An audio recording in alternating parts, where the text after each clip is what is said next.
an unraveling of this knot, de hoc modo dissolutio, that every act of will is to be made in its perfection, which state is to be attained according to these conditions. First, those of its own law, second, those of its environment. Judge thine own case individually, each as it pleadeth. For there is no canon or code, since every star hath its own law, diverse from every other. Now there is the restraint of conflict, which is impotence and disruption, but the restraint of discipline is the fortification of the will. By repose and by preparation, as a conqueror resteth his armies, and feedeth them, and looketh to their furniture and to their spirit before he joineth the battle. Also there is the restraint of art, which includeth that other of discipline, and its nature is to adorn the will, to admire its strength and its beauty, and to enjoy its victory by anticipation and full confidence, not fearful of time that robbeth them that are ignorant concerning him, how he is but mirage and illusion, incapable to besiege the fortress of the soul. Work thou thy will, knowing, as I said beforetime, by the mouth of Eliphas Levi Zached, thyself omnipotent, and thine habitation eternity. O my son, attend well this word, for it is an heirloom and a ring of ruby and emerald in thine inheritance. On the comedy which is called Pan de Commoedia Quae Mandicitur.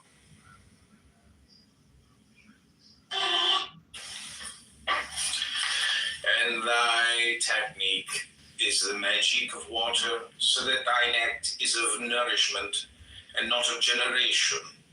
Therefore the prime use of this art is to make thy work many an admirable effect upon thine environment. Thou knowest how great is the fame of which women ordain without man to cause events, although they create nothing. It is this straightness of the channel which giveth force to the stream. Beware, O my son, lest thou cling overmuch to this mode of magic, for it is lesser than that other, and if thou neglect that other, then is thy danger fearful and imminent, for it is the edge of the abyss of Coronson, where are the lonely towers of the Black Brothers. Also the formulation of the object in the eagle is by a species of intoxication, so that his nature is a dream or delirium. And thus there may be illusion. For this cause I deem it not wholly unwise if thou use this way of magic chiefly as a cordial, that is for the fortifying of thine own nature, and chemical agents according to the four elements. De medicinis secundum quatuor elementa, concerning the use of chemical agents, and be mindful that thou abuse them not, learn that the sacrament itself relateth to spirit, and the four elements balance thereunder in its perfection.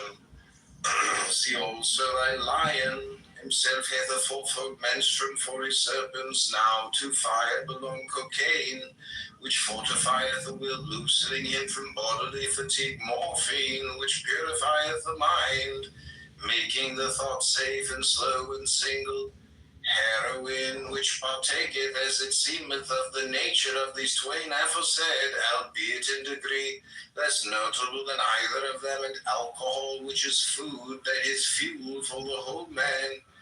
To water attribute hashish and mescal, for they make images, and they open the hidden springs of pleasure and of beauty. Morphine, for its ease, hath also a part in water, ere ruleth ethyl.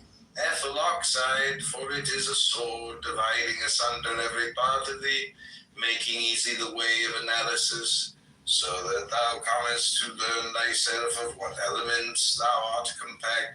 Lastly, of the nature of earth are the direct hypnotics, which operate by repose, and restore thy strength by laying thee as a child in the arms of the great mother.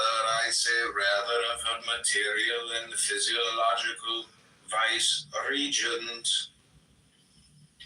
That's on chemical agents according to the four elements. This is on the virtue of experience in this art. De virtute experientiae in hac arte. Not sleep, not rest, not peace, not contentment are the will of the hero. But these things he hateth, and consenteth to enjoy them only with shame of his weak nature. But he will analyze himself without pity, and he will do all things soever that may free and fortify his mind and will. Know that the technique of the right use of these magic poisons is subtle, and since the nature of every man differeth from that of his fellow, there entereth idiosyncrasy, and thine experience shall be thy master in this art.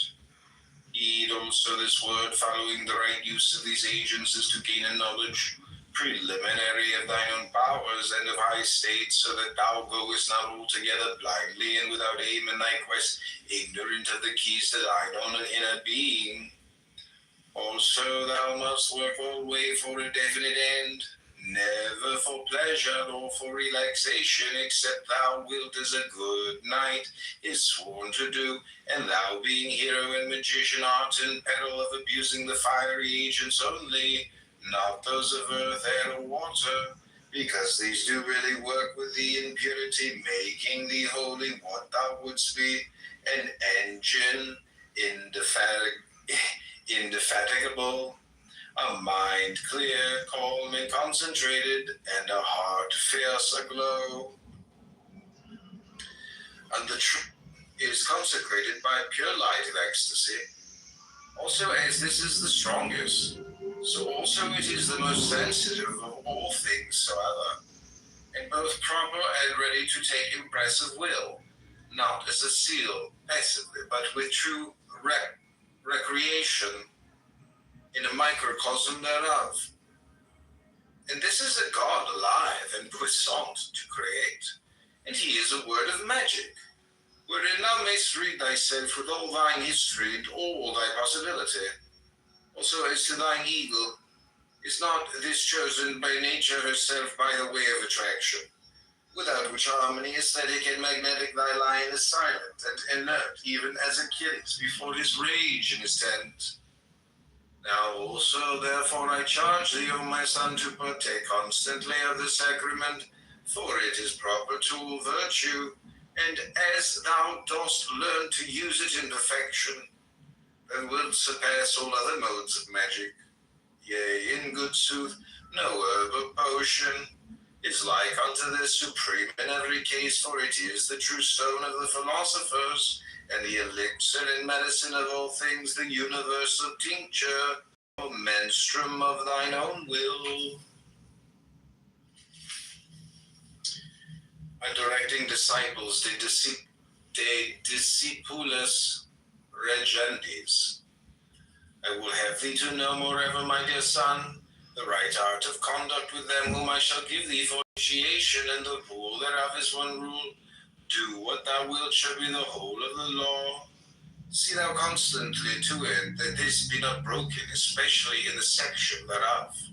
I dare say, sir, which readeth mind thine own business, this is of application equally to all, and the most dangerous man or woman as hath occurred, or I err, is the busybody. Oh, how ashamed are we and moved to indignation, seeing the sins and follies of our neighbors. All the occasions of this grievance, the most common is the desire of sex unsatisfied. And thou knowest already, even in thy young experience, how in that delirium the wheel of the whole universe appeareth of no account. Do thou then wean thy babes from that simplicity, and instill the sense of true proportion. For verily this is a way of madness, love, unless it be under will. And the cure of this madness is not so good as its prevention, so that thou shouldst be beforehand with these children, showing exalted above personality, and a fire to enlighten and serve man, not to devour him. And certain diseases of disciples. De quibus da morbis discipulorum. And thus, if any babe of thine be ill at ease, look closely first whether this love be not the root of his distemper. Watch also idleness. For whoso presseth eagerly forward in will, heedeth little the affairs of his fellows. O my son, if every man doth his own will, there is no more to say. But the busybody, nor mindeth his own business, nor leaveth others to mind theirs. Be thou instant, therefore, with such an one to cure him by enlightening his will, spending and speeding him therein. Remember also that if one speak ill of another, did not the great witch-finder end by confessing that he also was a sorcerer? We become that which obsesseth us, either through extreme hate or extreme love. Knowest thou not how the one is the symbol of the other? For this reason, since love is the formula of life, we are under bond to assimilate in the end that which we fear or hate, so then we shall be wise to mold all things within ourselves in quietness and modulation. But above all, must we use all to our own end, adapting with adroitness even our weakness to the work, and watching for false Savior, and rend him until those who follow him in secret, and it may be unconsciously, prove their virtue and his wisdom by their survival when his persecutors perish in their folly. But we, being secure against all primary enemies to the individual or the commonweal, nay, we must, if we would attain the summit of our race, devote all spare leisure, wealth, and energy to the creation of variation from the norm, and thus by clear knowledge, bought of experiment and of experience, move with eyes well open upon our true path. So therefore our law of Thelema is justified also of biology and social science. It is the true way of nature, the right strategy in the war of man with his environment. It is the life of his soul.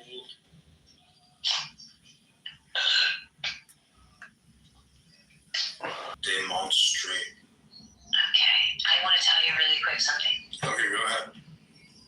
You called me your Shekhinah. I was in Israel once, and when I was there, I told them that was my name. It really freaked them out.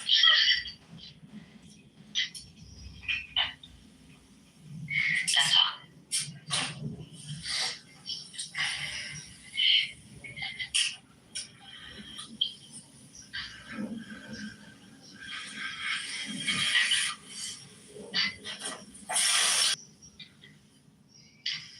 Why did it get so quiet? What happened? So the whole point of this meditation is to help you create a positive vibration, which is equilibrium and balance and stillness and silence.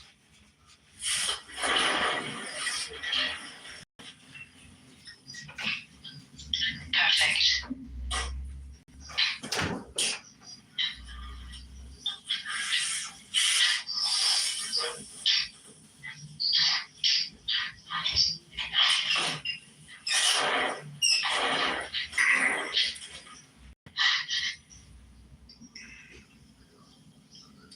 Okay, I'm gonna put you on mute because I'm creating a recording over here, so I want it to have no background noise.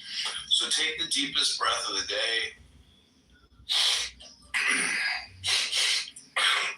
Hold it for 10 seconds. 10, 11, 10, 9. Okay, this is demonstrate on monsters.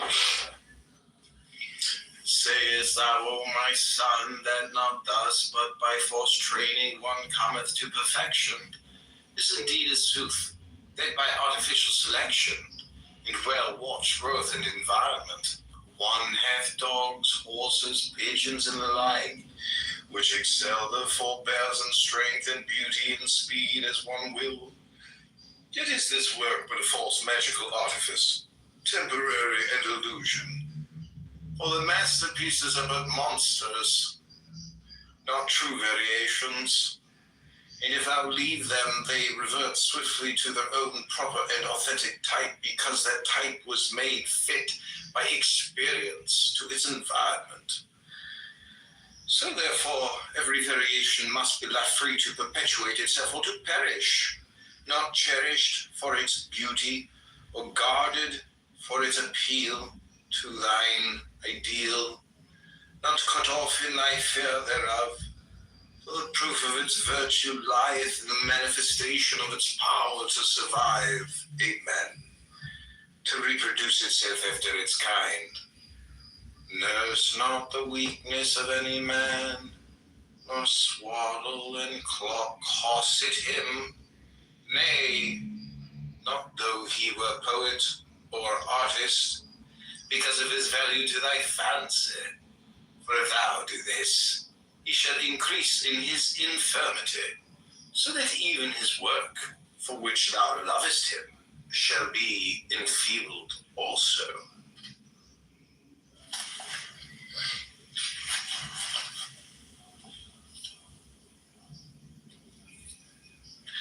Okay, this next one is called... Even God does not want you to freaking believe in them, you know? Well, see, the thing is, the founding fathers were Freemasons, and Freemasons essentially believe in love.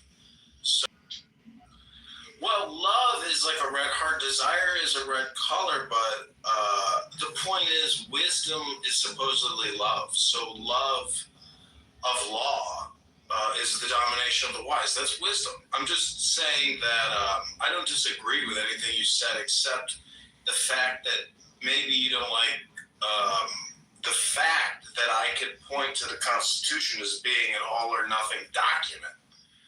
It is an all or nothing document.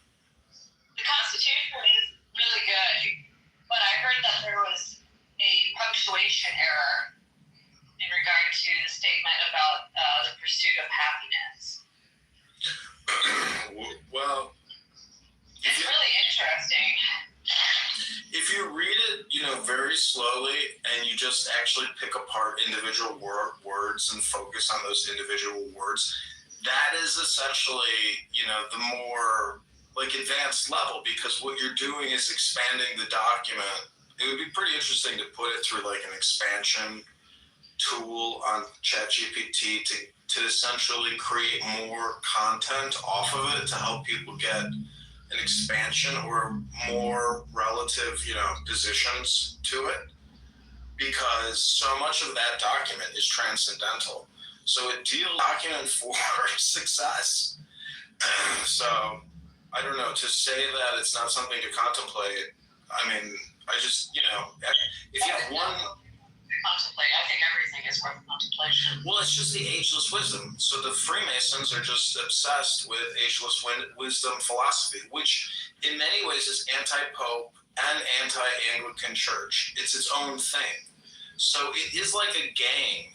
Every gang has their charter or their scope of work. So if you look at who founded this country, it was Freemasons. And I have many books on it, and I'm not a member of Freemasonry. I'm just saying that when I read that, I see how it's a very advanced philosophy that creates a strong differentiation from other world philosophies like the Catholic Church or the British King and the Anglican Church. I mean, Protestantism is really, I would say, pretty tightly wrapped into Freemasonry. That's my opinion. I'm trying to categorize and organize how I view history and current groups, and maybe what documents that they subscribe to or claim that they subscribe to. Because I think a lot of people just don't read anything anymore. So whatever organizations have, it doesn't even mean anything to them. It's It's a horrible thought to think that people do not read anything anymore. I know this girl that I went to Israel with. I was like, when was the last time you read a book? She's like, probably 2005. And she's 47, 45. I'm like, you haven't read a book in 20 years? She's like, nope. I was like, oh my gosh. To me, it's like sacred chanting. I'm trying to focus. People are still writing books. They're still writing them. When I chant sacred text, I'm trying to essentially dehypnotize myself from listening to all the bullshit on this app and other platforms by going way back and using these texts to MK Ultra myself. You know, I use beer and orange juice, coffee, red wine, and cannabis, and yoga, and the gym. But I have definitely been capturing and recording myself reading these books for quite a while now. And there's just a lot of words. This book, Wisdom or Folly, is very interesting because it capitalizes a lot of proper nouns that we do not normally capitalize, like the word that. That is capitalized. Like, there's just so many capitalized words where you're just like, I don't even know why I come on this app anymore. I erased it from my phone a while ago. I put it back on a few days ago, but I'm making more YouTube videos because personally, I think that what I have to say and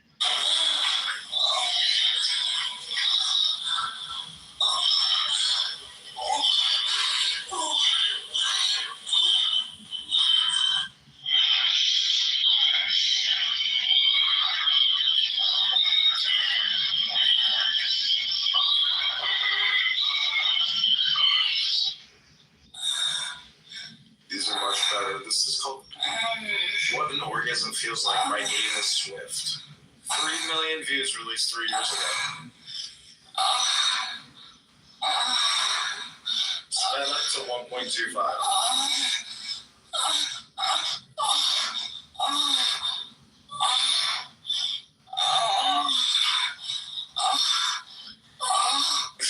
I'm gonna recreate some Valentine's Day rooms.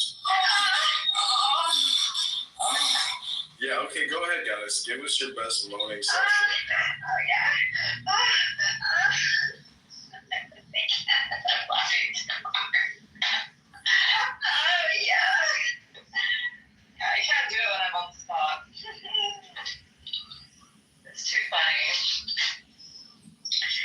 We have one person. Robert, come with us. Oh yeah.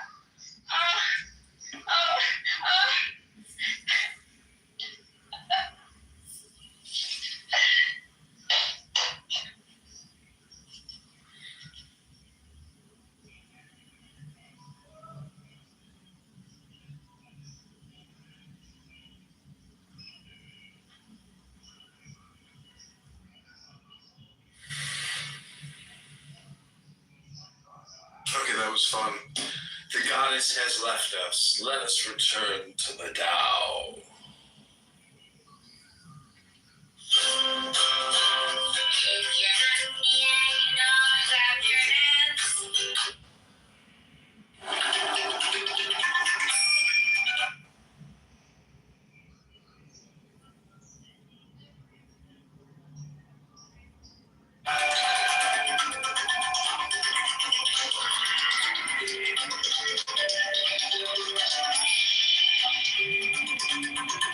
Welcome to the second edition of the Ellen Watts podcast, Being in the Way, and I'm your host, Mark Watts. Today, we're going to hear part 3 of Taoist way of dropping out from karma. Also, we're going to hear a talk called The Wisdom of the Ridiculous, which comes from the Lao Tzu tradition expressed in the Tao Te Ching. Recently, I've had a few conversations with people that would like to know more about my father's background and are having a hard time reconciling his worldview with the other philosophies that they know about. So I thought I'd do a little bit of storytelling, talk a little bit about my father's early life today, and then in the next episode, we'll talk about when he was traveling a lot and making a lot of recordings and how that morphed into the Electronic University Project, the predecessor to the Alan Watts organization. So we'll start off with his early life in London, what he learned at the Buddhist lodge, and his migration to America. When I was a small boy, I used to walk that section of London around the British Museum. And one day I came across a shop which had a notice over the window which said philosophical instruments. Even as a boy, I knew something about philosophy, but I couldn't imagine what philosophical instruments would be. So I went up to the window, and there displayed were chronometers, slide rules, scales, and all kinds of what we would now call scientific instruments. Because science used to be called philosophy. Because, as Aristotle says, the beginning of philosophy is wonder. Philosophy is man's expression of curiosity about everything, his attempt to make sense of the world primarily through his intellect. That is to say, his faculty for thinking.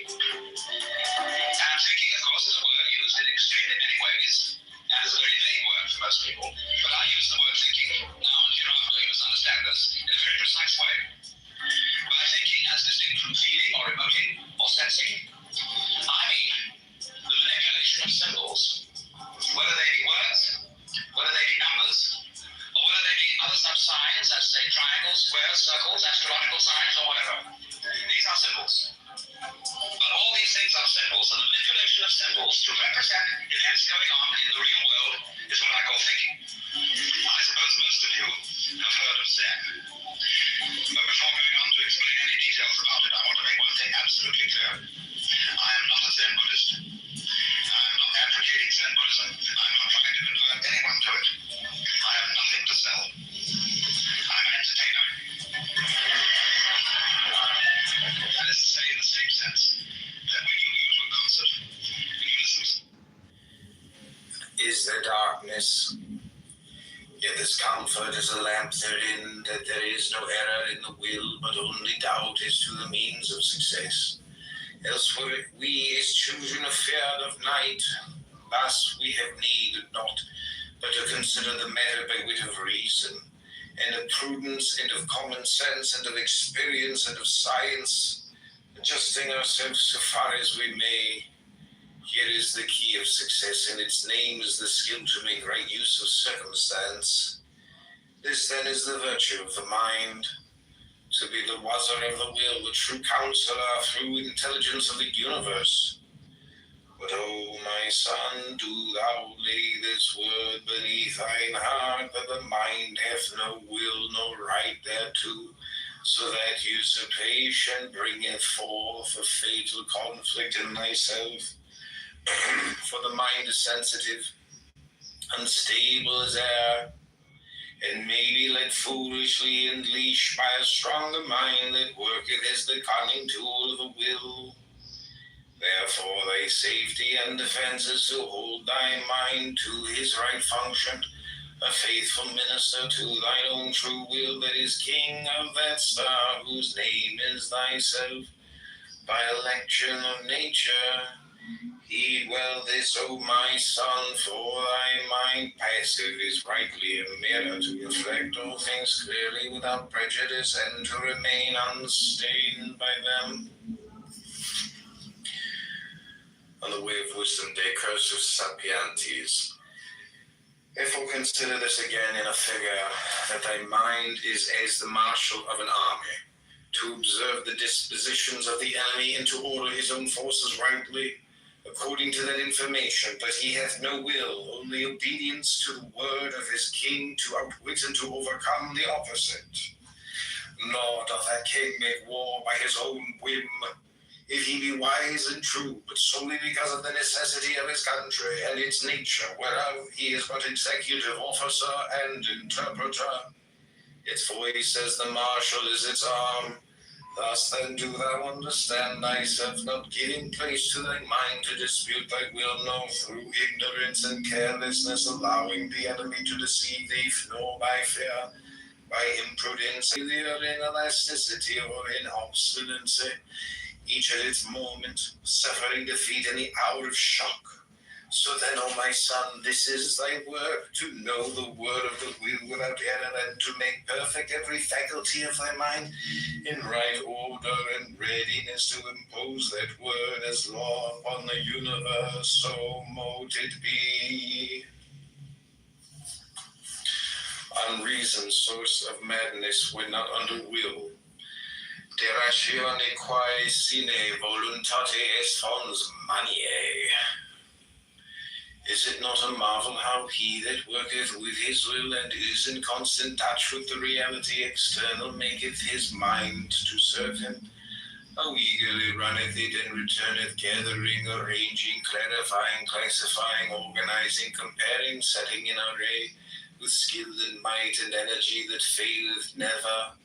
Nay, my son, in this way thou canst be pitiless with thy mind, and it will not rebel against thee, or neglect thine ordinance, but now consider him that worketh not with his will, how his mind is idle, not reaching out after reality, but debating within itself of its own affairs, like a democracy introspective. Then this mind, not reflecting, not reacting equably and with elasticity to the world, is lost in its own anarchy and civil war, so that although it work not, it is overcome by weakness of division and becometh Coronzon. And unto these words I call to my witness the madness of the soul of Muscovy in this year X333, 13 of our eon that is ended. Therefore behold how this our law of Thalimat do what thou wilt is the first foundation of health, whether in the body or the mind, either of a simple or a complex organism, and truth which may not be told to a woman. De veritate quam femine non dicere his will to love. Therefore was it said by thine uncle Wolfgang van Goethe, das ewig weiblich sieht uns hinan. But therefore also hath she no nature of truth, because she is but the eidolon of an excitement, and of a going of thy star. It appertaineth not unto its essence and stability. So then to thee she is but matter, and to her thou art but energy, and neither is competent to the formula of the other. Therefore also as thy will is itself imperfection, as I have showed thee aforetime, thou art not in the way of love, except thou be dressed in that robe of thine which thou callest woman, and thou canst not lure her to this action proper to her by thy truth. But thou shalt, as our grammar saith, assume the mask of the spirit, that thou mayst invoke it by sympathy. But thou shalt appear in thy glory only when she is in thy power, and bewildered utterly by ecstasy. This is a mystery, O my son. And of old time it was declared in the fable of Scylla and Charybdis, which are the formula of the rock and the whirlpool. Now then meditate thou strictly upon this most worthy and most adorable arcanum to thy profit and enlightenment. On the two rewards of the path, de duobus, Premis Vie. Let it be a treasure in thine heart, O my son, this mystery that I shall next unveil before thine eyes, O eagle, that thou art undazzled by the brilliance of light that soareth continually with virile flight to thine august inheritance. Behold, the beatific vision is of two orders, and in the formula of the rosy cross it is of the heart and is called beauty. But in the formula of the silver star, it is of the eye within the triangle, it is of the mind, and it is called wonder. Otherwise spoken, the former is of art, sensuous and creative perception, but the latter of science, an intellectual and intelligible insight, or again in our holy Kabbalah. The one is of Tiferet, the other of Binah, and in pure philosophy. This is a contemplation of the cosmos, causal, dynamic, and later of its effect in static presentation. Now this rapture of art is a virtue or triumph of love in its most universal comprehension, but the ecstasy of science is a continual orgasm of light that is of the mind. Thou sayest, O my father, how I may attain to this fullness and perfection. Art thou here, O my son? It is well, and blessed be the bed wherein thou wast begotten, and the womb of thy sweet mother. Hilarion, my concubine, holy and adulterous, the scarlet woman, amen.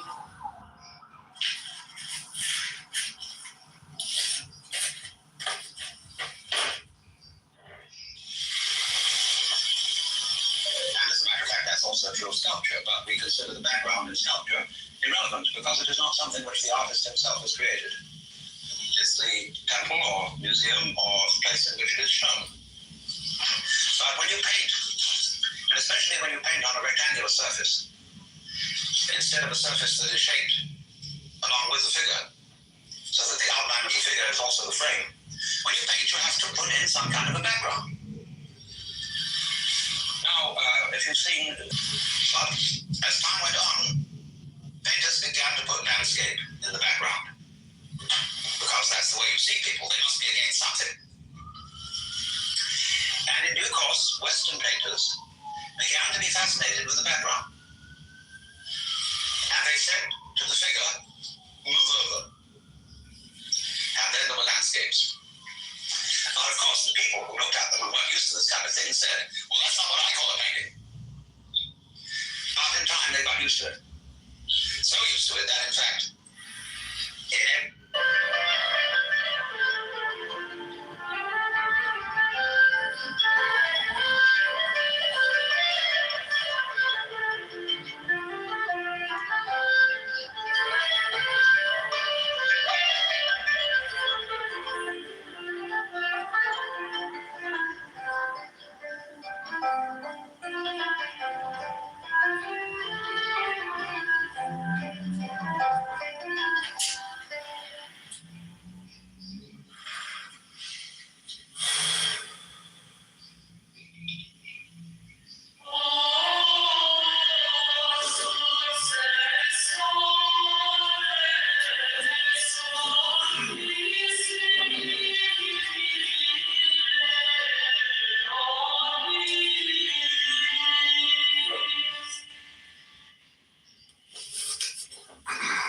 This is an prudence in the teaching of the art.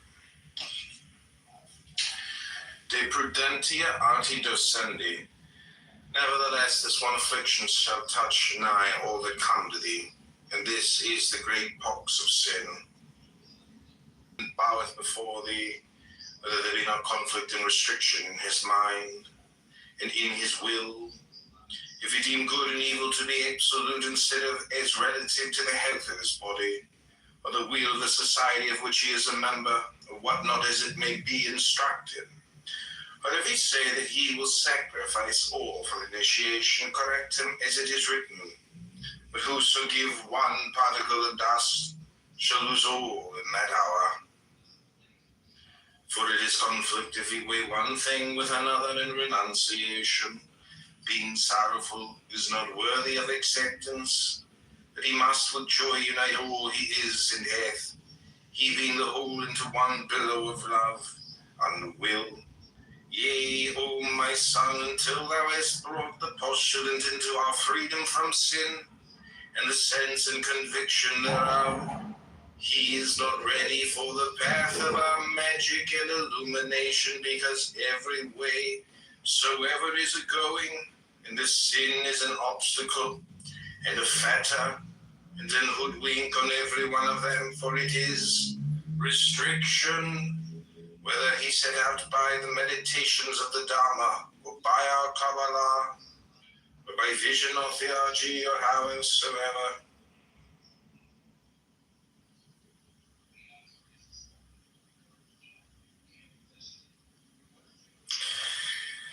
And the mind, enemy of the soul, de mente imica animo. How shall a man attain to thee trace? Trance, where all is one. If he yet debate within his mind concerning virtue as a thing absolute, thus, O my son, there be those that are fuddled with doubt whether meat is to be eaten, and choose this as a reference, which habit is proper to the lion is grass to the horse, so that his right problem is solely this, what is fitting to his own nature. Or again, I suppose that he is in vision, and an angel visiting him imparteth the truth contrary to his prejudice, as it fell out in mine own case when I inhabited the body of Sir Edward Kelly, or so I do in part remember, as it seemeth albeit dimly. This nevertheless is or the learned Casaubon, publishing the record of that word with the magician D, saith falsely, that an angel did declare unto Kelly the very axiomatta of our law, Therema, in good measure and plainly, but D, afflicted by the fixity of his tenets, that one of the slave gods was wroth by his authority prevailed upon the other, who is indeed not wholly perfected as an instrument, or the world ready for that sowing. Consider also how in this very life I was the enemy of my own law, and wrote down the book of the law contrary to my conscious will by the virtue of obedience as a scribe, and strove constantly to escape mine own work, the utterance of my word, until by initiation I was made all one. On different works of the illuminators, de elentorum operibus diversiet. The fool, the fool. The tiger symbolizes fear. See, princess of wands. Dionysus is repeatedly bitten by this tiger, but his gaze remains directed forward. He gives no attention to fear, so it has lost its power over him. The tiger cannot injure him at all. His unshakable faith in existence allows him to be aware of fearful feelings without being the victim. He is liberated, able to be receptive for mystical peak experiences and interpersonal interaction. Basic, dynamic powers are released which drive forward. The onrushing creative unfolding process cannot be held back. The fool holds a cup with a base of crystal in his right hand and a burning torch in his left. These are alchemical symbols. See card 14R. They show the meeting of ability are ripe for harvest. The white spots on the golden back. The fool, the fool. The sun symbolizes the creative and transformatory powers released by the melting, basic sexual energy. Indications you're ready for a new beginning, perhaps even a quantum leap. Give in. Dare to leap, even if fear attempts to hold you back. Trust the voice from within your heart. Affirmation. I now follow my heart. I am open and ready to go wherever it may lead me. Suggestion. Draw other cards for the above questions if their answer is not clear for your questions. What is the tiger of fear for you? How do you imagine a courageous leap into the new? What does it look like? Where does your heart call you to go? The horns Dionysus wears reflect expanded perception. The rainbow surrounding his head means the fool, the fool. Keywords: openness, trust, ready to take a risk, courage to stand your ground, freedom, independence, creativity, great potential, possibility to take a quantum leap, listening to the heart's voice. The fool is represented by the god of spring, Dionysus. The green color reminds us of the powerful creative force of spring. The crocodile, the ancient Egyptian god of creativity, is also the bearer of the greatest creative powers. The umbilical cord, connection to cosmic oneness, wraps the fool in full spirals. The possibility of rebirth is given on all four planes of human existence: spiritual, intellectual, emotional, and physical.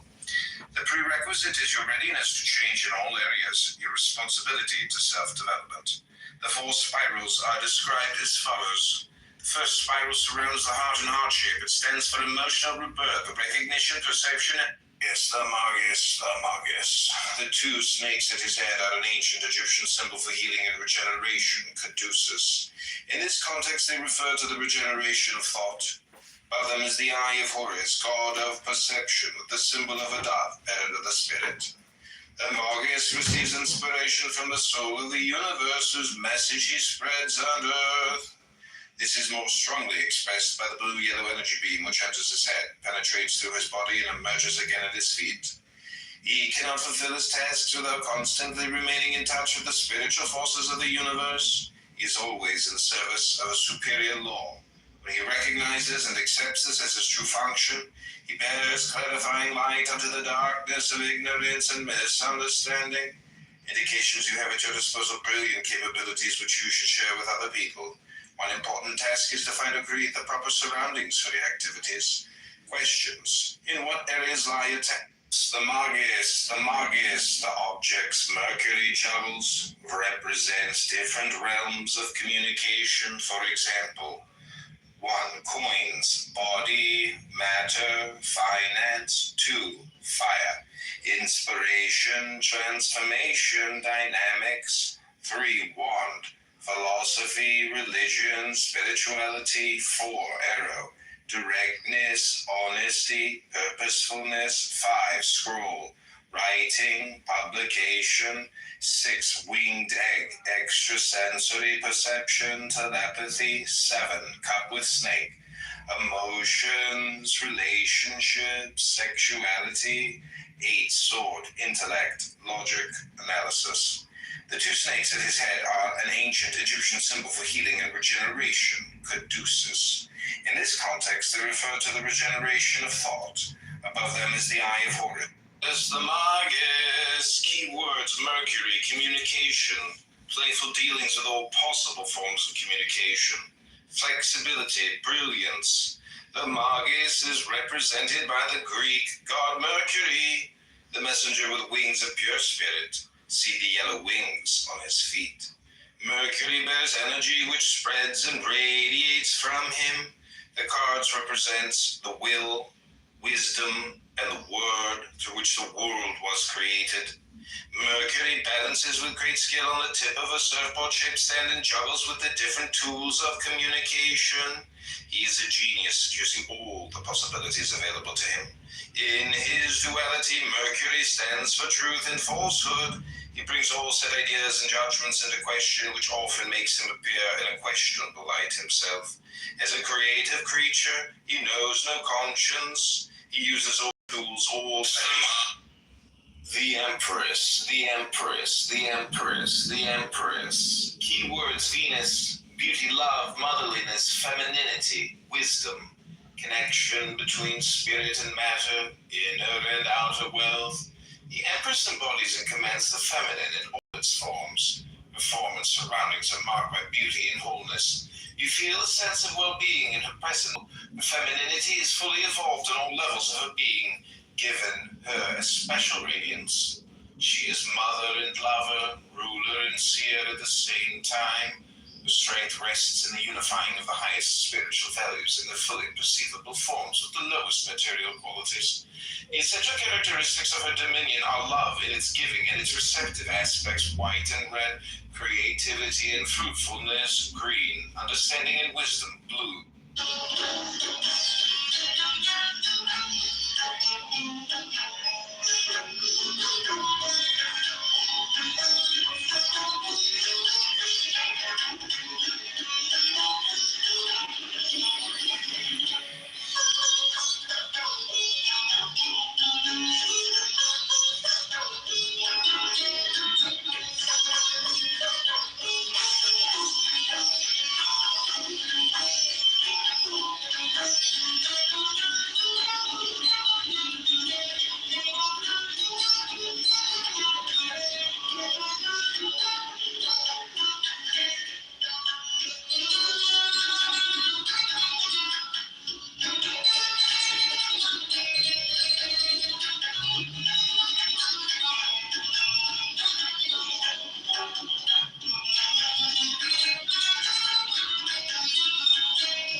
to the sun, save me from evil and from good. Take thy one crown. He puts the first cape in the fire of the thurible. I burn the incense cake, proclaim these adorations of thy name. He makes them as in Liber Legis, and strikes again 11 times upon the bell. With the burin, he then makes upon his breast the proper sign. Behold this bleeding breast of mine, gashed with the sacramental sign. He puts the second cape to the wound.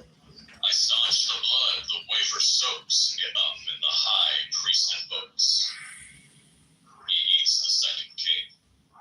This bread I eat, this oath I swear, as I inflame myself with prayer.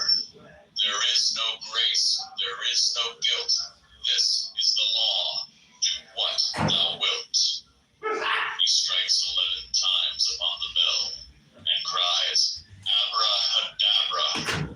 I entereth in with woe and mirth, and now go forth and with thanksgiving to do my pleasure on the earth among the legions of the living. He goeth forth. Chapter 45. Chinese music. Explain this happening. It must have a natural cause. It must have a supernatural cause. Let these two asses be sent to grind corn. May, might, must, should, probably, may be, we may safely assume, ought, it is hardly questionable, almost certainly. Pour hacks, and let them be turned out to grass. Proof is only possible in mathematics, and mathematics is only a matter of arbitrary conventions. And yet doubt is a good servant, but a bad master. A perfect mistress, but a nagging wife. White is the lash of the overseer.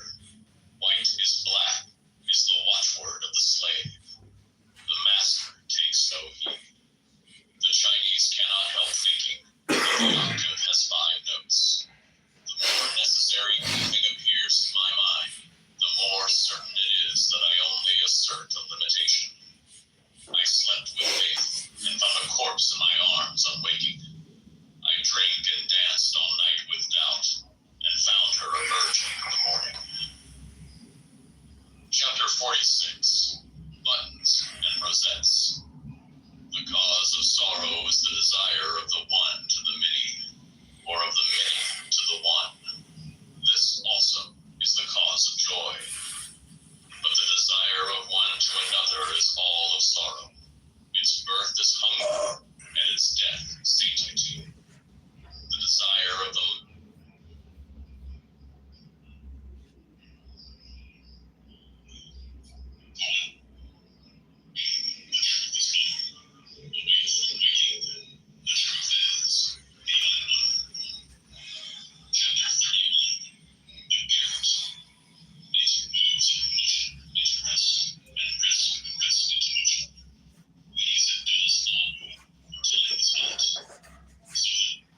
rest, and this one hath given his ring as a seal of authority to the work of the AA through the callings of Frater Père de Rabbo. When this concerns themselves and their administration, it concerneth none below the grade of exempt adept, and such an one only by command. Also, since below the abyss reason is Lord, let men seek by experiment and not by questionings. Chapter 42, Dust Devils. In the wind of the mind arises the turbulence called I. It breaks. Down shower the barren thoughts. All life is choked. This desert is the abyss, wherein is the universe. The stars are but thistles in that waste. Yet this desert is but one spot accursed in the world of bliss. Now and again travelers cross the desert.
side of the booty hole.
existence is I am the source, the continuation, and the end. I am the germ, I am the growth, I am the decay. All things and creatures I send forth. I support them where yet they stand without. When the dream of separation ends, I cause the return unto myself. I am the life and the wheel of the law and the way that leadeth to the beyond. There is none else. I am the fire of mind which divideth itself into the superior and inferior natures and putteth on a robe of flesh to come down. I am the vital principle of all that is. Nothing is that does not live, and of that life wherever this power acteth, whether in low forms or in high, I only am its source, and I the knower. Not thine, but mine is the power of attention, of observation, of discovery, of the discerning of sequence in the operation of nature. In all this and in the power of discrimination, my superior nature worketh through thee. Happy art thou if thou canst grasp this truth, for that understanding that not thy weak self, but my all-knowing mind, looketh out upon the world through thine eyes, shalt thou have faith to let me see. Then shalt thou overcome the evil of thy senses, by devoting them wholly to my use. Not thou, but I, shall then discern the weight and shape and texture of the things. On the fool's right shoulder is a golden 8-pointed star. Close to it is a silver lunar crescent. These are the sun and moon, gold and silver of the alchemists. They refer also to the Surya, the hot, electric, solar current of prana described in books on yoga, and to Rayi, the cool, magnetic, lunar current of the same prana. Fundamentally, these are two modes of the one life breath. Their activity is both universal and personal. In humanity, they are active in the nerve currents of the physical body. The black wand over the fool's right shoulder is a measuring tool. It supports a wallet having a flap sewn with 10 stitches. The lock of this flap is in the form of an eye. On the wallet below the flap is a picture of an eagle. The wand is a symbol of will, of which attention, the wand itself, is the essence, and to which memory the wallet is closely linked. The wallet in the sun, something new and transformational, is being ripened in all of humankind, just as fruit is ripened through a chemical process caused by the sun's warm rays. The birth of a new humanity requires the completion of a process described in the old alchemical texts. The phoenix burns only to rise from the ashes anew. Magnificent bird, fly into the open sky. The light of consciousness will permeate all aspects of our being. Indications. The fulfillment of your wishes is possible here and now. Relax and give yourself up to the dance. The right partners will find each other.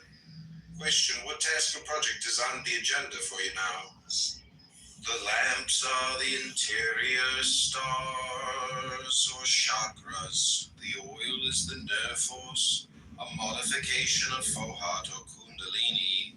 It is made to energize the lamps by means of exercises in which counting is essential because they include rhythmic breathing and rhythmic intonation of divine names. In Hebrew, Sheman Lemwa, SHMNLMAVR, oil for lighting is the number 667. And this is the number of Sod, Ha, Pehuluth, SVD, HPO, VLVTH, secret of all spiritual activities, the name of the path of wisdom, corresponding to Teth, pronounced Taith, transcribed as T, the number 9, meaning so The cross of Tav is a symbol of the tree of divine perfection. And in the ancient form of Teth, the circle is surrounding the cross is a symbol of the power of the letters, because the total number of Hebrew letters is 22, and 22 is the characteristic number of any circle. Arithmetic is the basis of all practical occultism. A knowledge of the esoteric properties and uses of number is indispensable to every seeker of liberation. The coiled fiery power is the astral light, symbolized by a coiled serpent. It is also the kundalini of the yogis, and much concerning it will be found in the writings of Madame Blavatsky, who calls it Fohat, and says outright that the letter Teth is a symbol for Fohat. See also Arthur Avalon's serpent power in Shakti and Shakta. The lamps are the interior stars, or chakras. The oil is the nerve force, a modification of Fohat. Count aright, and thou shalt have oil for thy lamps, for the oil for lighting containeth the secret of the letter Teth. This is the oil which riseth like a serpent, the oil which thy father Jacob poured upon the stone in the house of strength. Verily he knoweth the secret of that stone, knoweth also the secret of the serpent, and in him shall be fulfilled the saying, when Israel was a child, then I loved him, and called out my son out of Egypt. And he who knoweth this shall be a measure of mercy, and all his work shall be rooted in the strength of my law. Comment on Teth, Teth pronounced Taith, transcribed as T, the number 9, meaning serpent, the intelligence of the secret of all spiritual activities. The ancient form of the letter Teth was a crude picture of a tally in the form of a circle enclosing a cross. Miss Bauer, MSPR number Arafal ORP. This is the sign of the name of names which none may utter. Again, it is the symbol of the tree of divine perfections, encircled by the power of the letters wherewith is formed the whole creation. Because the tally referreth to counting, and so to all the works of number. By this letter do I show, first, that all things are brought forth through number. Second, that all works of power accomplished by the wise have number for their foundation. For the circle of the tally is the coiled fiery power which cometh from the sun. To rule this thou must learn to count. Count aright, and thou shalt have oil for thy lamps, for the oil for lighting containeth the secret of the letter Teth. This is the oil which riseth like a serpent, the oil which thy father Jacob poured upon the stone in the house of strength. This is the serpent of temptation, yet it cometh froweth redemption. The serpent is the first appearance of the anointed one, and that which casteth Adam out from the garden of the east. Even that shall bring him back once more to paradise. Thus in Teth is shown the secret, the going forth and the return. Teth is the serpent coiled around Tau. This is the sign of the name of names, which none may utter. Again, it is the symbol of the tree of divine perfections, encircled by the power of the letters wherewith is formed the whole creation. Because the tally referreth to counting, and so to all the works of number. By this letter do I show, first, that all things are brought forth through number, and second, that all works of power accomplish and reach strength. The meditation on Teth, my secret wisdom, is hid in number, and in the sign of the tally is concealed the building of the whole creation. Number veileth the power of the Elohim. For number is that thick darkness whereof it is written, and Moses drew near unto the thick darkness where God was. And again, Tetragrammaton said that he would dwell in the thick darkness. Ye shall know that this darkness is Egypt. By the wisdom hidden in that darkness did Moses lead Israel forth. In the darkness, which is Egypt, is the darkness of number, concealing the one in the cloud of the many. Of that darkness the serpent is a sign, the great serpent, the royal snake of Egypt. This is the serpent of temptation, yet from it cometh.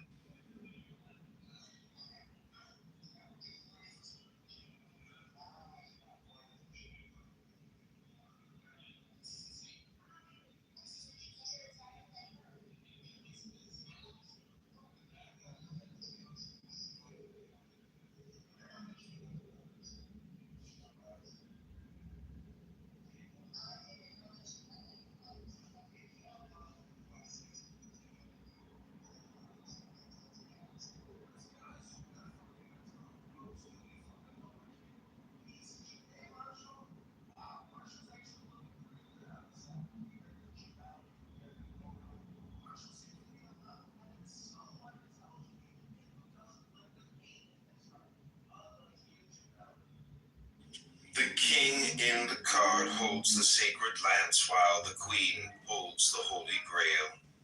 The weapons are held aloft by their children, whose positions speak of the twist of DNA and of the infinity symbol. Crowley was keen that this card not be looked at in isolation, but was to be read with card 14 in the Major Arcana. Art. There is an astrological reason for this, as the opposite card to Gemini is Sagittarius, which rules that card. These two cards are so complementary that they cannot be studied separately for full interpretation. It is wise then to either look for art in the reading you're doing, or take it from the back and lay it next to this one when it appears.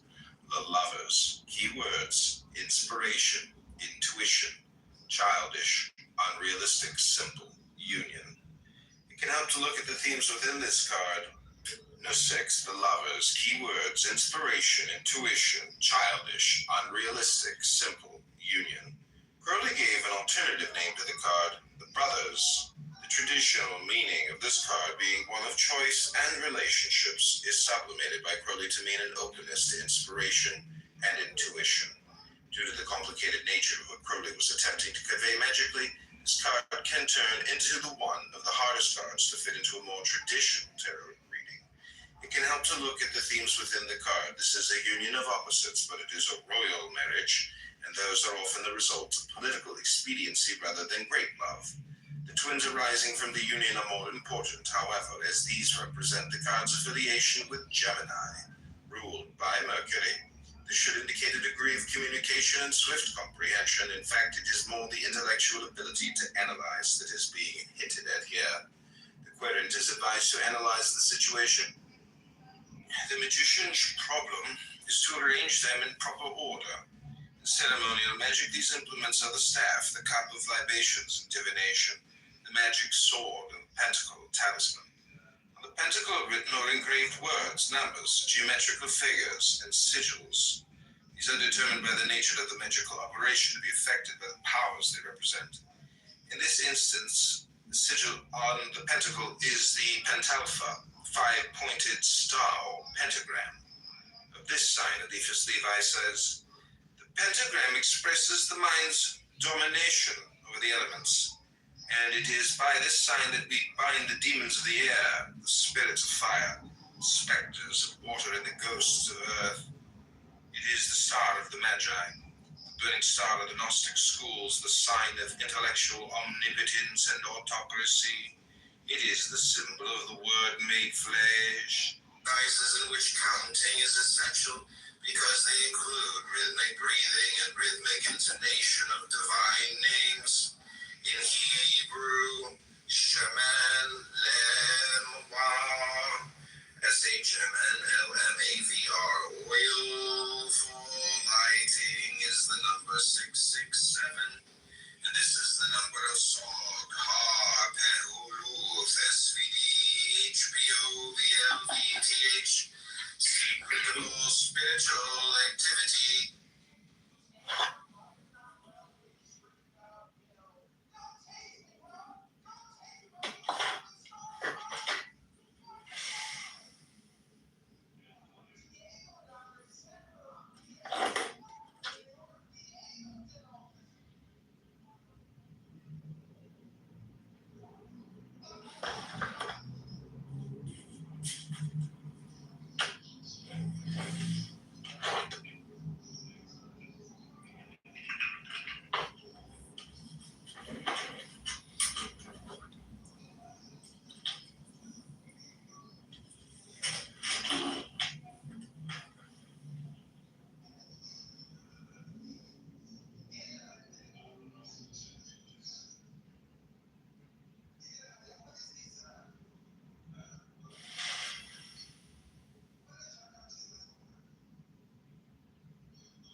this is Terra Meditation.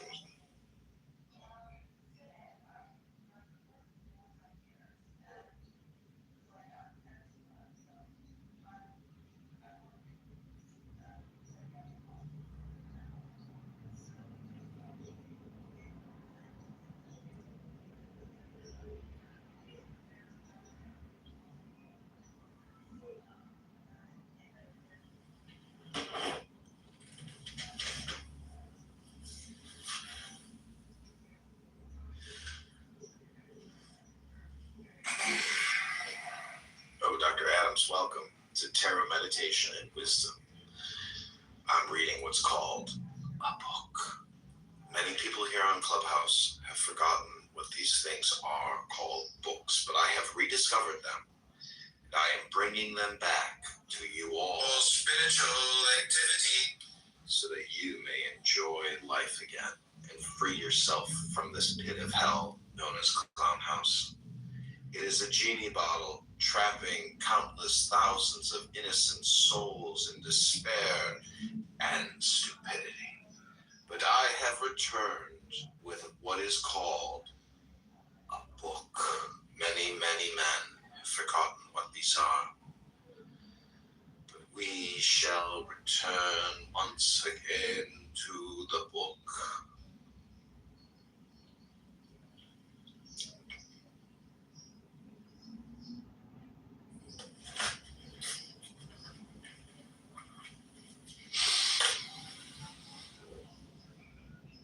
Number 9, The Hermit, the meditation on Yod. I am the creative hand, which fashioneth the worlds and establish the spheres, while yet the primal fire circleth untrammeled in the womb of space. That fashioning is not as the handiwork of man, it is my self-utterance through the voice of vision. By it I declare myself, yea, I utter myself as the father of all, and from my fatherhood is the brotherhood of all creatures. Therefore do the wise see in the better yard the fatherhood of Kokma, the unbounded wisdom which establisheth all. The Father A.P. am I, the source of all. One in mine inmost being, 2 in my self-utterance, and 3 in my union with my divine manifestation, creating, preserving, transforming. Meditation on Yod. I am the creative hand, which fashioneth the worlds and establishes the spheres, while yet the primal fire circleth untrammeled in the womb of space. That fashioning is not as the handiwork of man.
Credit to the witch.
Therefore, to the wise see in the levee yard the fatherhood of Kogma, the unbounded wisdom which establisheth old, that Father be I, the source of old, one in mine inmost being, two in my self-utterance, and three in my union with divine manifestation, creating, preserving, transforming, throughout ageless, endless ages. From my presence do all things derive their substance. From my power all movement beginneth, and my wisdom is the foundation of all knowing. Therefore is Yod the foundation of all the letters, and every letter exhibited Yod in its formation. By these 22 letters is the circle of creation described. The wise see in the Leviold, the fatherhood of Kogma.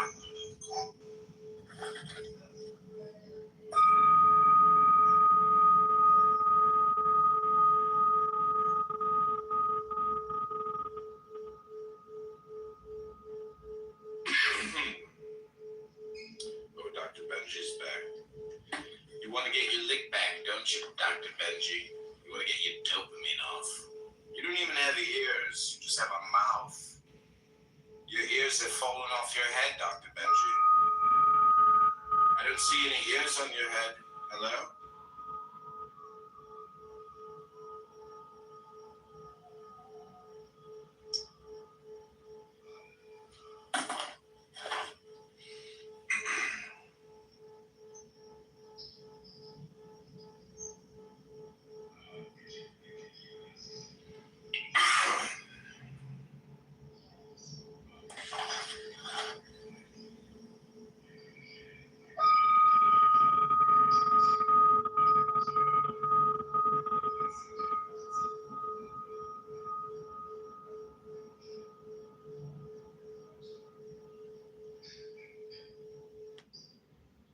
Isn't it funny that there's the Ayatollah Khomeini, and then there's also the villain of the story, Khomeini? Like, to pronounce it properly, assume that you were reading the word human as if you knew the laws of English and none of the rules as to what the correct pronunciation is. You then read it as human. That's pretty close. Maybe that's why everyone calls it hate. Oh, is it human? Nobody says human, Tasha.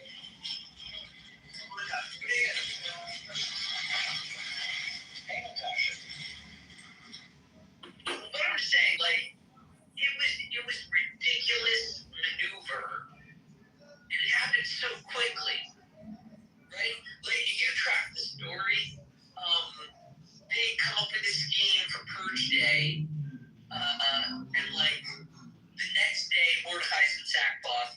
3 days later, Esther has fasted and puts forth a thing to the king. 1 day later, Haman is in the streets. And then the next day, he's hung up on a pole. It's about a week, the salient points of the story. And, like, there's no, you wouldn't accept this story as true. You can put it on TV because it's too ridiculous. It's too, that's the problem. It's a comedy the likes of which reality does not give us. Right? It makes sense that, like, okay, the king gets replaced by the janitor. That makes sense in a comedy. When, like, the lives of your friends and family are all there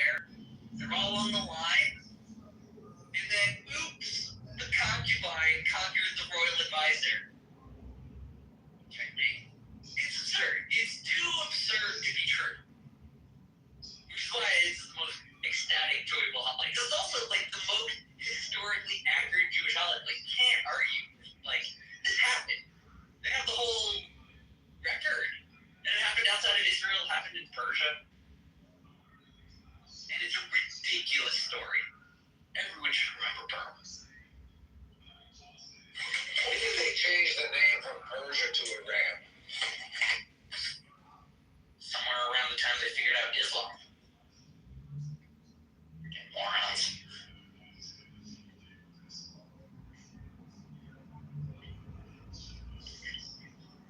He'll come back.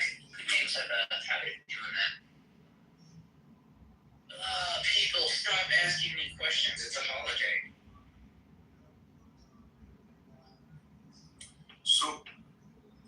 So if I got a question for you. So like, if the Jews worship the moon, you don't worship, but like, why is this feast on a moon, on like a full moon? Meaning that like Our calendar, as all calendars originally were, are moon-based when it comes to months. The word month comes from a month, a cycle of the moon. The moon, yeah. As a means of calendar. It is an extremely effective calendar that is useful to all humans on the entirety of the planet Earth, no matter what time of year. It's in the solar calendar, and we've already kind of divided it into 12 portions, which we don't. 12 moon cycles is roughly get towards the solar, which is why there's a lunar calendar, a solar, and a hybrid solar-lunar. But most people don't know these because we've already figured out the calendar, so they stick with Gregory. I'm just saying that that's its etymology. It comes from the relationship to the moon. A moon cycle is very reliably 4 weeks, 28 days. And in the middle, you have a full beginning, you have a waxing moon. At the end, you have a cycle by itself. These are just some of the ancient wisdoms that the Jews continue to teach themselves.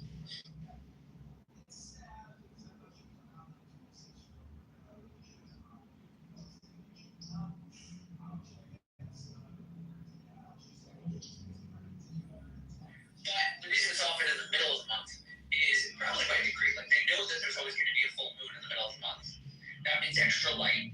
That means a little bit safer outside. Also, biblically, we did have 2 holidays that were smack dab in the middle. Passover and Sukkot are both right in the middle of the month. And those are 2 of the most important holidays. They actually anchor the year. One is the autumnal holiday, the other is the vernal or spring holiday. Calendars. So like looking at this verse or this chapter, it's called Haman's attempt. It says, "Wherefore Haman sought to destroy all the Jews." So, do you think Judaism is like an all or nothing position and political? In essence, I mean, a lot of people who say they hate the Zionists, it's like, I just don't see how Judaism is not political internally and externally. It is political, right? So I mean, it's an all or nothing position. So Haman takes all or nothing position. That feels like some absolutist thing to sit on you to say. No, this is that's in cognitive behavioral therapy that a lot of people, one of the reasons why they have difficulty is because they're in a constant state of all or nothing positioning. Okay, Judaism is not a position. Yeah, whatever the heck that means. Only a Sith deals in absolutes. Yeah, what do you mean? You mean like that people that are Jewish are in the tank for Judaism? Like, no, I'm talking about in context of like a lot of these atheist rooms where they just think it's all bullshit, and so this is why I come up with the room saying it's low IQ dumb people who hate books, but also just words. They refuse to essentially engage in the play. Yeah, fine. So, what does that do with all or nothing reasoning as it applies to Jews? Because, like, I'm just saying that, with Haman here in the first semester of 3-6, this is before Haman sought to destroy all the Jews.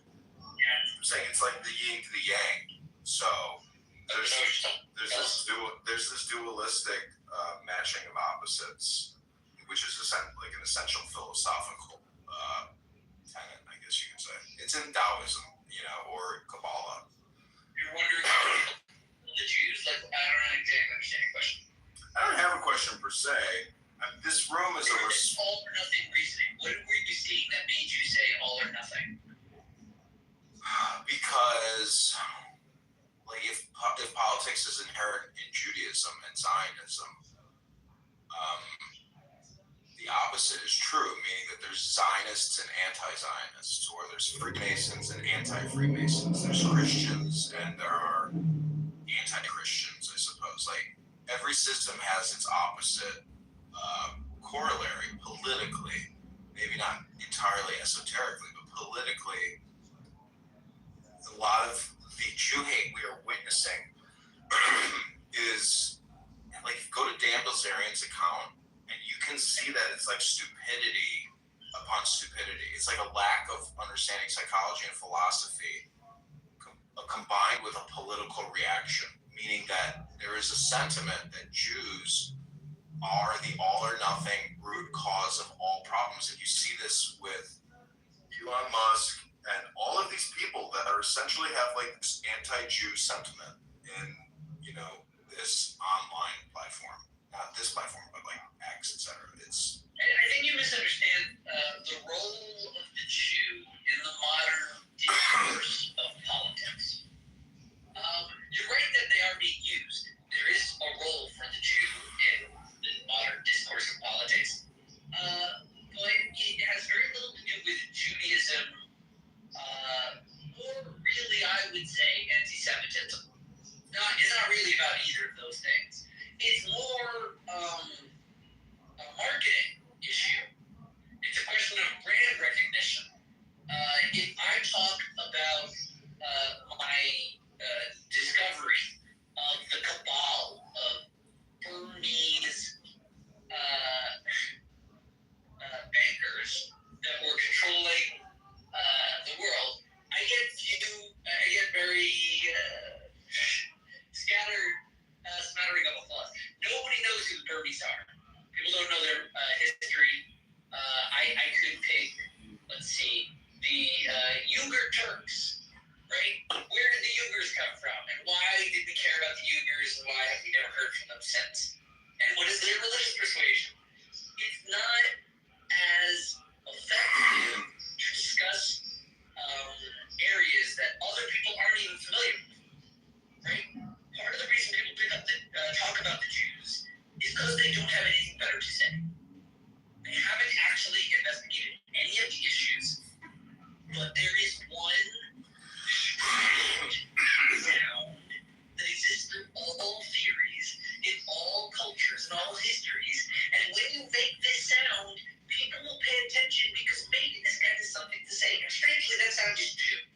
When you say the word Jew, in whatever plan you have for your country, for your race, for your gender, people's attention perks up strangely. Start paying attention. It's sort of like a catch-22. On the one hand, they're familiar with the Jew, so they know, this is good. I can connect this to other ideas that I've had about the Jew. But on the other hand, they don't know anything about the Jews. So anything this guy is saying could be true. Could be gold. New information never heard before about how the Jews are controlling. It's another point to consider. And you have to realize, it's not that it's true, or that anyone thinks it's true, but it's a new idea worth considering, and it connects to a whole bunch of other ideas through the magic of the word Jew. I could be talking about sporting events, gambling, crime, Islam, Mandarin. I could talk about any of it. And the word Jew will somehow fire off neurons in people's minds, connecting the truth of all of it. Now, the reason I highlight all of this, the effectiveness of the marketing title, that is the word Jew, the power it has over people's minds, it ends up being a canary in the coal mine, which is a metaphor which means it indicates something is wrong. When people utilize the word Jew in their theories and their discussions and debates, it shows everyone a new idea of something someone might be saying, and it also tells them, you're a moron, that you're grabbing the literal bell sound to just grab my attention. You're not adding anything because all you did was say the word Jew. And everyone started to listen, because maybe he had something. So it asks instead to identify who actually has something to say. Because I guarantee it's never the person that uses the word Jew.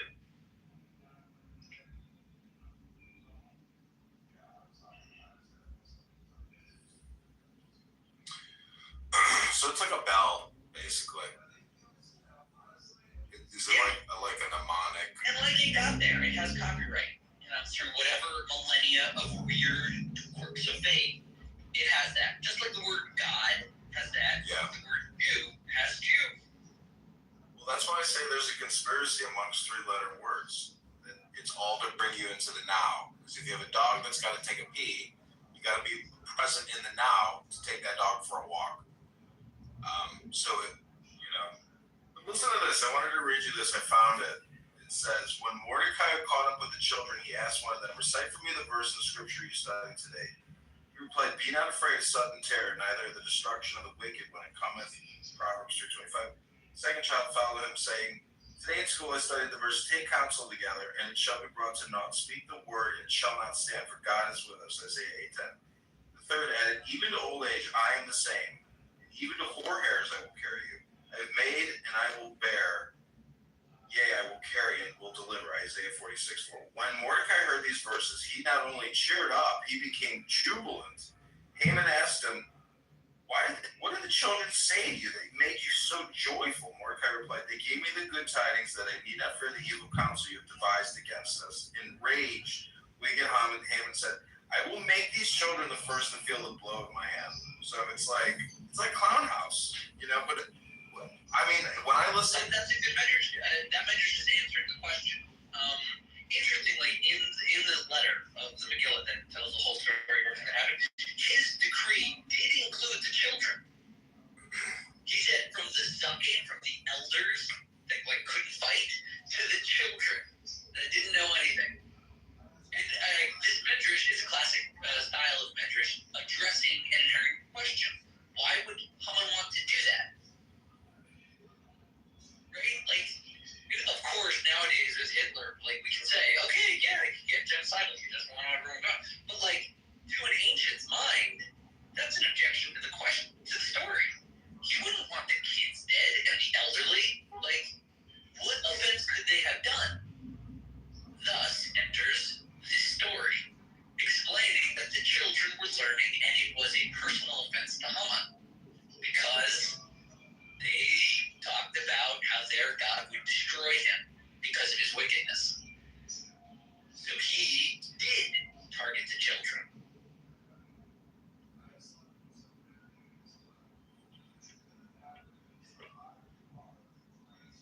So the people who wrote this, do you think, it's literal and then they create more of a drama? It's questionable. Since the Midrash is written by their style, it's sometimes one or the other. Sometimes it's a story of what actually happened as was told from the ancestors. The commentators on the Megillah are not that far removed from the authors of the Megillah. Megillah is a very late book in Tanakh. It's after the destruction of the first state already. It's after a very developed state of Judaism with already a library and prophetic reasoning, and they already are capable of interpretation. So when they read this medrash, it could just be a story of what actually happened and what they pieced together as to why he made a decree on the children. Alternatively, it could be more a classic medrash in that it's not necessarily what happened, but it does explain a natural question in the text. Why would Haman target children? And then this story comes to explain. It's not a necessary story. It could have easily not happened, but it does add context to the decree on the children, which without this measure, we are left wondering why he decided to kill children.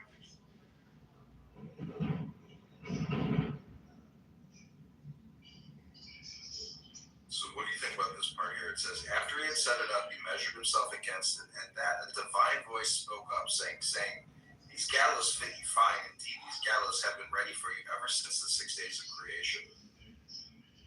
And that's with regards to Haman. So, by setting up the gallows to kill Mordecai, he's killing himself. So it's Well, they're commenting on it. This again could be like a mixture of Medrash throwing in.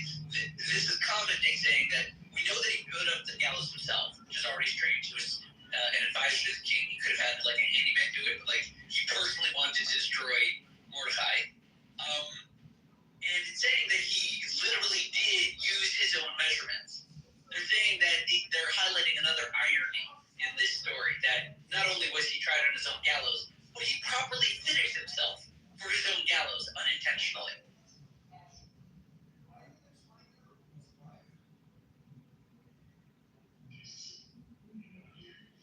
It says here, the Holy One heard the sound of their weeping at the end of the third hour of the night. In that instant, the Holy One rose from the throne of justice, seated himself on the throne of mercy, and asked, "What is this loud noise I hear, like that of kids and lambs?"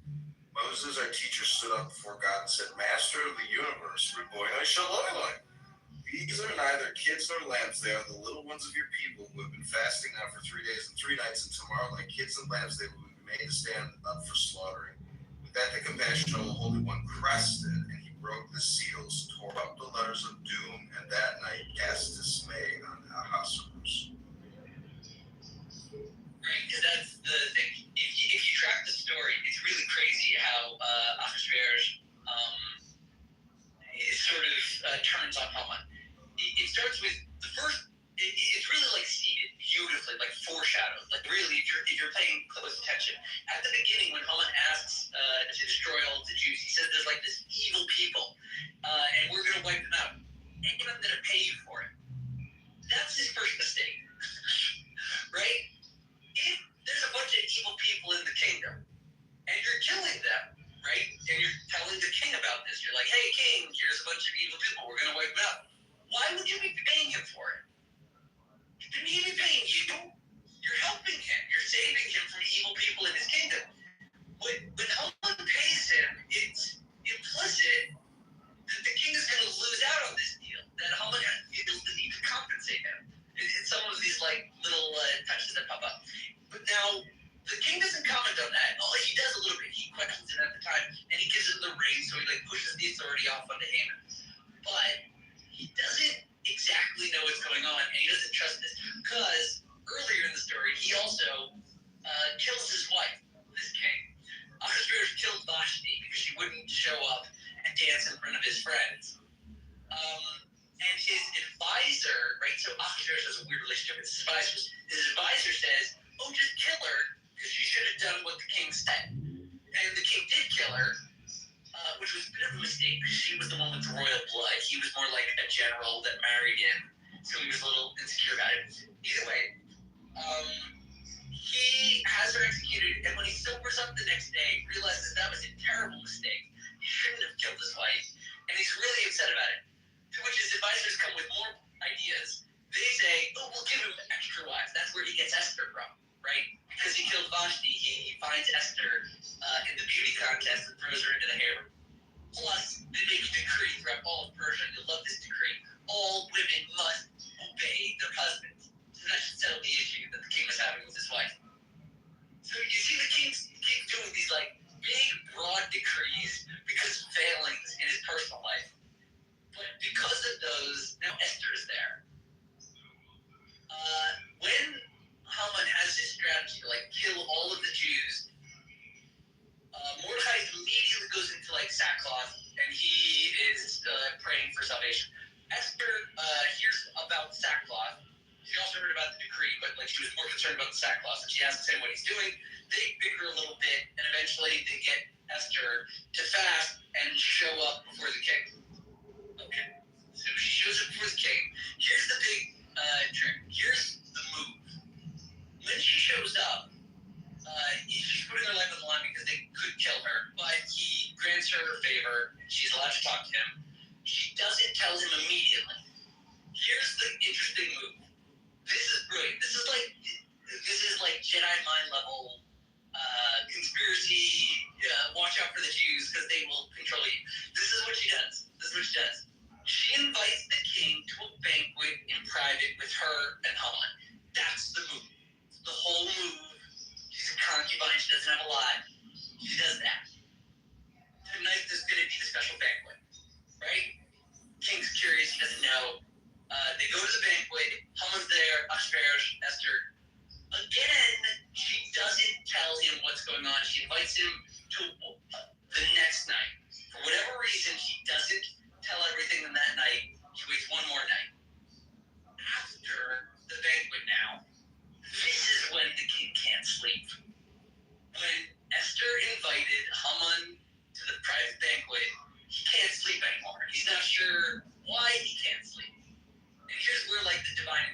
comes in and really makes it ridiculous. He can't sleep, so he asks his attendant to read to him from his diary so that he can get bored and go to sleep. And the diary opens up to the page that talks about when Mordecai the Jew saved the life of the king by foiling an assassination attempt from Big Son Sarash. Now, remember, the king can't sleep, and he's anxious. He hears the story, he's like, oh, great. And this is kind of similar to what he's thinking about. What if someone's trying to kill the king? Oh, look, here's Mordecai who saved the king's life. What happened to Mordecai? And the attendant tells him, nothing, we forgot about him. We never did anything about it. And this is now here's the other bit. While the king is in there, he can't sleep. He sees in the courtyard, right? He is Haman.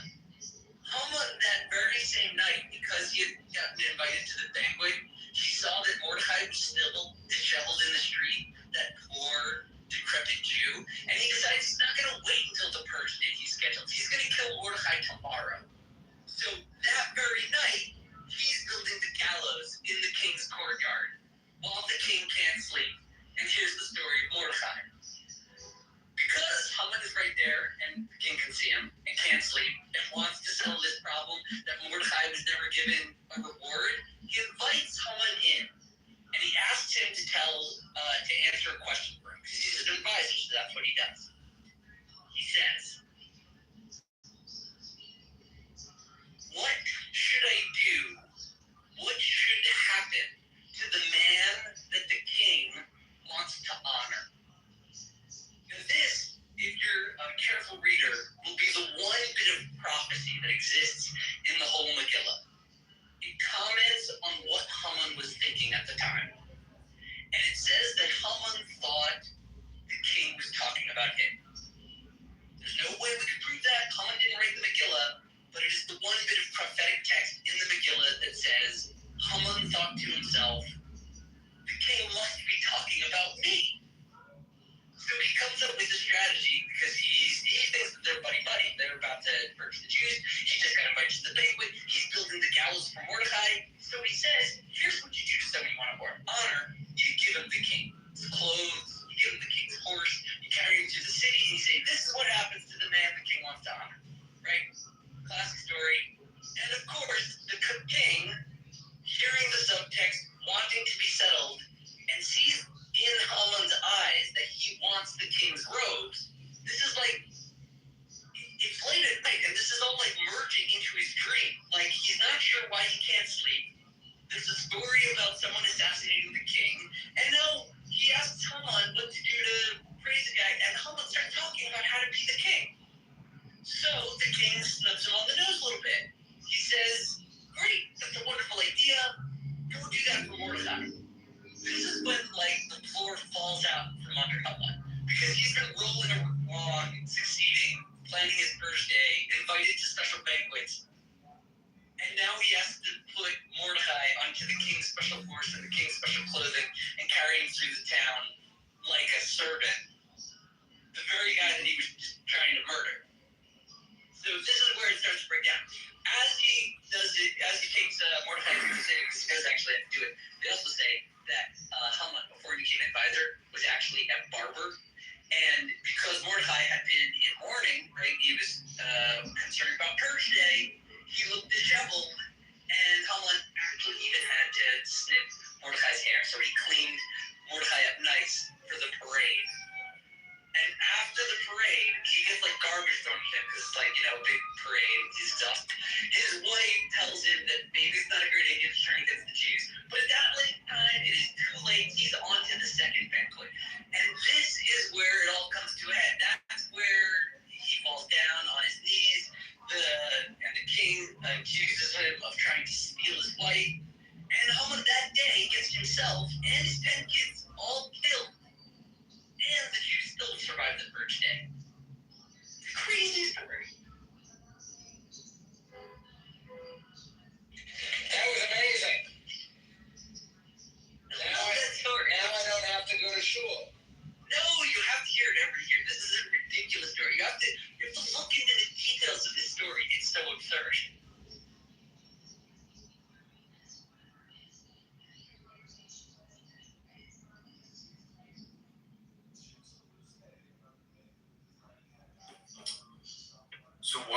cedar tree, say, hang Haman on me, on the tree that he in fact prepared for himself, versus all these other like divine trees like the pomegranate, the etrog,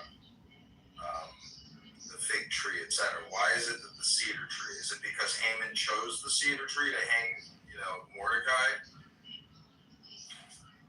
I don't know if there's other references to the cedar, could be, but it's crazy that like he measured, he was plotting murder that fell upon him. I like this part. As Mordecai mounted the horse, he kicked Haman, at which Haman said, Mordecai, rejoice not when thine enemy falleth. Proverbs 24. Mordecai replied, wicked one, my people were told, you shall tread on their backs. It's an amazing reversal. It's such an absurd reversal. Because the Jews were de-stated. They were an itinerant nomadic people that were surviving on their wits, and this could have been the end of them by decree. This is this part. It says, for Mordecai was great in the king's house, and his fame went forth throughout all the provinces. Esther 9:4. Coins bearing the name Mordecai circulated throughout Persia's provinces. What were the effigies on his coins? Sackcloth and ashes on one side, and a golden crown on the other. So it's absolutely black and white, yin and yang, dualistic. I don't know, I'm surprised there's no movie called Mordecai, because how could Mel Gibson not want to tell this story, because it's so fantastic. There are movies, they don't capture it. They can't dance it. The best adaptation I think is Aladdin. Aladdin's the closest. It has that's a total story. If not, I just highlight that the themes are pretty similar. You've got the evil advisor, a doting king, princess, and a street urchin that has a magical force that's able to assist them. It's not one-to-one, but the stories are pretty close. They just don't. It's amazing, beautiful, crazy intrigue that flips on its head in a second. I've never seen it. What about Django? That's kind of you see that? Django Unchained. It's not Django. This is not a very good example.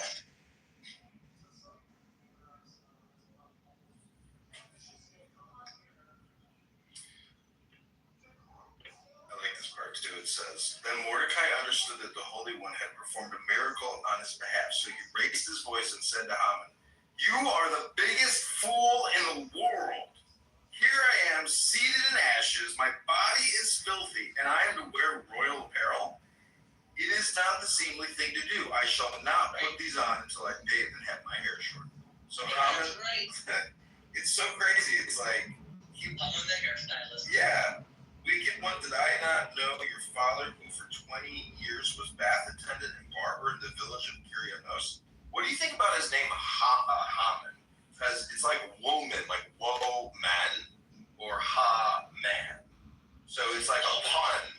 Yeah, Haman. It's like a pun. All that is the Jewish humor of divine justice, right? You plot murder, the last act you do is being the one to beautify the righteous man before he is paraded through town. It's what befalls the wicked, right? What was the one ounce of good left in Haman? He knew how to clean a haircut. And Mordecai took that from him too.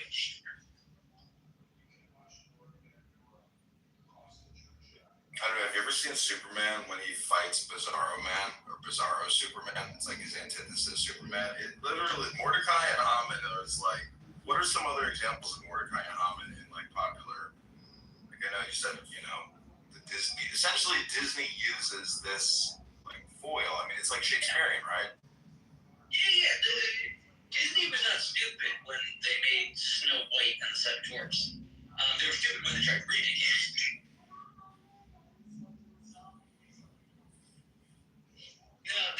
They're pulling off of legends and tropes. Cinderella, Sleeping Beauty,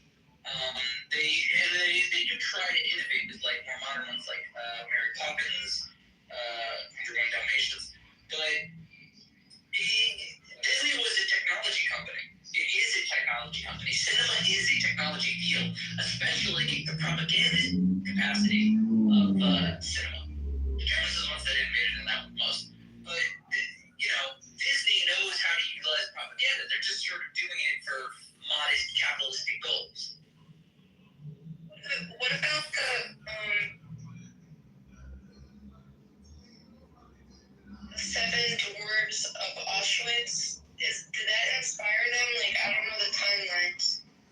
I don't know about the Dwarfs of Auschwitz. I've never heard of that. But Snow White and the Dwarfs is a story. Snow White Grows Red was the older story. Part of how Germany united as a state was by the sharing of legends and fairy tales. The Brothers Grimm were actual people. They were uniting all of Germany with their shared stories. And the Brothers Grimm is pretty good. They're good, very close. But that was them trying to track the oral tradition of Germany as a means of uniting it, because they were several separate kingdoms under separate authorities, with separate religions, but the stories and the linguistics really tied them together.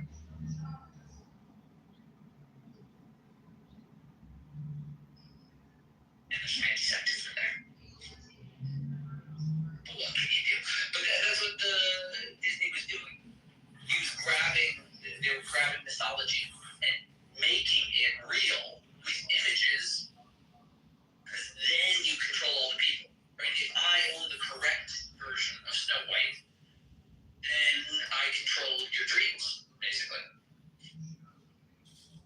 So they use that stuff. But they're mostly pretty benevolent with it.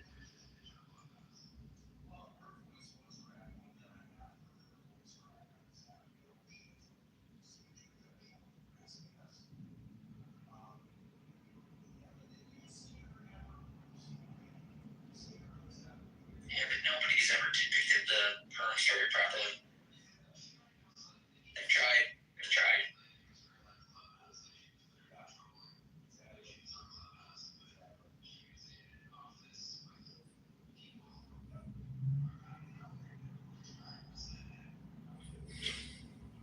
Well, even though we may not have a video other than my live stream to commemorate this conversation, I feel like we've done it in our imaginations.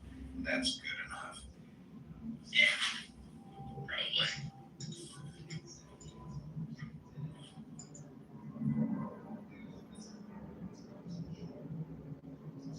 I think it's just like hanging.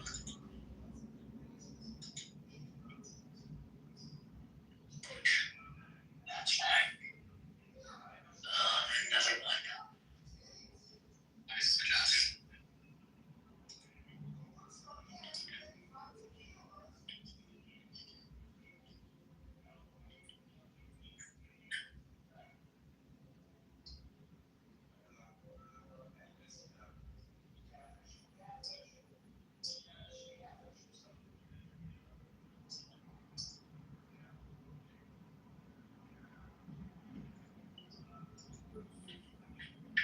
So do you think Adolf Hitler was aware of the story of Mordecai, Ahasuerus, and Haman? No. But they didn't vote Perm Fest at the hanging of the 10. Sorry, I didn't get a lot of sleep last night, so I'm like not 100% Nuremberg trial. Oh, you mean the 10 that were hung on Nuremberg with their connection with that and the Perm story? Could be. 10 is in Nuremberg. I wonder what kind of wood they used. Oh, when they hung the 10 for Nuremberg? Oh, no, okay. Or even, what was the guy who went to Argentina and extracted some of the former Nazis, like the Nazi hunter guy, who's that famous dude? Anyways, I wonder what they hung people with in Israel, like if they hung them on cedar tree or had like some component of the gallows. You don't know that famous Nazi, Rudolph, or I can't remember his name. Eichmann, you're talking about Eichmann. He was the capture, like it's like some famous Mossad operation or Israeli. Yeah. I'm just wondering if they, like in Israel, when they do capital punishment, like do they use actual lemon, like cedar wood from cedar wood? I wonder. I could Google it, but I'm not going to.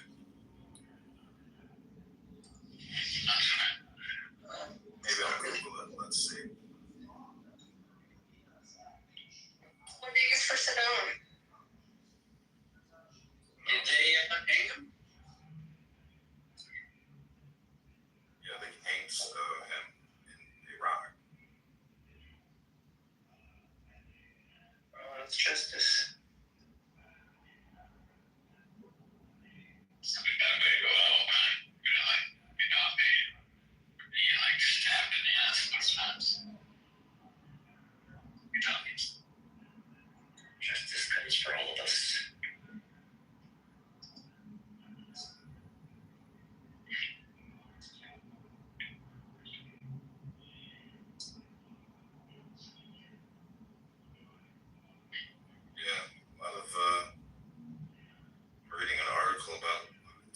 Cedar of Lebanon by Amy Newman Smith, Fall 2016, Pumpkin Flowers, A Soldier's Stories. A Soldier's Story. It's about Israeli soldiers in Lebanon.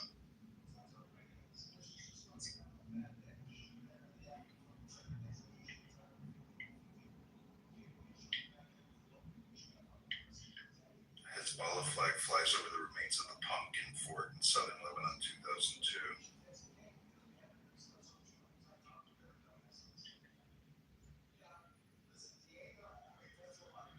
Okay, Rabbi Shalom, another Shabbos miracle. All right, this has been fun. This has been Low IQ Dumb People Who Hate Books and Words, which is Clown House. Welcome. I don't know. Chris, did you want to say anything? I know you raised your hand earlier, but for whatever reason I couldn't accept the hand raise. Like, let me try to invite you if you want to say something.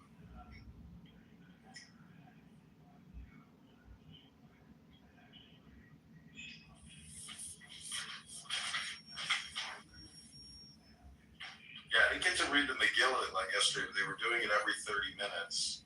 Yep. But I don't know. I did it a couple of years ago. I chanted it in Hebrew, but if I read the English version, is it just the story or what is it exactly? Maybe I should Google it. Yeah, it's the story. It's got all of the components in it.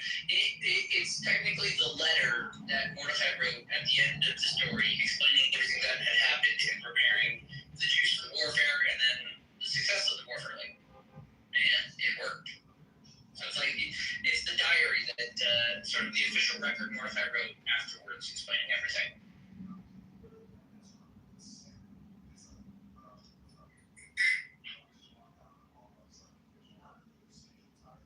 It says, "Blessed are you, Lord, our God, King of the universe, who has granted us life, sustained us, and enabled us to reach this occasion." Amen. Yeah, those are the blessings. Yeah, it's 13 pages long. Yeah, it's exactly what I just read in this book that I have here.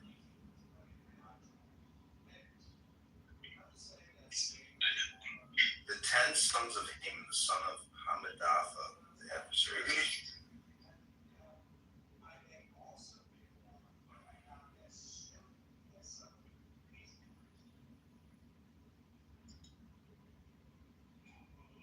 After reading, the reader recites the following: only if a minion is present and those listening answer amen is indicated. Blessed are you, Lord God, King of the universe, who wages our battles, defends our rights, avenges the wrong done to us, punishes our oppressors in behalf, and brings retribution upon all our mortal enemies.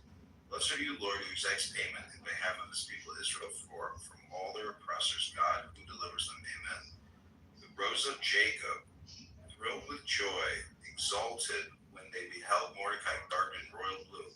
You have always been their salvation, their hope in every generation. Make known that all who place their hope in you shall not be put to shame, nor shall all those who trust in you be disgraced forever.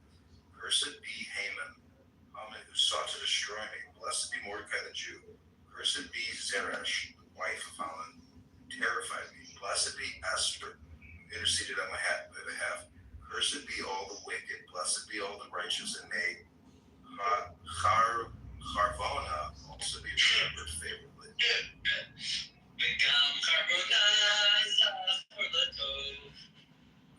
what is that? Harvona is, again, an ironic little bit. Remember I told you the king kept getting advisors that pop up and give him a terrible idea? So at the end, when Ahasuerus sees Haman in his bedroom with Esther, and he says, "That's it, I'm totally going to kill you." How did Ahasuerus know that the gallows were out there? What if it's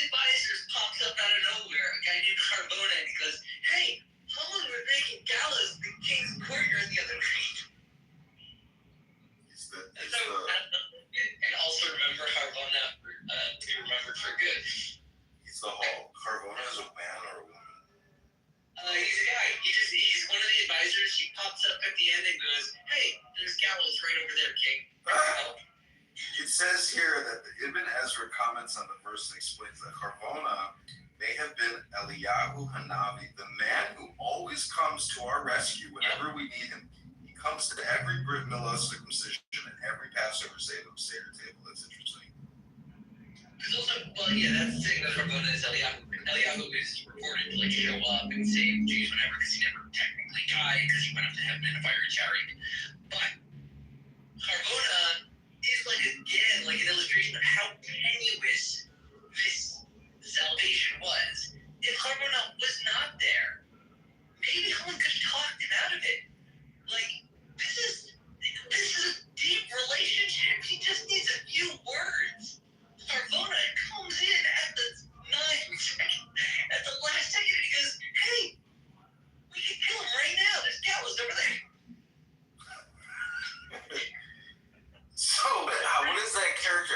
There's a lot of Carbonas in movies then. Like, it's like the Legend of Bagger Vance, right? Or it's like some mystery character. What is that in literature? Like the mystery character that comes in, performs a random miracle, and like you're like, whoa, how did this whole thing just change? Oh, I mean, like, broadly it's Deus Ex Machina. But, like, yeah, if you look at the story, it really should have fallen apart right then, as soon as someone has a chance to explain himself.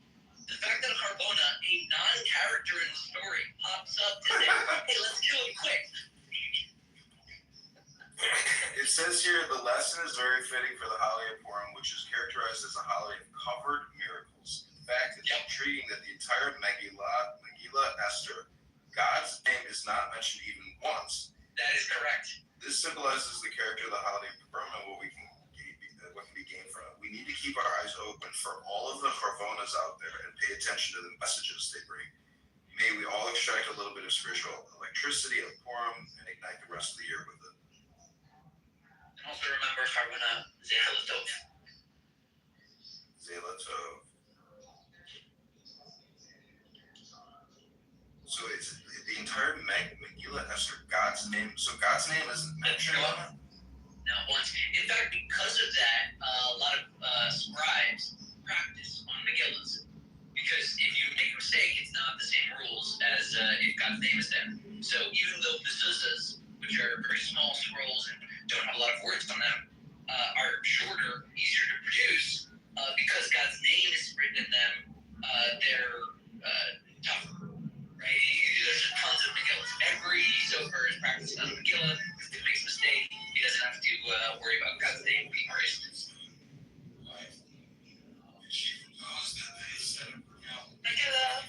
Such a great holiday. I love Purim. Yeah, I'm looking at somebody's YouTube. It was 20 hours ago. The title is The Hidden Hero of Purim, Harvona's Mysterious Role in Haman's Downfall. Yep. Some NETIV, which is Virtual Torah Learning for no eyes. Really? For Harbona. It's like the story looks ridiculous, and then at the end, you need Harbona to just kill him quick.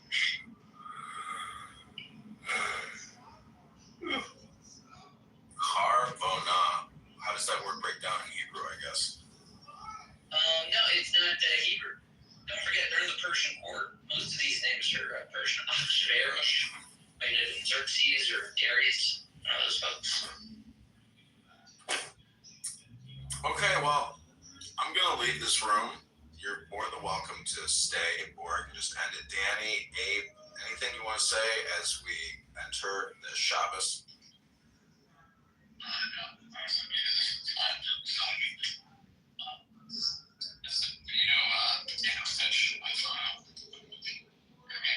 Is that another photo of me? I screenshotted the other one.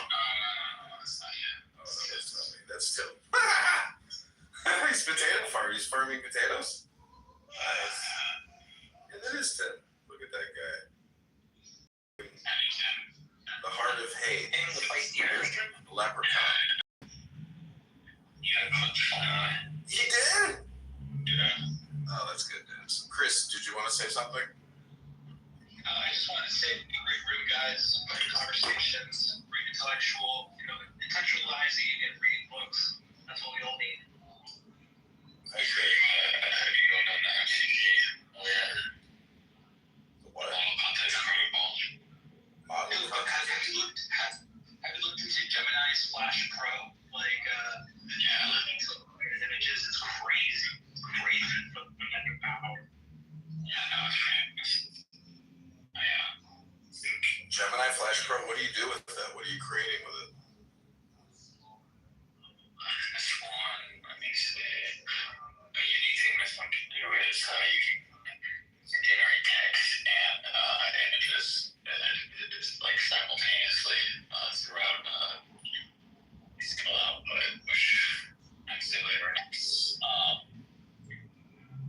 But I really been using Gemini. I've been using Sonnet 3.7.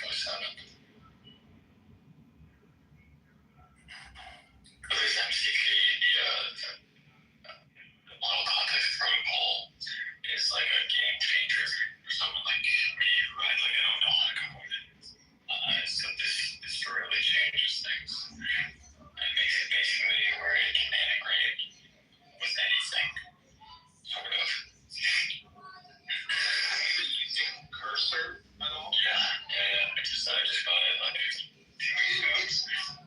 Like, I'm literally like a brain dead retard when it comes to like programming, but like this one with the programs, and you can like one shot with like these like things, or it's incredible. Like it's the most amazing thing. Like I just wish it was like more open source, you know?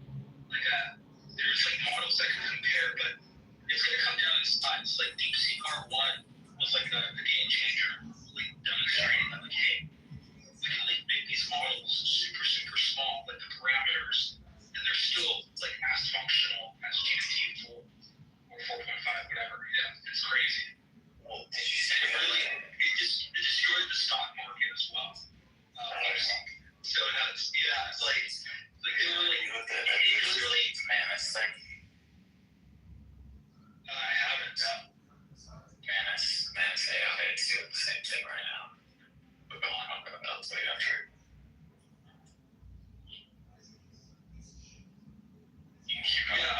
It's not a model. It's just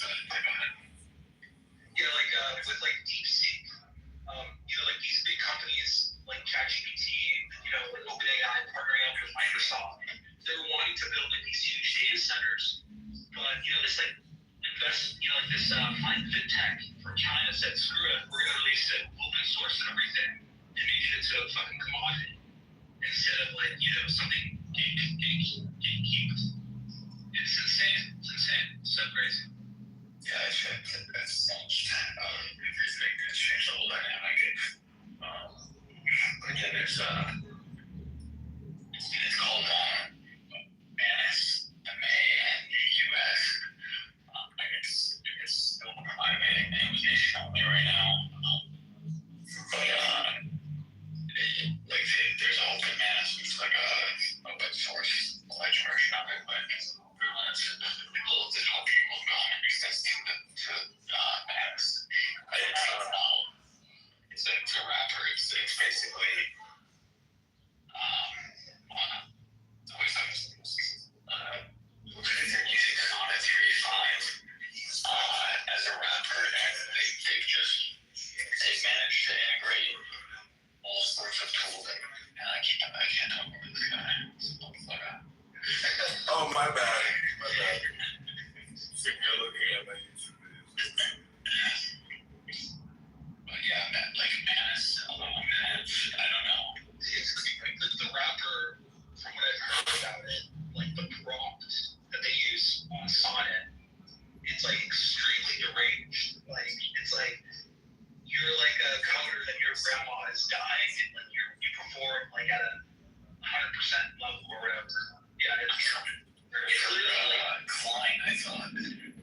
bases, the average save per taxpayer off the 2022 figures of 161 million individual income taxpayers. So, and it goes on to break this whole thing down in greater detail. So, I don't know how you sit about an hour over and on. I said this is part of the run. And almost immediately in the chat,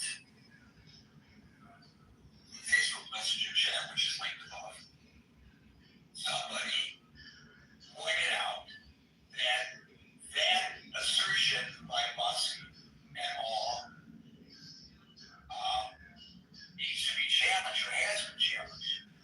Now, obviously, the people who run this website, Musk has a motivation to show that they're making great savings, they apparently have a motivation to show that he has not.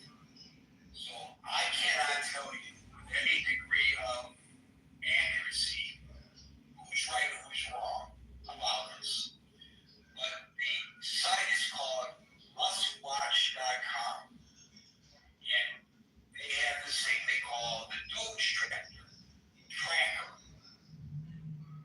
And according to mustwatch.com, and they're right about this, Doge claim cuts of $105 billion. But they say that the verifiable canceled funding is only $8.6 billion. So that's a 92% inflation of success beyond the reality, at least according to this Muskwatch. And I have to acknowledge to you, I have no idea who these folks are. This is the first time I've actually seen this tracker. It was just linked to in the chat, and I use this to show that there seems to be a major disparity in the figures here. So the question I have to you is, from your perspective, has Doge been thus far successful? So with that short introduction, because the introduction itself was relatively short, the apology probably was just as long as the introduction. I will start calling people in the order in which I see them on the stage, and I'm so happy to see so many people want to sound off on this. And today that order begins. Nothing could be further from the truth. It is the interior nervous organism, not the external organs, that is always meant in phallic symbolism. And the force that works through these interior centers is the great magical agent, the divine servant fire. We have the almost superhuman task of creating a new set of associations with the word sex, because after all, certain aspects of the truth must be worked out to practical application through exercises which will lead only to most terrible results unless the minds of those who undertake them are first completely purged. False modesty must be replaced by a high and reverential attitude of respect for the centers where the fire of life is most active in the human body. The Hebrew full thread is Kav, QV, which adds to 106 the value of the letter name, and VN. Comment on noon. They don't sound.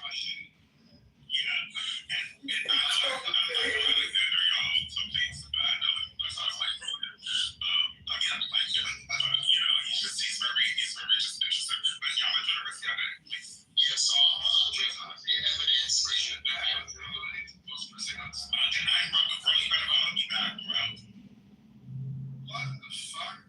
Oh my god. But you can't find it.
gang related. There was a Mexican man that was walking home with groceries, and some blacks decided it'd be okay to basically shoot him and execute him and steal whatever shit he had.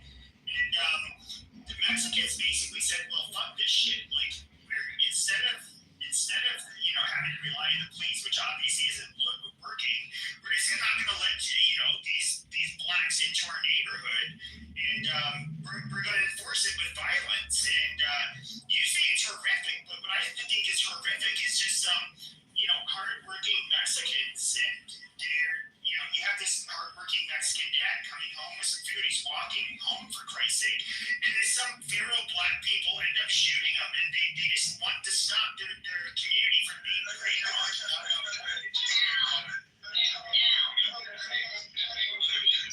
He has no evidence for that, right? That's not what happened. The reason why Hispanics became first, you gotta understand in Hispanic culture in Latin America, there's already an anti-black sentiment. They have something called la raza, which means improving the race, right? They literally say in Spanish that mixing with white people is improving the race. So actually, How is that a lie?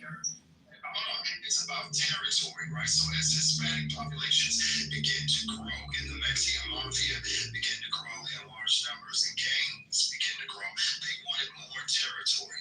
And so they began to say that black people had to get out of neighborhoods, and they started to squat up. You also had a motherfucking Mexican army that was coming over, posing as gangs, doing teaching gangs paramilitary tactics to ethnically cleanse black people out of their communities. The Mexicans military trained these people. Is that what your claim is? They had paramilitary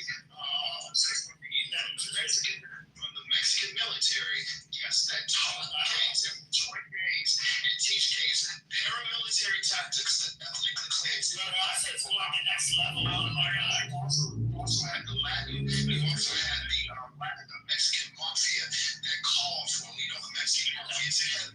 And the cartels, the Mexican mafia. No, the cartels are the Mexican mafia. It's La M.A. Occasionally run over the Sureños, they're not from Mexico. They're Mexican Americans. And they run the prisons in Mexico, and they call the shots for all of the southern Hispanic gangs. The Mexican mafia called for the ethnic cleansing of black people out of black neighborhoods. Right? Said, look, our numbers are growing and expanding. We're going to ethnically cleanse and we're going to take over their territory. So this was what this was about. Partly it was about drug money, and then it worked its way up over time, but it wasn't about gang shit. It made its way out of the gang culture, and it made its way into everyday life, where everyday Mexicans, hardworking Mexicans, right? Never do anything wrong. When you have hardworking Mexicans, right, who were discriminated against black people in hiring, and then even going as far as terrorizing black people in the workforce. Again, I'm going to put all the evidence in the chat to back up my statement. I'm going to put the evidence in the chat. It's not bullshit. You'll see it for yourself. Where you come from?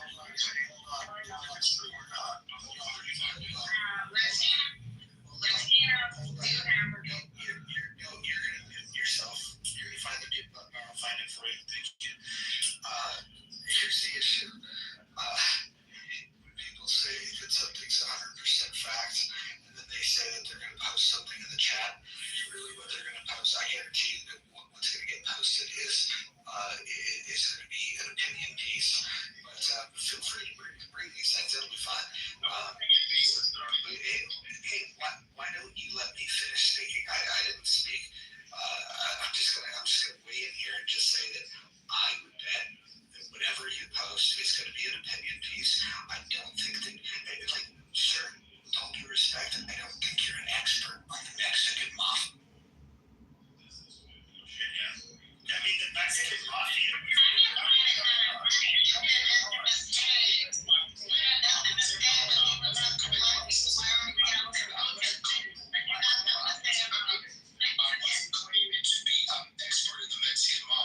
I'm only speaking to the fact that the Mexican mafia called for the ethnic cleansing of black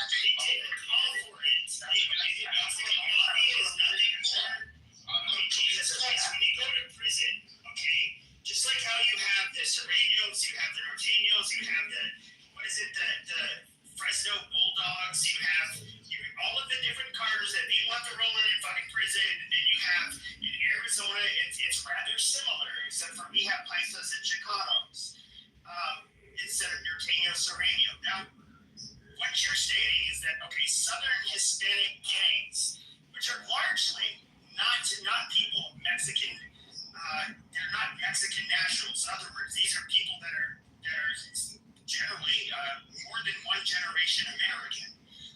These people control the Southern Hispanic gangs. The reason why there's even a norteño versus serrano is very similar to Arizona, where it's Chicano versus Paisa.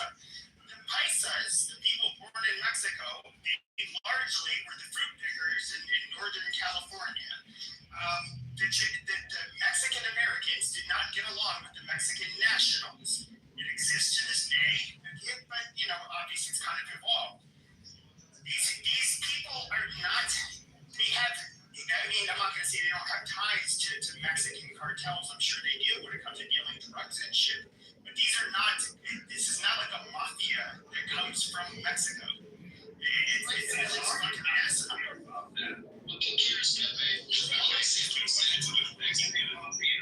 Mexican mafia call for the ethnic cleansing of Black Americans out of their communities. I don't give a fuck about their history or their dynamics. That's irrelevant to me.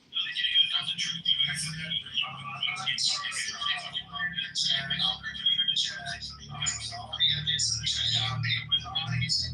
look at it for yourself. I already put one link in. I'm going to put more in. Not only are these Latinos biased in Southern, they're biased in Northern California as well. Playing my poor baby because she was black. That's sad. I can't go out and protest with a Mexican. Can I ask you a question? Where are your parents from? I mean, I don't want to be a colorist, but I'm just looking at your photo. If that's you, it screams African unmixed. Why does it matter what I am? Because I mean, it's very different when somebody whose family flies here. No, first of all, you're not going to say me like that. Yes, I am going to. Because you're not going to know who I am. I'm not going to sit here and claim that it's not going to happen. So I'm not one of their people.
that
could say these are people can kind of tell if someone's black, regardless of their accent. It's the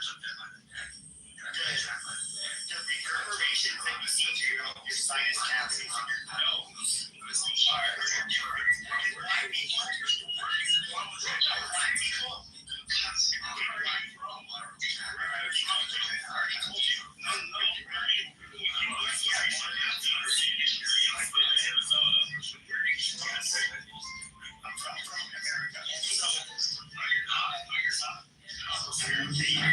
I sound like a foreign person, amazing. Yeah, but that being said, your nose, and your sinuses, your voice are equal.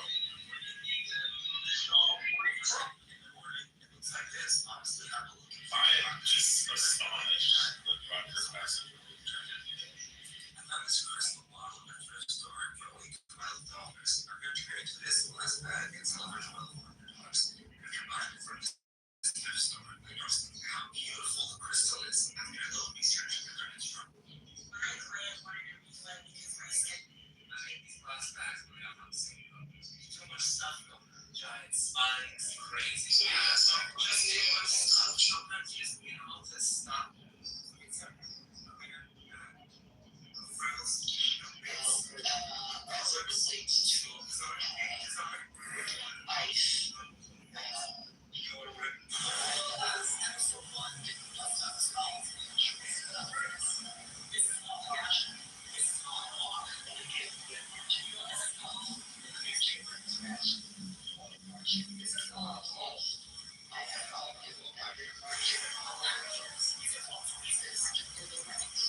Whatever their job description is, people. I was asking about the question. The question was, can you describe what it is?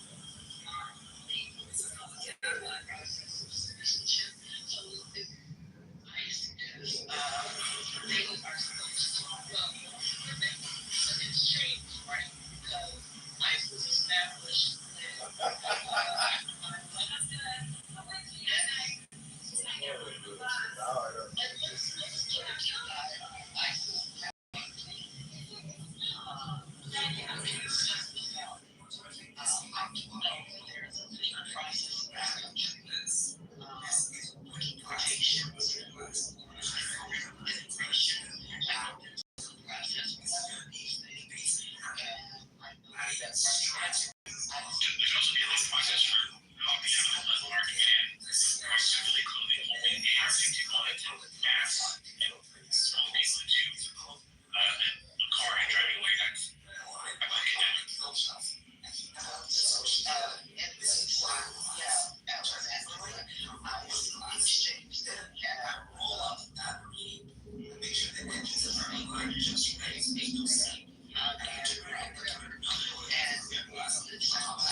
My questions in bad faith when I asked you what the job description of ICE employees are.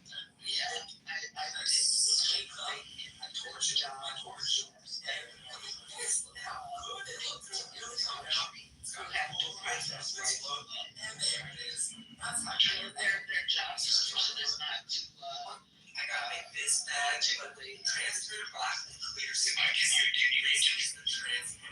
Can you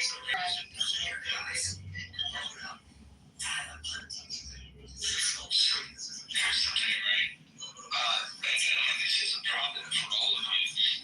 It's not being picky and choosy about when you want to push back on authoritarianism from the government. It comes at the same from government every time we ever say we have had this problems. Because you're just selective with it.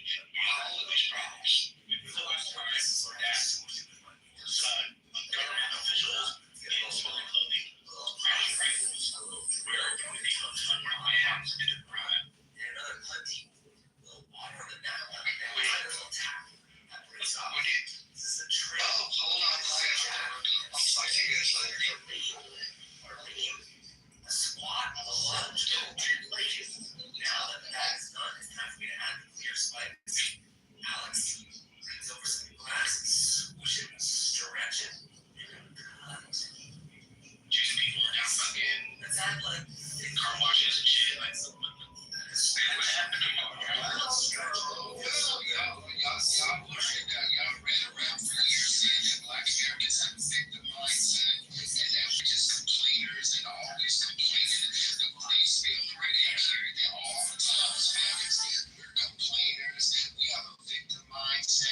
crazy, right? You had Cesar Chavez at that time, who actually was kind of against the Hart-Celler Act, against illegal immigration and large amounts of illegal immigration, because he said it drives wages down. But again, it's still Dr. King supported the Hart-Celler Act. Without that, you wouldn't have had nearly the numbers that Hispanics had. And in fact, Hispanics, when the few that were here in this country, you were treated like shit. You were segregated, you were marginalized, you weren't even allowed to go to the same schools as white folks. And we still fought for your ass and died so that we can have desegregation and we can have V. Brown Voices Board of Education, which allows you to be able to be integrated and go to white schools, you dumb fuck.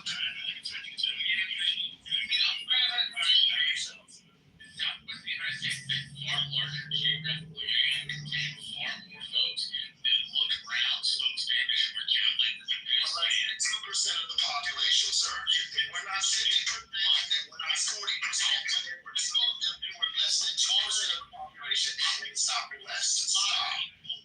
Happen to be Hispanic, happen to be Catholic, happen to be Spanish. And in the Southwest, right here, in the Southwest, again, they were treated, they were segregated, and they were treated like third-class citizens. And yet still, our fight in the civil rights movement gave them their freedoms, it gave them the rights, it gave them full citizenship in this country. It was us, it wasn't the English. They were hard at that, and not Hispanics. In fact, Hispanics at this time were fighting to be recognized as white. You had LULAC, the organization LULAC, which later on became known as the Hispanic organization. The leaders of LULAC in Texas are all Gallup. Yes, they did. LULAC did. No, you're a liar. You're a liar, and I'll put it in the chat and show you, clown, that the heads of LULAC, which was the largest Hispanic organization in the United States of America, LULAC was arguing to have Mexicans identified as white. In fact, the heads of LULAC said that they do not stand in connection or community with the Negro. In fact, they said, let the Negro find his own war. I'll put it in the chat to prove these clowns are liars and what we're talking about. I'll put the evidence in the chat, clown. Then I would not make the claim. I'll put it in the chat, clown, to show you don't know what the fuck you're talking about, you loser. You're wrong. Yes, LULAC fought for Hispanics, Mexicans to be identified as white. And in fact, I'm going to put in the chat a quote from the head of LULAC and what he said about blacks in America.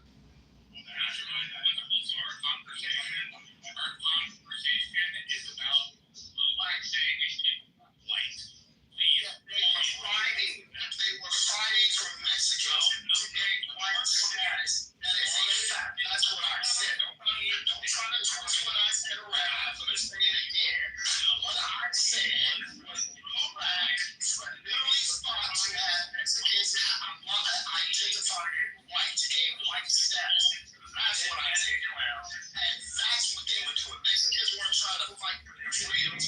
They was trying to fight to be identified as white. That's what their leaders were doing. That's what their leaders were doing.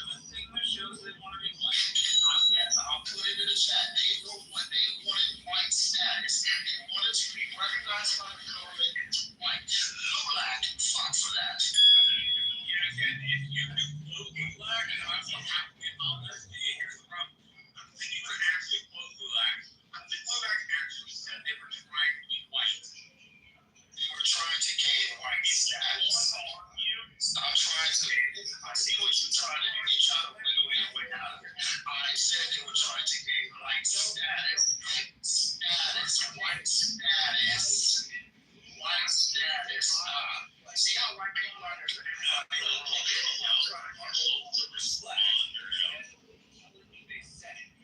Yes, they said that they were fighting for white status, bitch. No, what claim?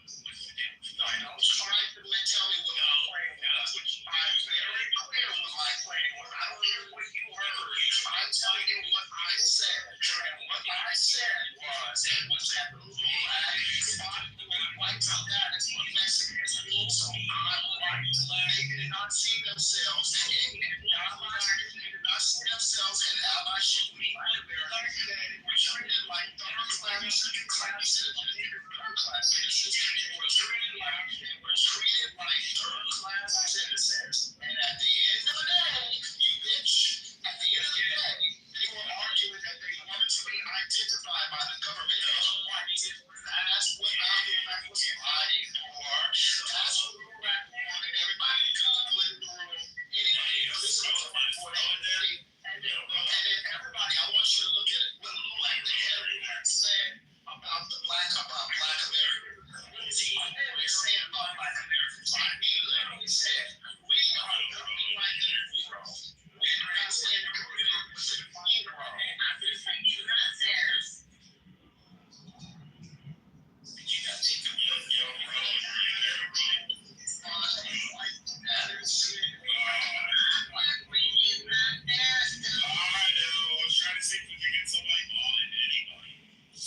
Actually have a conversation after lunch is when we're crashing out, but he does every time he's crashing out. When I started talking to him, conversation. Marshall started to yell when I started to talk. Yeah, it's Marshall. Shut up, too. He's wrong, and I didn't start to yell. Okay. I just had this plane was Lulac said they wanted to be white. So please hold Lulac. Asking you to put something that you're claiming is violating. It's asking you to do more of your intellectual claim in the first place. Okay, so I'm going to say it again. I said that Lulac was fighting to be recognized as white by the United States government. Hold me the damn thing. I don't need you to repeat your fucking claim. You need to quote me what you said. Yeah. So, yeah, I just quoted to you what I just said. No, put it in the chat. Absolutely no problem at all. From Lulac website for anything denoting what Lulac said. That was their policy intent. I want to see it because I have Absolutely, yeah. Absolutely. He would actually show it. Yeah, exactly. Thank you, people in the chat, because Marshall doesn't know what the fuck he's talking about. You could literally Google it. It's not hard to find. Like, if even people in the chat, Marshall is saying you're wrong.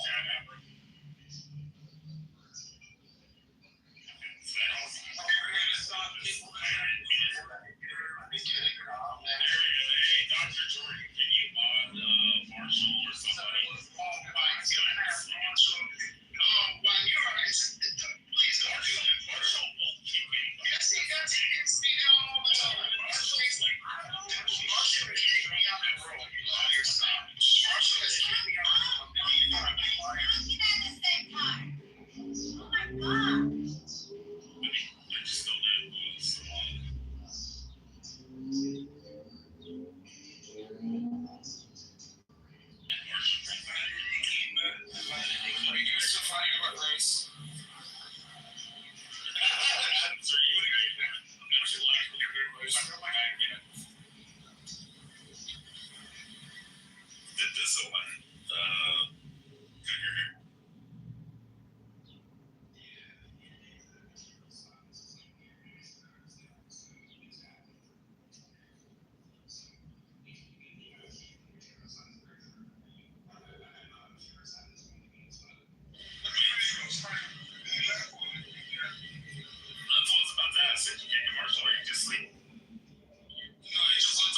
is supposed to be a reading, but in actuality, it's like a cult reading, but just in its generalization. That's just generalizing things that people want to hear. And then he tells the people, he's asking ancient people from the group, he's like, what is yours? And they're like, oh my god, this is 100% me. And he's like, how about you? And they're like, oh my god, this is amazing. Like, this is ridiculous how accurate you were. He's like, no, start passing it to the right. And they start passing on the right, and they're all identical.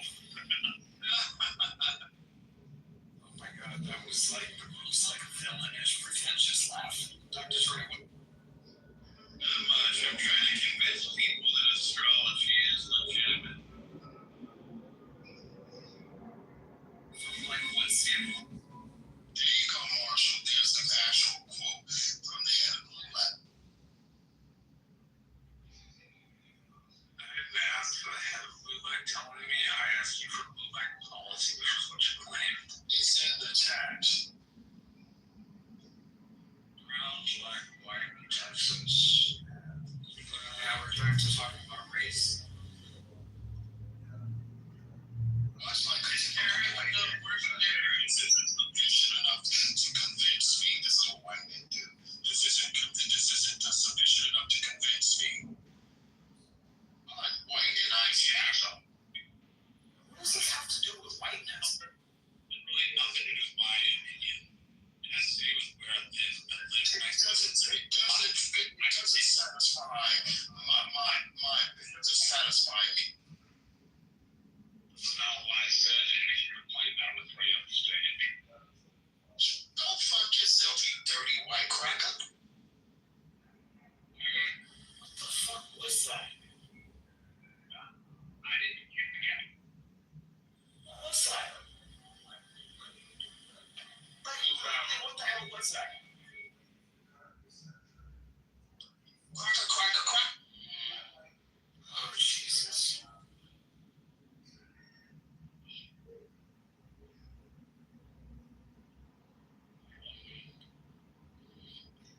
Is he okay? I don't know, Alex. Doesn't sound no good.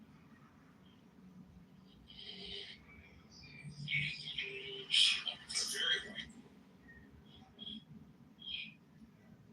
Hey, so Dr. Jordan, guess who I saw at the gas station? Christy Brinkley. No, Faye Resnick. Oh, tell her he said hello.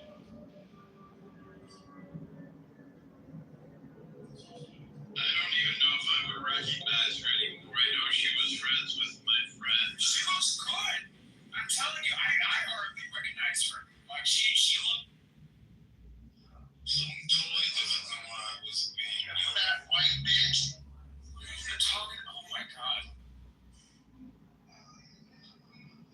It sounds like y'all grew up in Beverly Hills, Dr. Jordan. I mean, this is not Laguna behavior. What is happening? What, you got magic or something? How do you get in and out the ring like that? He's doing it on purpose. Only does so before anybody can kick at you. Yeah. Okay.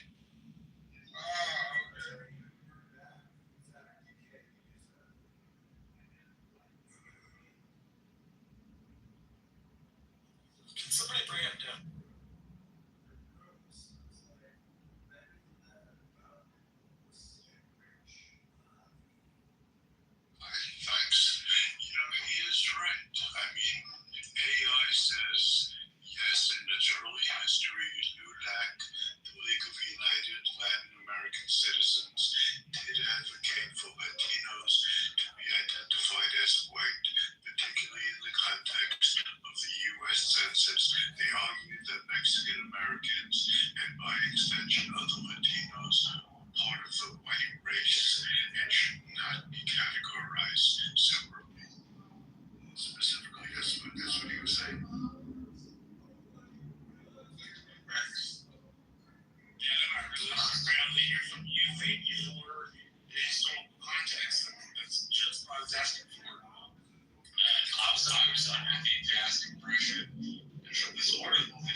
in my class. Hold on, I get it, but I'm talking about legally. White people are classified as white.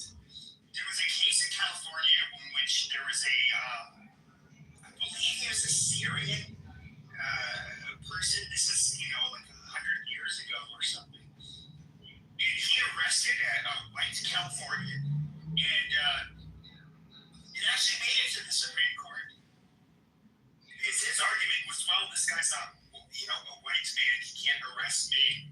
And so he basically ended up, God damn it. Keep saying my name. No worries.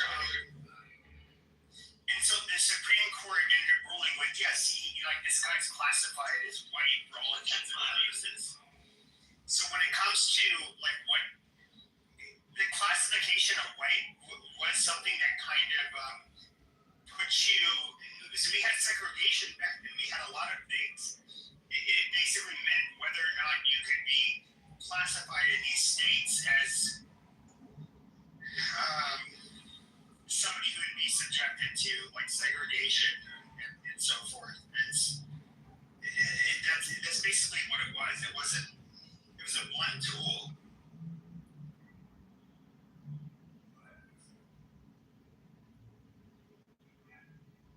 Are you aware of the black being with an argument that been provided his own Google?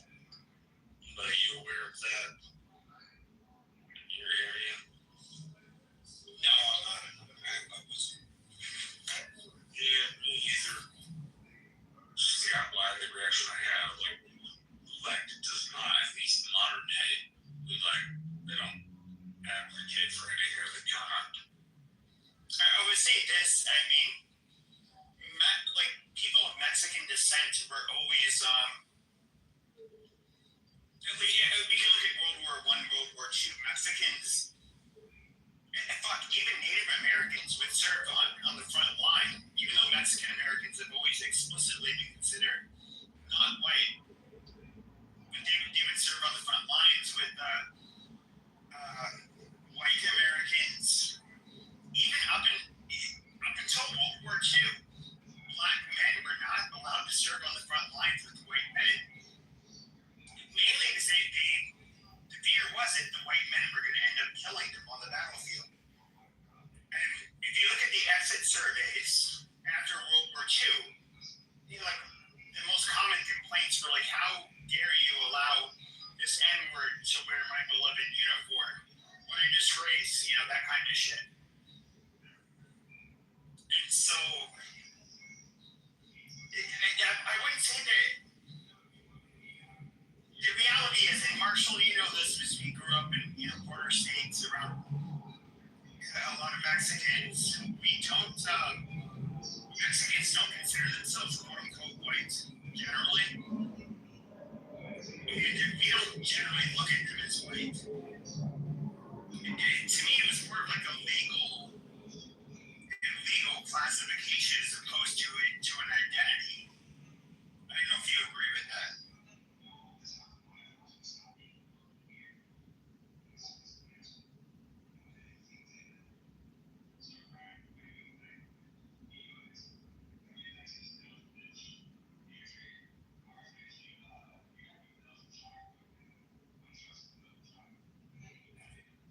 Marshall, you're on mute. Usually you would say something.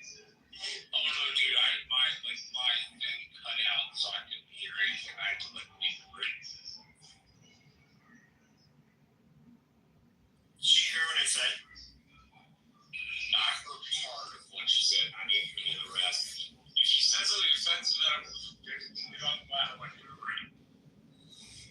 I was just saying that, the classification of who is white was more of a legally it served its purposes, but in real life, as somebody who is living in a predominantly Hispanic area, I live in a border state that's largely Hispanic.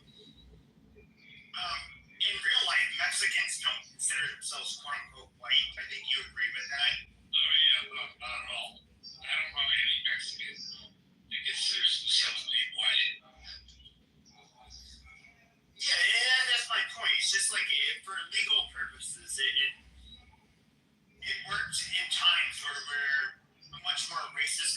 where certain people are given more rights than others, I guess you can say, or legal protections. But I don't.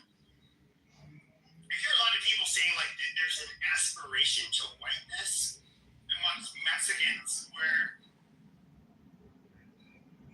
there's like a grain of truth to that. But if I'm being honest, Mexicans are some of like the most proud people, where they don't really. I don't really see them bitching and complain about that much. They're very, very proud people. And in a way, there's like a sense of defiance. If they're to be challenged by white or black people, they definitely. These are not people. It's not a group of people who I see kissing ass, I guess, for lack of a better term, to any group. And for the most part, I would also say they're very warm and welcoming, festive people. I don't know. I guess, there's a lot of black people who hate them here. That's fine. Yeah.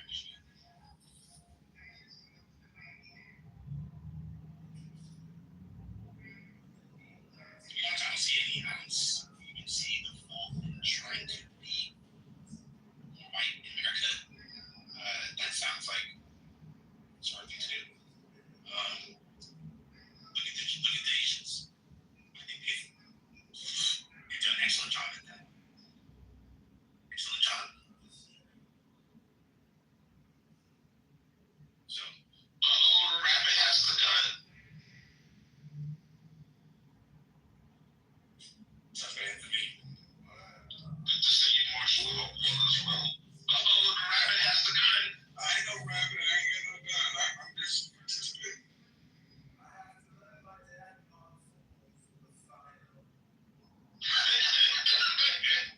Yo, how do they do that, man?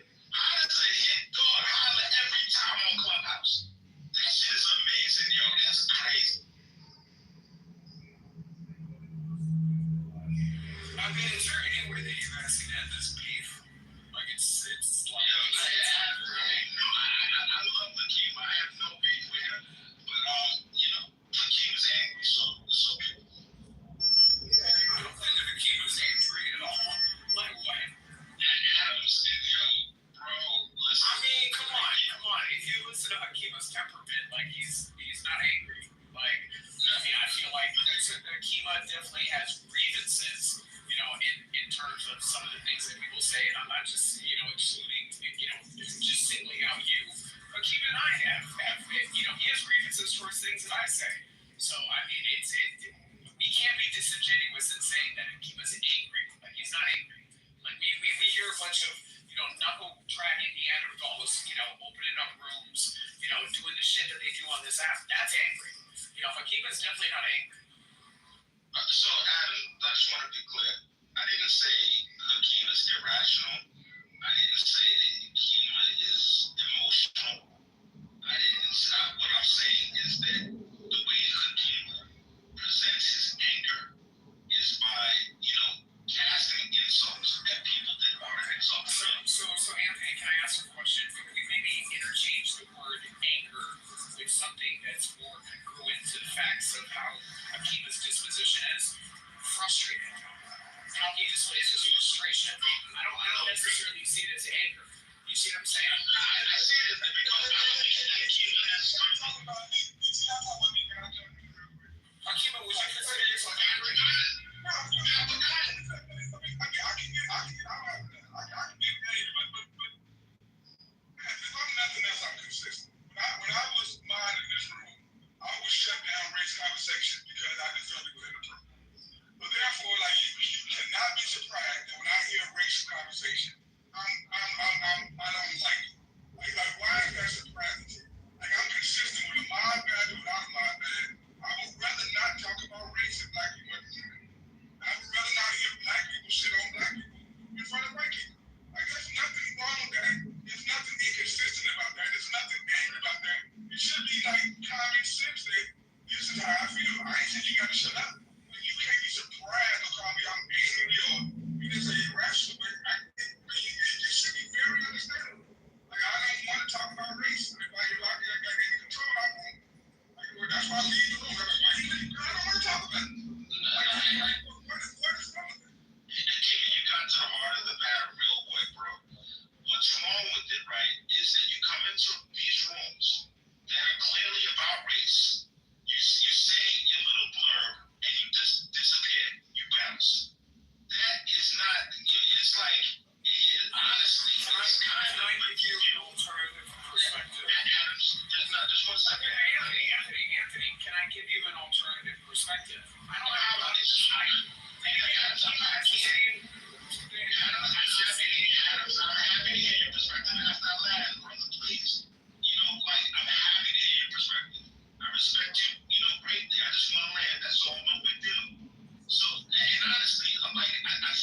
express our ideas because the person that opened the room is white is garbage to me. That's nonsense.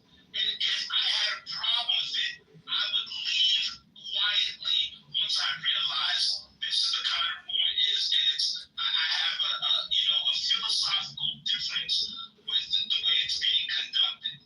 I wouldn't participate in the chat. I wouldn't participate in the stage and then run out the room as soon as I say something. I gotta do what you would do. I can't act like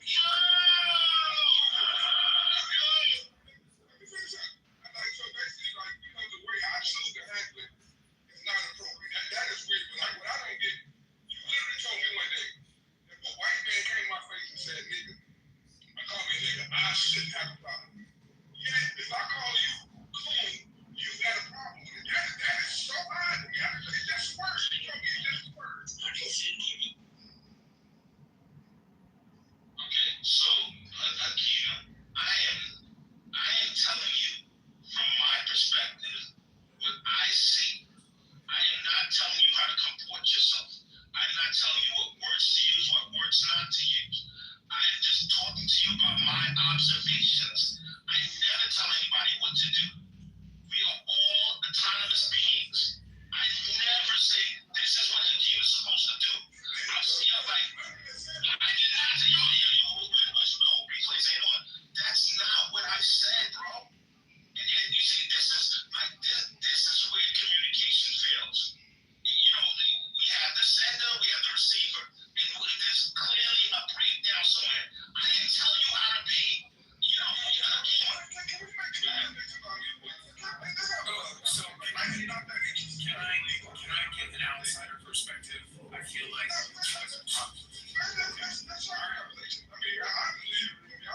don't leave Hakeem on. He's uncomfortable. He doesn't want to. You guys said he doesn't want to talk about himself.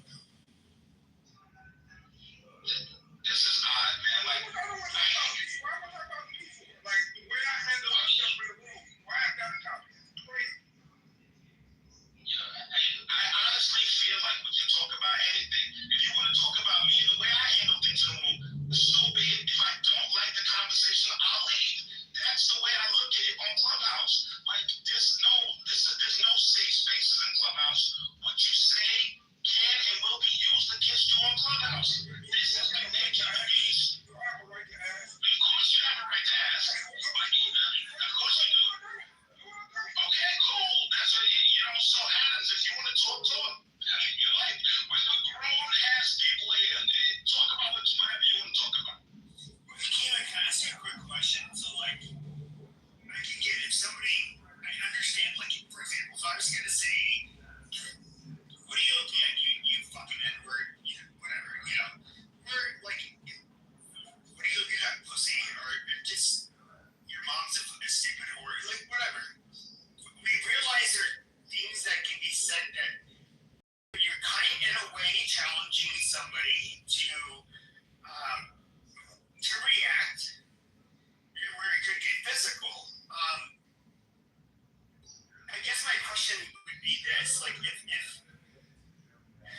I look at things differently in terms when it comes to Black people. Like, if I when I was in college, I worked in a hospital registering people. If I was to stand outside the entrance and call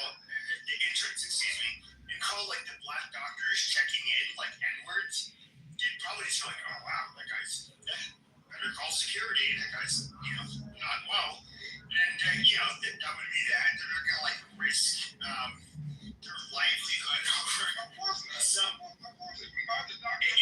Yeah, but if I understand also, but go to like an area where it's more economically downtrodden and people have a lot less to lose, yeah, they'll react. I drive to Uber.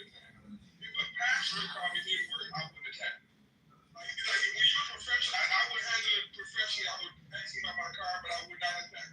I'm just walking down the street, and it's me, and you walk up to me and say, I'm gonna fuck you up, or at least try to fuck you up. I can't guarantee, but I'm gonna at least try. I guess my question would be this though, like things like the N-word, is it I'm using a derogatory slur to make you react because of your skin color. But it doesn't really mean anything. I mean, there's like Dr. Ben Carson, who's a lot smarter than me, who's a fucking brain surgeon. I'm a fucking peon compared to him. Me calling him an N-word means nothing. I mean, he has no more complete. You missed the point where I brought it up. Can you answer that? Like, the reason I brought it up is, as we said, I took my problem. Yeah, he has a Can I please finish my sentence? Like, I'm not sure. He doesn't have a problem with me not accepting N-word, but he can't accept me called a coon. I mean, you see the hypocrisy. Well, sure. Well, Is he okay with it? well, sure. So, like, I support, like, Did you hear me at any point say that he can't call me a coon? Did you at any point hear me say that?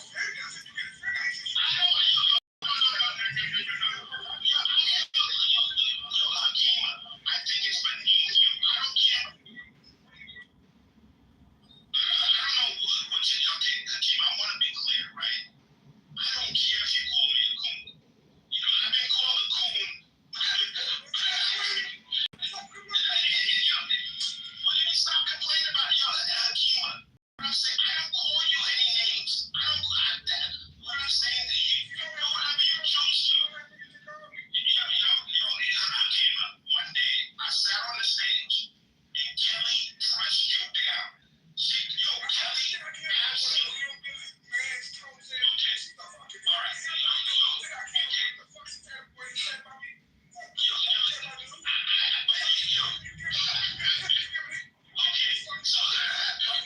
So I want you guys to see the inconsistency of some stranger walking up to Akiva and calling him the N-word.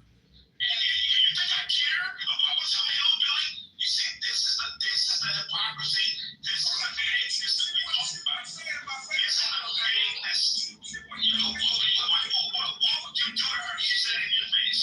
What would you do to her if you said it? What would you do? Okay. What would you do to her if she said it in your face? Absolutely nothing, Akiva. Akiva, nothing. You wouldn't do anything to her. Akiva, you would do nothing to her. You would do less than some to her. You said lost chicken. here's part of the problem. I know you're Muslim, for example. If I was to, like, I'm going to use doctors for an example. People with something to lose that are educated, intelligent. Like, I could hurl insults at doctors a lot more than I could to the general public, in my estimation. And they're going to be the least.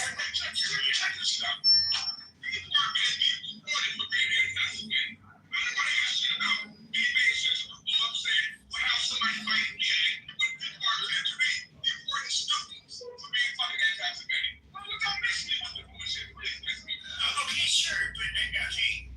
If we agree that I think that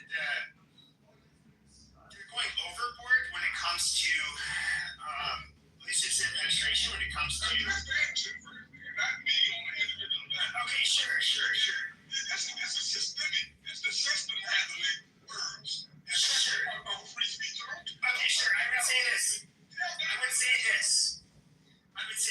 You get people that have come on student visas to go to school here, and these are people that can say the most anti-American, anti-white, anti-whatever the fucking Western shit you can think of, and it's been tolerated for a long time. Now, do I think it's sure? Sure.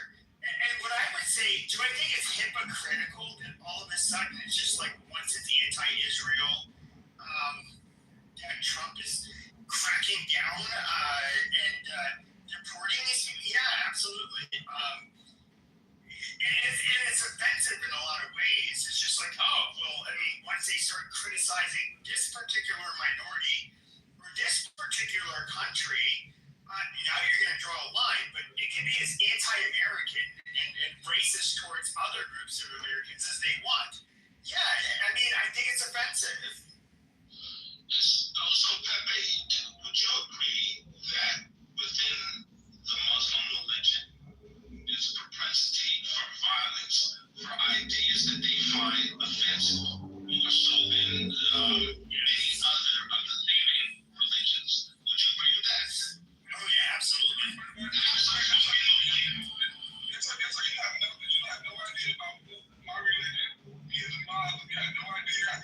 not have the same ideology that the mainstream Muslims nowhere near. So please don't not be that box. Can I finish?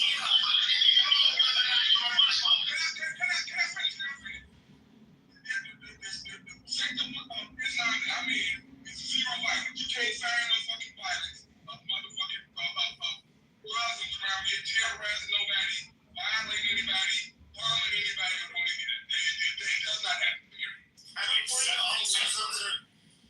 for when it's, well, hold on a second. Like, some of my closest friends when I was 9 years old, first moved to Arizona, my first two friends were Farhan and Sono from Pakistan. Literally, my first two friends. My first roommate in college, he was a Muslim from Iran. How do I put this? Sure, and I can name other Muslim friends. You can't name none like them. You can't name none, but the more science simple is any of that. You can't find. Sure, I'm not putting you guys. I'm not putting you guys all in the same basket. I would say that, like, the Muslims, I so happen to know in real life are actually the nicest, fair, and honest people I've met. If I'm going to, like, zoom out, do I see a problem with some Muslims? And obviously, I'm not pointing out every Muslim. Because Muslims are very good people. I see the problem with some Muslims. I see the problem with some Jews. I see the problem with some Christians. I see the problem with some atheists. I see the problem with people. I see a lot of problems with people. So, like I said, as it relates to the major religions, I think that the religion that stands out for having the certain sects of this religion that has the greatest propensity for violence is the Muslims.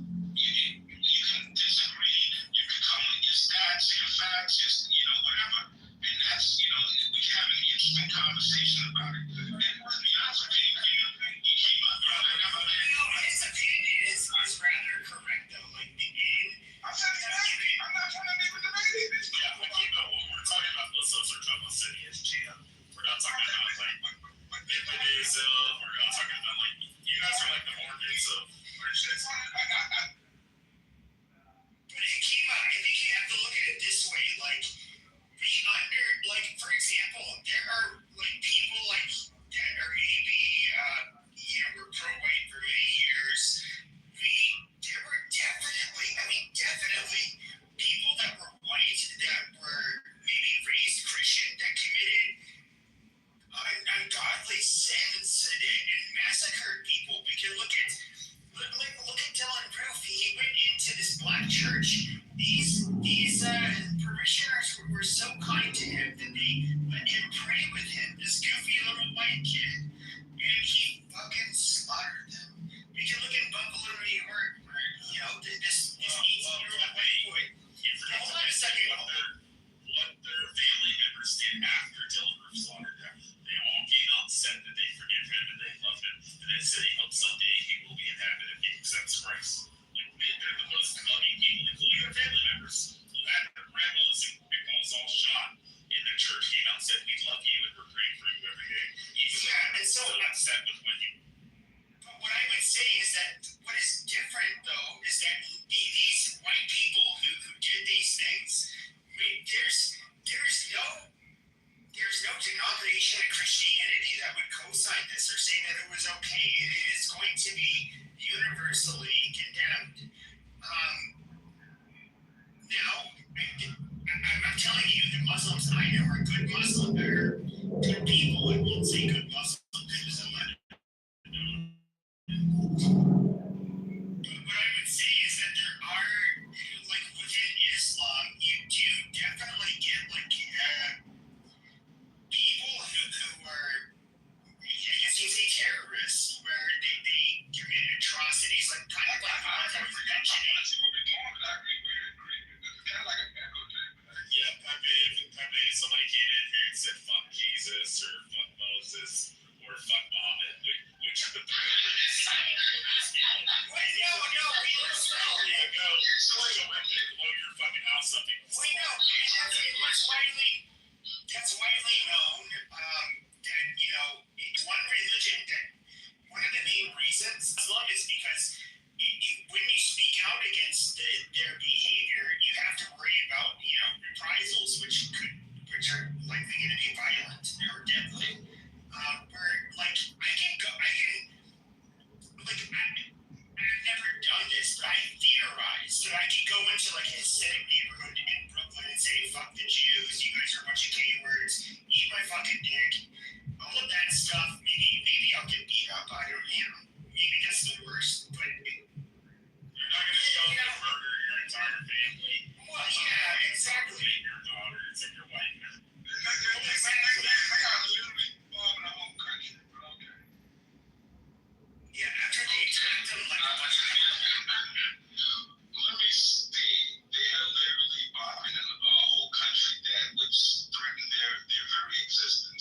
Jay said again, and the king of show.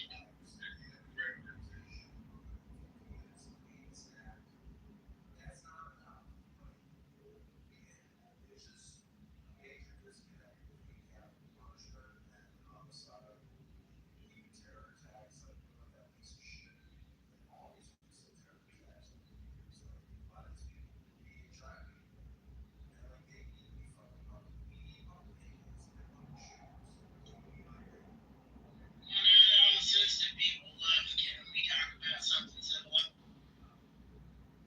Anything similar.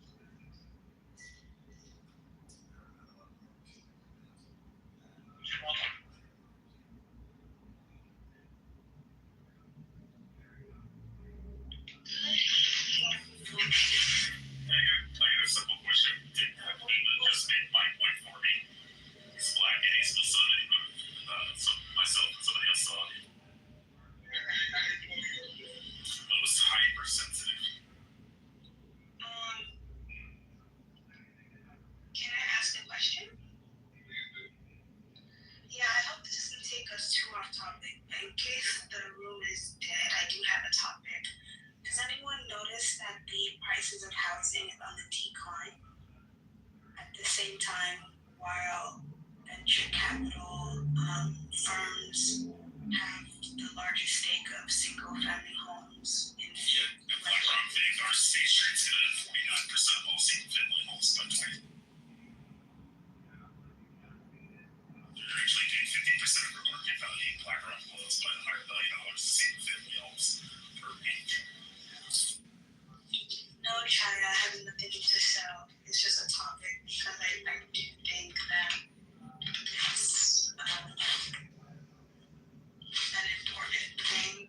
Because when we talk about people who are reactive, right, I think that there are certain things you should be reactive about, right? Like the fact that in Flint the water is still bad, that Elon Musk built a Tesla plant in Memphis that is quite literally just causing environmental racism and destruction, like in that area that's mainly of color. That like if what you're saying is right, tsunami, then the children that we have like today won't be able to buy their first home. And so it's like when you think about the American dream, right? I think we are being very active.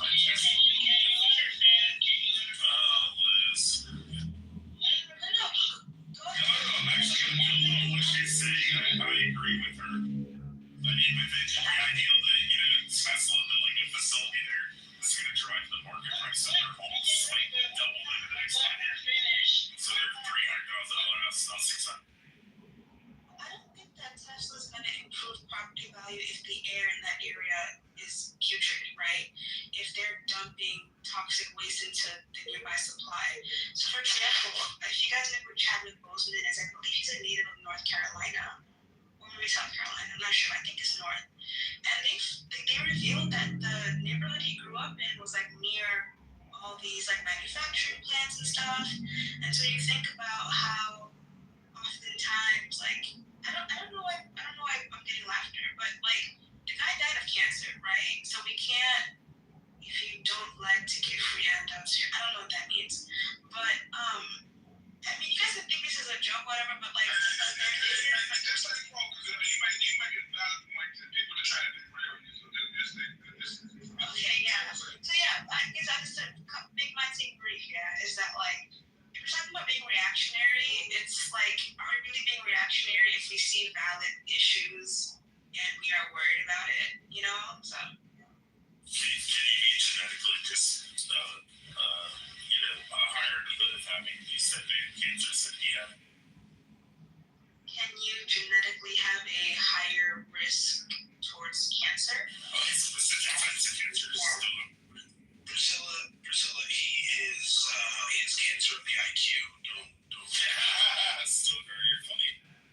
Dude, you've known for a long time that You have high IQ because you're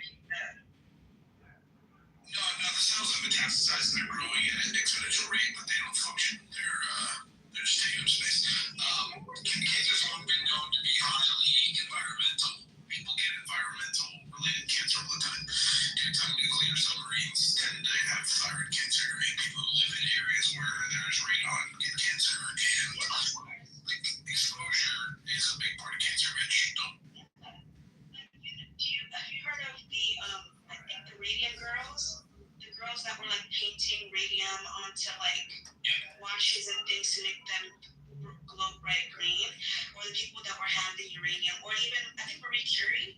Like, everyone who are the founders of radioactivity and handled them, they pretty much all died of cancer, like all of them. Yeah, reach is retarded. People get cancer from environmental factors all the time. The issue is, like, there are things we can do to prevent it. There's some things we can't do to prevent it. And I think you gotta be careful about throwing the baby out with the bathwater. Yes, building a giant factory in your town can create a condition in which you're increasing the rates of environmental cancer and other problems, pollution, et cetera, et cetera. But the only thing worse than that is being destitute and having no jobs. So, again, I think you gotta be careful about these sorts of things. Yes, you should hold these people accountable, but also, like, there is no net zero on morality. The reality is sometimes we're just choosing the best case scenario. And I think it's just like, I don't know. I'd rather have money and health insurance to fight my cancer than people. So I do agree with you. What I would say is that there is a middle ground, right? Like, from my understanding, the factory was built without any kind of like regulations, and they broke several like environmental safety laws. But also, I think generally, because most people in the South have cars, my understanding, and or they can get a company bus, because L'Oreal has a company bus like to and fro. You can have a situation where you keep the factory a good distance away from, the main areas where people are living. And you can also institute ways to minimize the net pollution, right? So my point is that like there is a middle ground between having a factory that blows acetone, but it's not just the Memphis factory.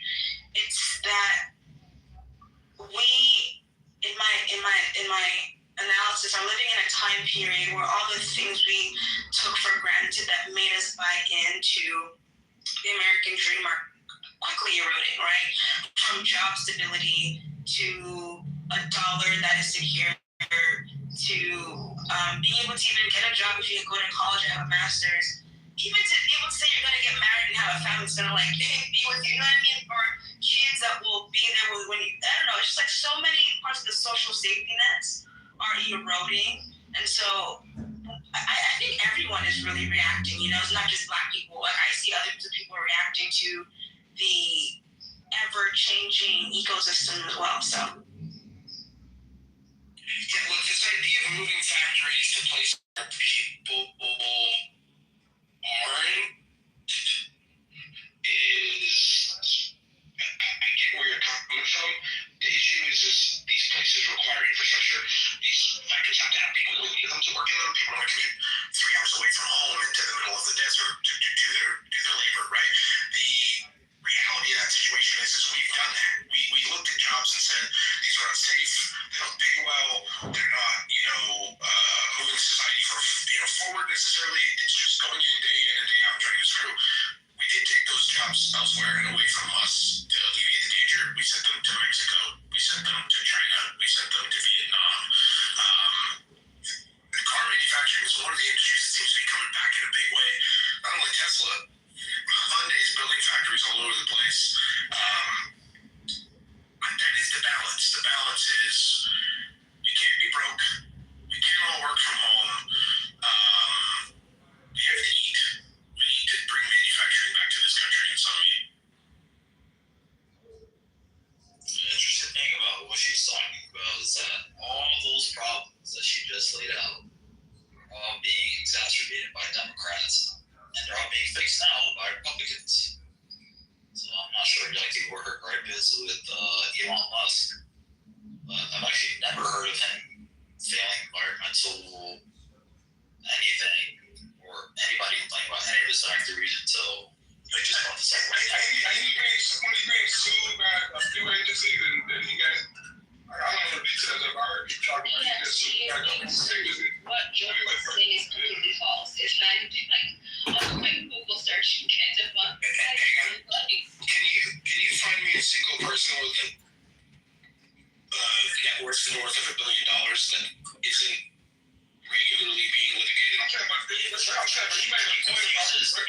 being convicted of a crime. You made the point that he's like, he have no environmental issues at all. That is not true. I mean, what a lot of people get sued, but you made the point that he don't exist, that he have environmental issues. No, I just said I had never heard of anything. I bet you didn't look. I mean, I bet you didn't look for it. No, I'm pretty sure I would have heard about it if there was anything big. I mean, the left-wing media that's controlled by, the people who hate Elon Musk. This, because they've been trying to smear him for the past 2 years. I definitely would have heard about this stuff. But it's just interesting that she brings Elon Musk up and saying that his factories are hurting property values. You would think that Memphis being the 5th most dangerous place in the entire country, maybe that might be hurting property values in Memphis. No? You think maybe people don't want to live there? Memphis is successful. It's a disgusting city full of crime. No, it must be Elon Musk that's hurting property values. Fortunately, thank God I said nothing about property value, so. Is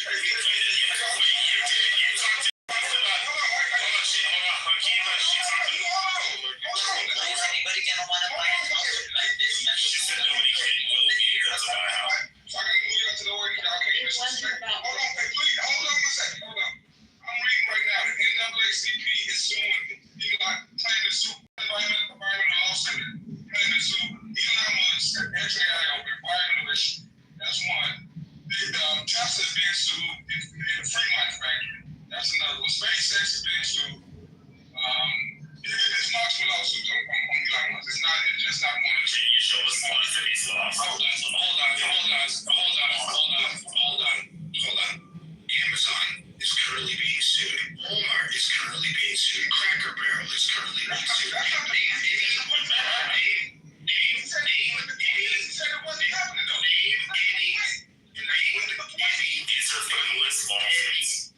Name any corporation that makes north of $100 million in revenue every single year, and they will be in the middle of some sort of lawsuit of all manners. Any violations in safety in which they exist in. You're making these arguments in vacuums. You're creating this condition. He made the argument. I'm just saying, he said it wasn't true. I didn't make an argument. I didn't make the argument. Look, you're the mod, and I don't want to jump right to it. I didn't interrupt you. Well, you got the green bean in your screen. You're not a vibrator. You go to us down, and then you practice us down. If you see that, then shut the fuck up, then. If you see that, don't tell me I'm the mod. I can't talk over you. I'm trying to tell you. You're speaking over me. That's the point that I'm trying to make here. I'm in the middle of.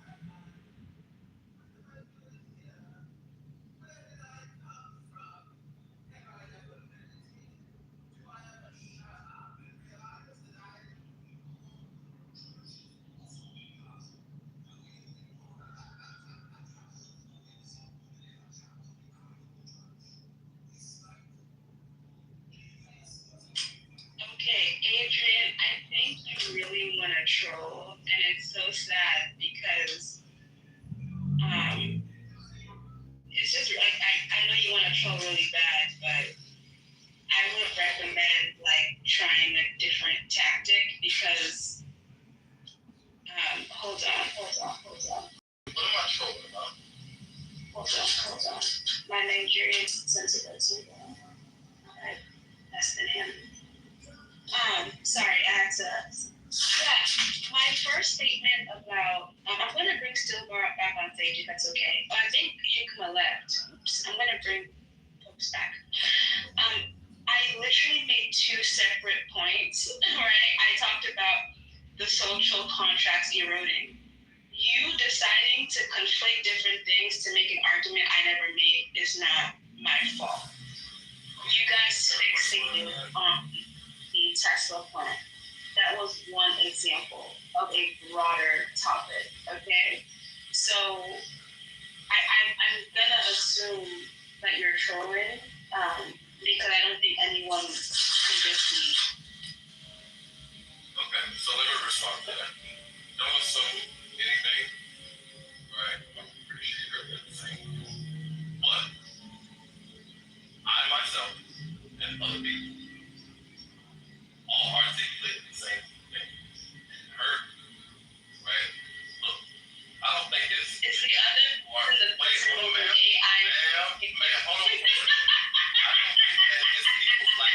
Your laugh.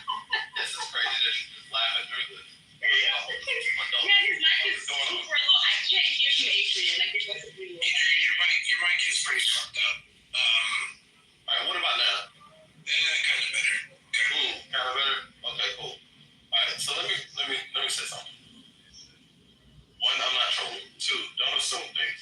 And three, don't say that it is because of someone's lack of listening, when it could really be that you just lack the ability to articulate your points cohesively. Okay, because I and multiple other people heard you come off the mic and you started your submission talking about housing prices, right? And then I don't know how it got onto Elon Musk, but it did, right?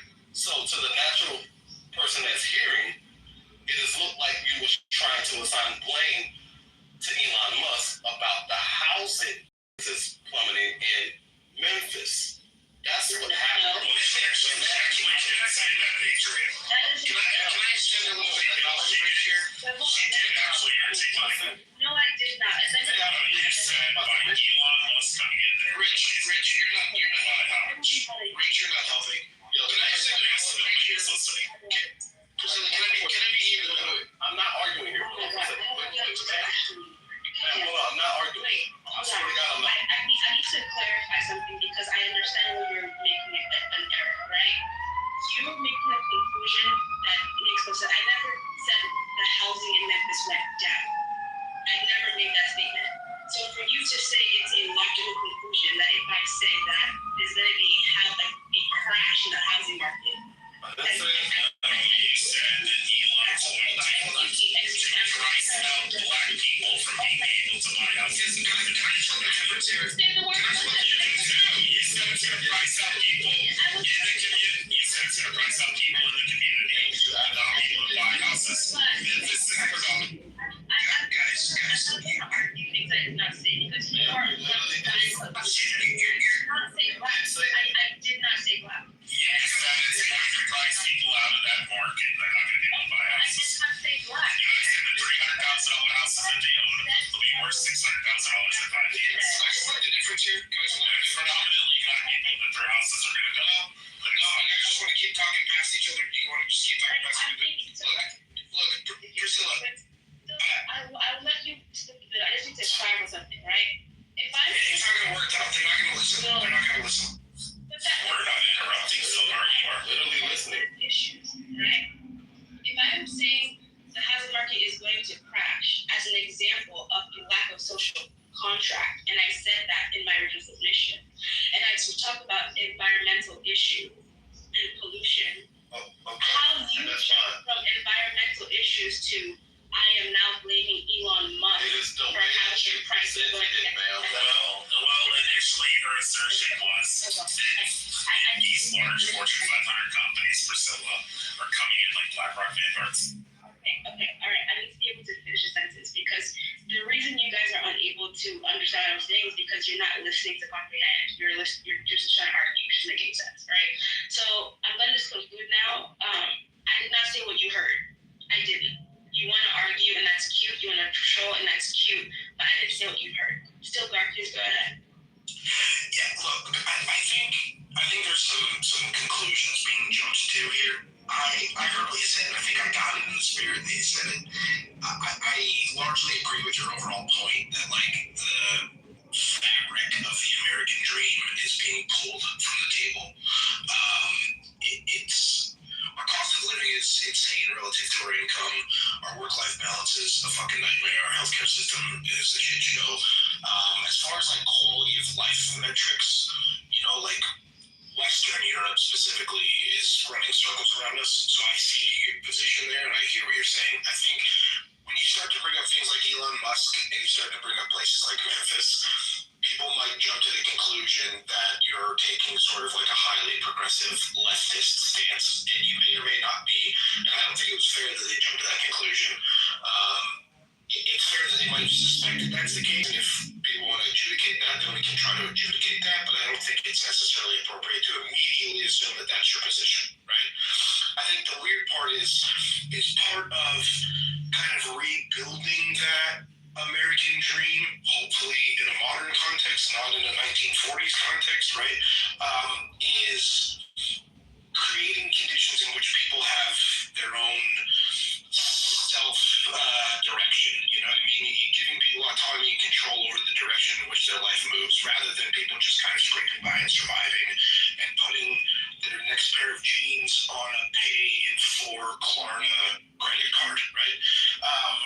The issue is when you say things like this stuff is eroding, you know, we're being ripped off, and I agree we kind of are. Millennials are getting rat-fucked sideways. But you also have some objections to manufacturing in the U.S. That might be a bit of a contradiction. It could be done better, sure. Could be done cleaner, sure. Could be done safer, sure.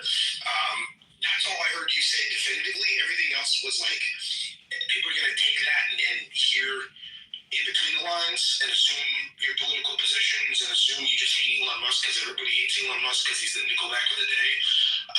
But I don't think that was fairly adjudicated. Yeah, and I appreciate that.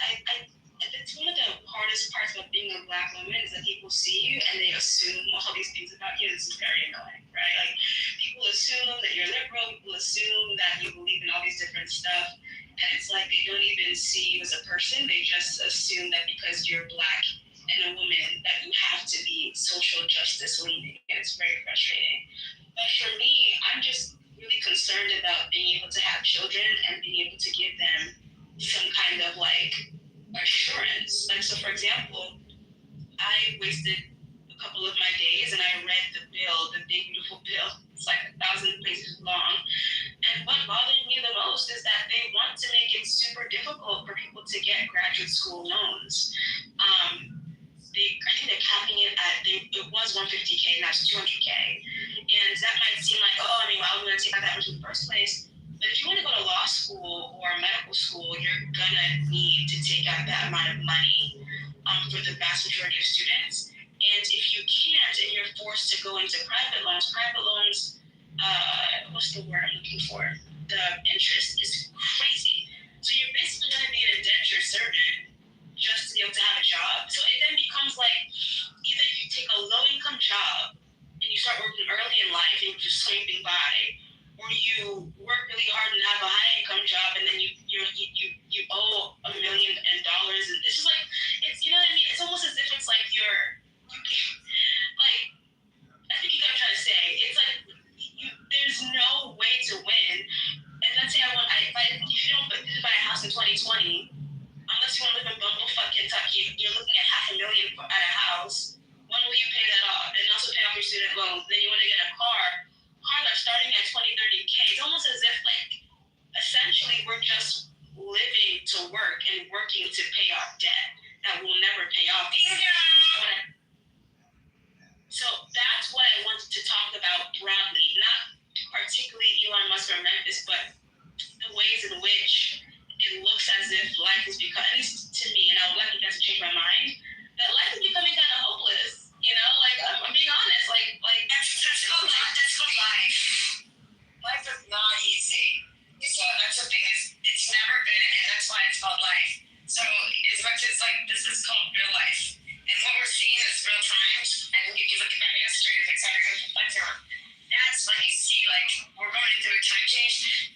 It's gonna always, every time in history, it'll repeat itself. This is different. That's life, and this is really a hard time right now. But I'll say one thing in response to what you said. When I meet an African American person, whether not male, female, I don't think about whether or not they're Republican or Democratic. I must be honest. So I just want to make sure that you understand that, because I don't think about that. I wonder if they're nice people, if they, respects me when I interact with them. That's the way I look at them, and I feel comfortable with them, and I have lots of friends that are, so I just want to make sure that you understand what I think about the political party, and I don't do that, and I haven't, but I do see how they actually act to treat people in life. So, I think it's easy to look backwards, and I do often. I think about, like, my grandfather, who worked as middle management at a grocery store, and he was the only person in the house that worked, and he had 5 children. His his wife and his in-laws, his mother-in-law and father-in-law, all live in the same house all together to take care of, and they were able to do so and live relatively comfortably and have heat and have Christmas presents and have a swimming pool. Like, that's something that we don't have today, but my grandfather couldn't pick up his phone and get an answer to basically any question he can conceive of in a moment, right? He couldn't go on a 5-mile hike and be able to send a text message to my grandmother and say, hey, still good, no bears, see you, I'll be home in time for dinner. He couldn't, like, casually decide to take a vacation to Portugal, which not everybody has the opportunity to do, but way more people today have the opportunity to do than they did 30, 40, 50 years ago, right? So we have some creature comforts and some luxuries and some fantastical things that if you would have tried to describe to my grandfather when he was 20, he would have thought you were fucking nuts. So, you know, not to be, you know, pie in the sky, but I think given the alternative, I'd probably stay where I'm at, and I am hopeful that the outlook will change.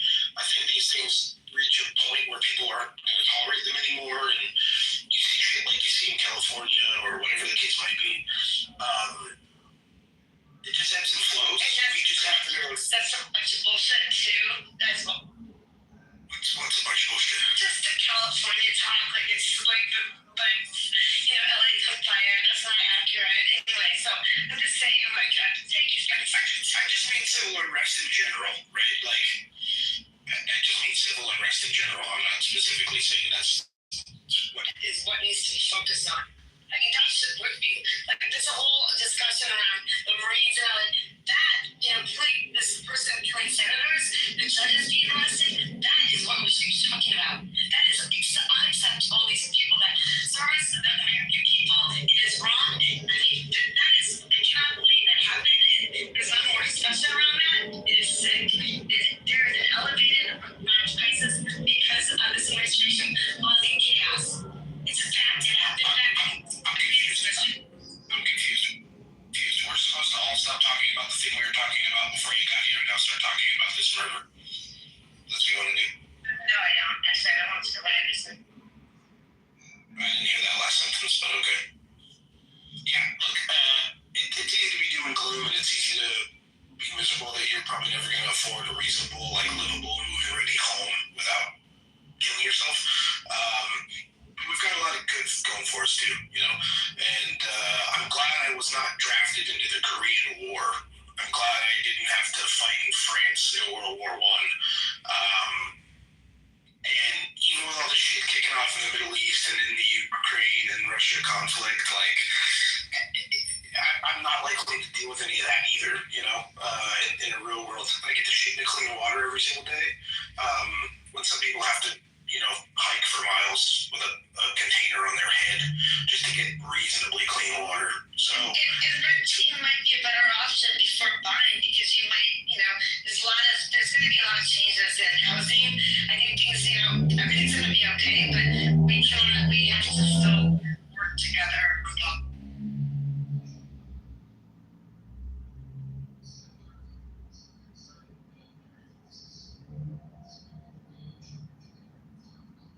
I would say though, Priscilla, the numbers you were giving were a little concerning.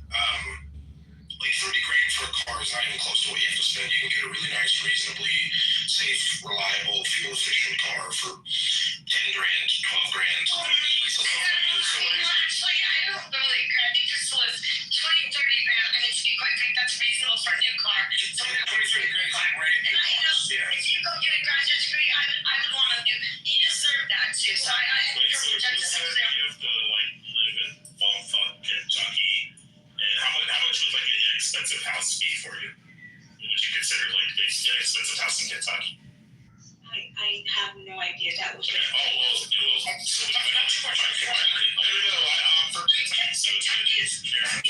Kentucky's got that's not my point. My point is you can live 22 minutes. Kentucky's a good investment. You can live 22 minutes north of Dallas, right on the toll road. Okay, that's. $350,000 for a 2,200 square foot house. I would buy Kentucky or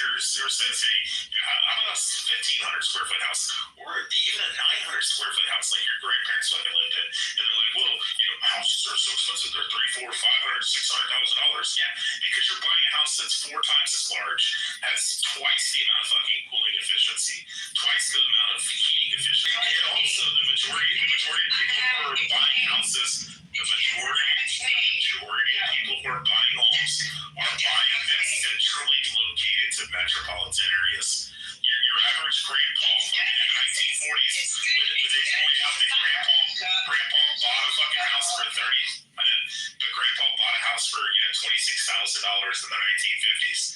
Yeah, he bought that house, which is the equivalent of like $110,000 nowadays. Well, guess what? You can still buy a $110,000 house. Yeah, it's not going to be some glitzing, glammy fucking house that's fucking right outside of Atlanta, but you could go out to rural fucking Georgia and still buy a $100,000 fucking house and live comfortable. There's plenty of people that do it. I mean, that sounds great and all, but when I think about the life that I would like to give my child, and this might sound selfish, I want to give my children the quality of life that I had, and I don't have those experiences that you speak of. And see, if I may,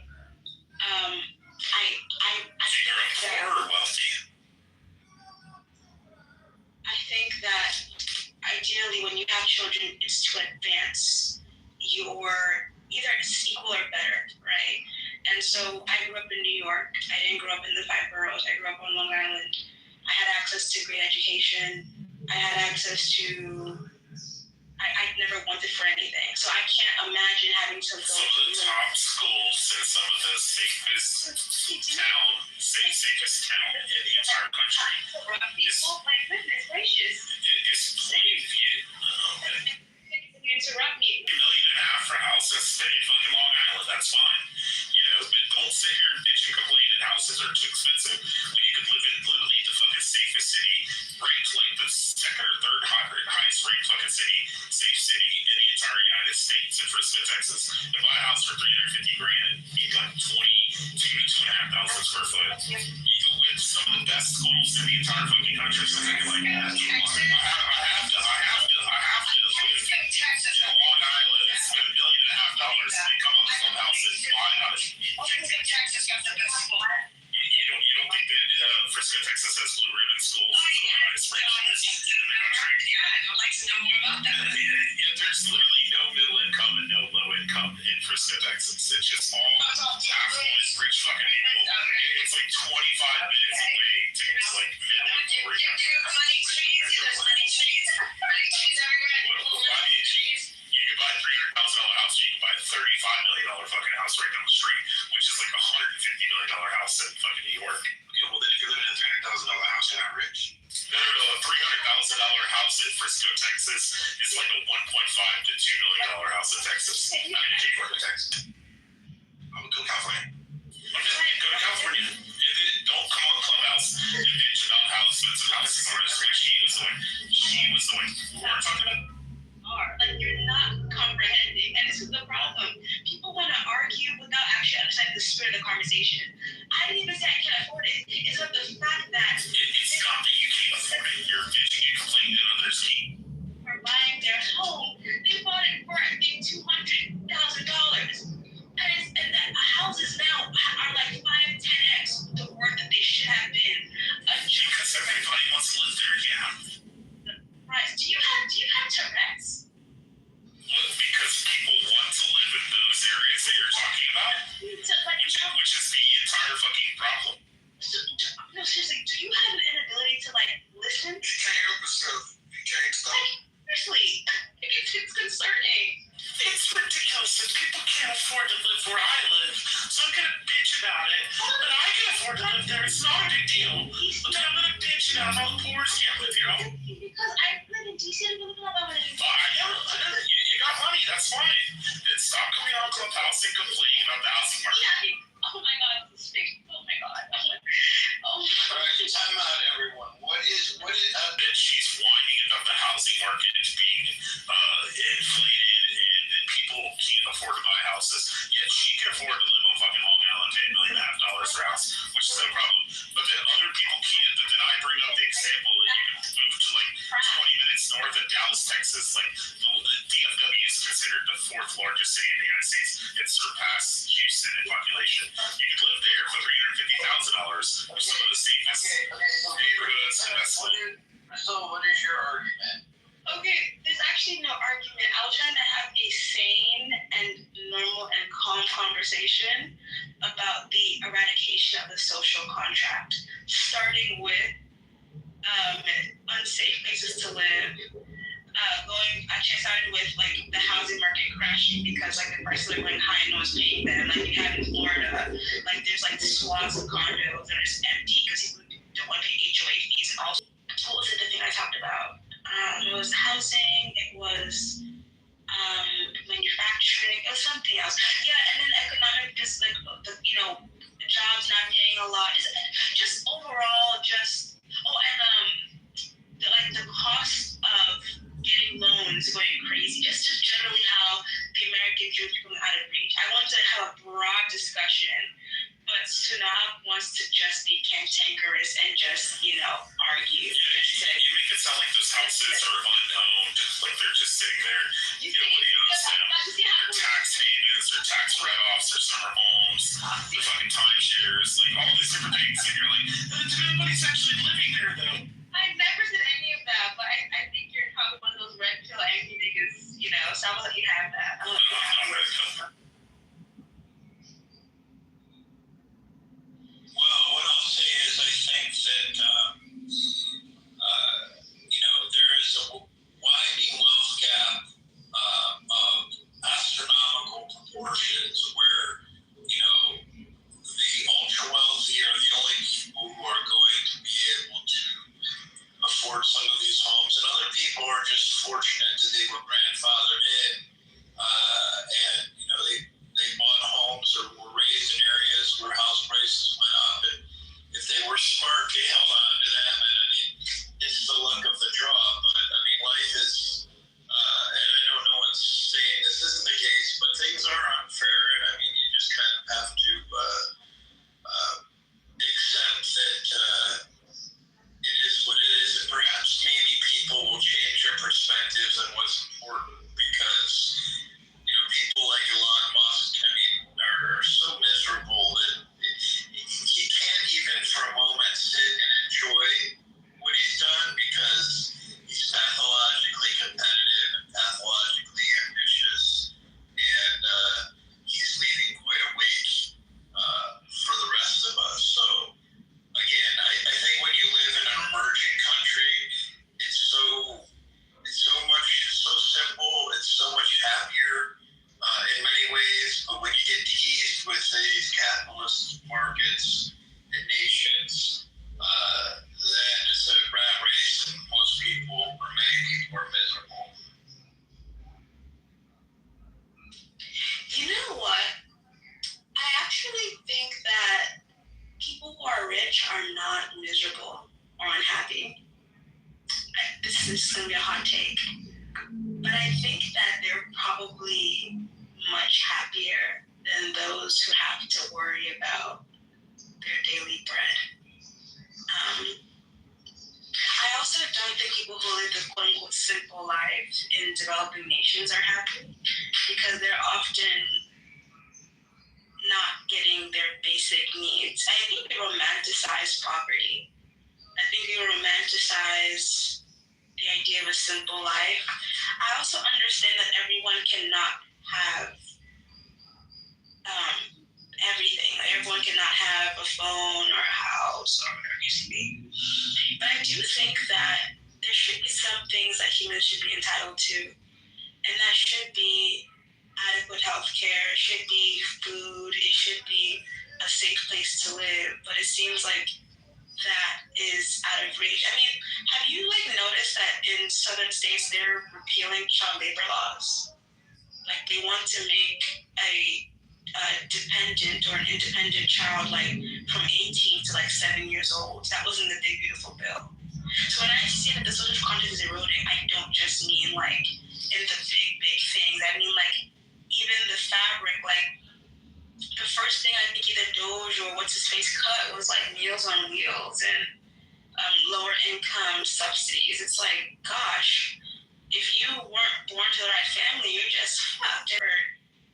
There's the ability to rise above the ranks, and it just looks like, to me at least, that class mobility is quickly eroding. And I think that is the spirit of really what I'm getting at, or in trying to start a discussion to have if we have the bandwidth at 1 a.m, which I understand is a bit late to want to start.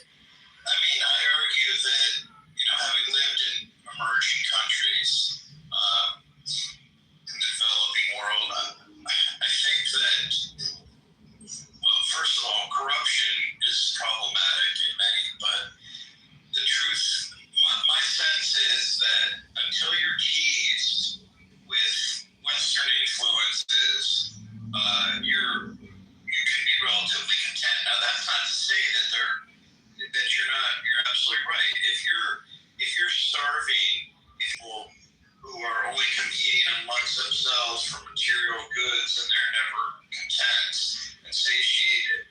But I think by and large, the beauty of living a more simple life is that you're not always reaching for things that are unattainable. And many of these people who have so much money or lots of money, they may seem happy because their basic needs are met, but they're actually never happy because they're always the ones caught in kind of midstream competing with people who are in a tier above them. So I think it's far better to be on one extreme or the other.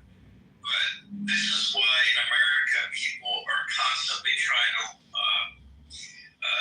compare themselves to the Joneses, and they've worked themselves 60-hour weeks.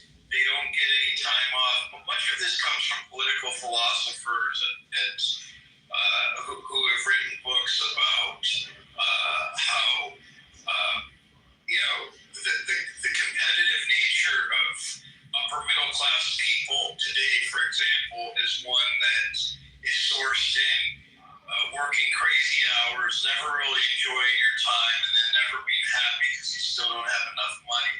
It's not to say that the people who are in lower socioeconomic brackets are living the dream, but this assumption that the wealthier people are happier, they can't enjoy their life. They actually have little opportunity. So I don't know which is actually better.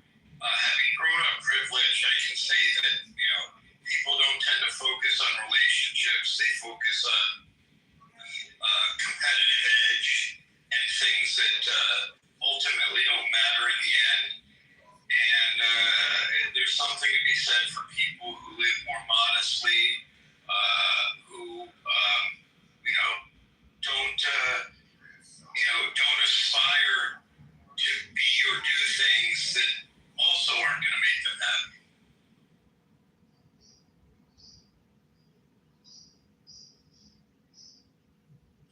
Exactly.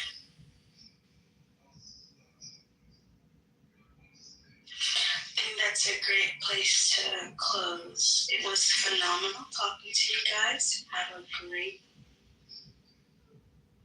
Good night. Thank you for joining.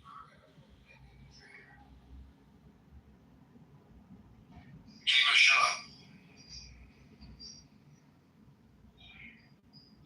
I just get so frustrated when I hear these people come up here and talk about how normal people can't afford to buy a house. And I'm like, normal people can't afford to buy a house in Manhattan or fucking, Rhode Island or, okay, yeah, you can afford to buy a fucking house in West Virginia or fucking Tennessee or Florida even. It's still expensive in Florida, but there's plenty of places these normal people can go and buy homes. They just don't want to live there. That's not where they want to live. And that's fine. If you want to, don't come on stage and bitch and complain about how normal people can't buy homes. Well, I do think that go ahead, Kima, I'm sorry. I say he just insists on misrepresenting what she was saying. I think when she initially came in. I think what he's saying is, she made, where I disagree a little bit, is that she was talking about people never being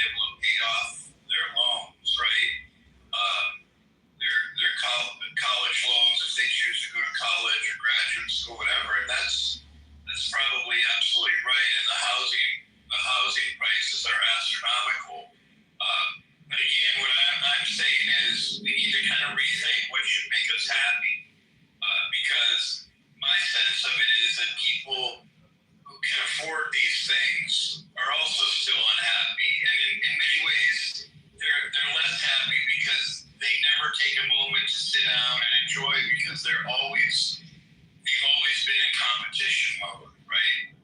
Some people are in survivalist mode, and when they get a break, they take every moment for granted. They're like, God, this is a blessing. This is what, this is great. The people who I think are more upwardly mobile are not in touch with those kinds of things. They're just trying to build up materialistic stuff. And that's just my opinion. I could be wrong. So the initial argument that she made when she came in, she said, it's ridiculous. Has anybody seen how the housing market is being all purchased by these big groups, these holding companies like BlackRock, Vanguard, and State Street? The housing market is actually decreasing. The value of the homes. And then she went on to go talk about how Elon Musk is going to Memphis and how nobody in the future will be able to buy a house there because it's going to drive up the market price of the homes. And I said, yeah, but that's a good thing for the black people that are living there. That own $300,000 houses in 5 or 6 years are going to be worth, $600,000. So I mean, there's positives and negatives. I get what you're saying. It's going to be gentrified and all that. Lower economic growth, people probably won't be able to buy a house there anymore. But at the same time, they don't have to live there. They can go 30, 40 minutes outside of Memphis, or 20 minutes outside of Memphis and still buy a house for $150,000 that everybody wants. The 3,000, 4,000 square foot, in these metropolitan areas, $1 million to $2 million homes. And it's just they're living above their means. I mean, I made $225,000 last year in petroleum. I got $1.96 million in the bank, between savings and stuff like that. But I drive a 5-year-old car that was originally $70,000. I paid $25,000 for it. You don't have to fucking go out and, like Dr. Jordan was saying, keep up with the fucking Joneses. But they just want to bitch about how everybody can live on Long Island and buy $1.5 million house when grandma bought it for $250,000. So $250,000 was like $500,000 or $600,000 when grandma was alive. When she got that. Let me ask the question: what is the point?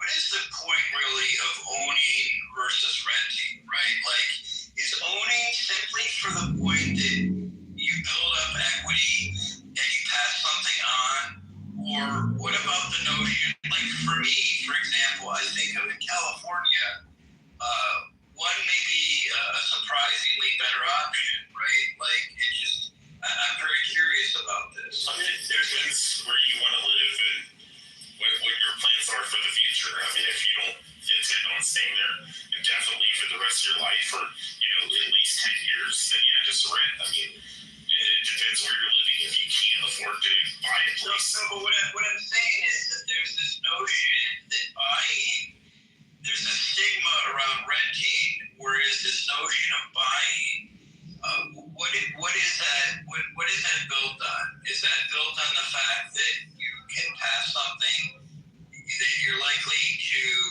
accrue more funds, although you may have to pay a lot more time? Like it's incredible to me. I'm not judging anyone who's choosing one or the other. What I'm asking is, maybe in this world, the future will be that we will have more renters and less people will be homeowners. Oh yeah, I mean that's literally, it's called the Great Reset. It's supposed to be 2030. BlackRock, Vanguard, State Street, they want to create a renter society.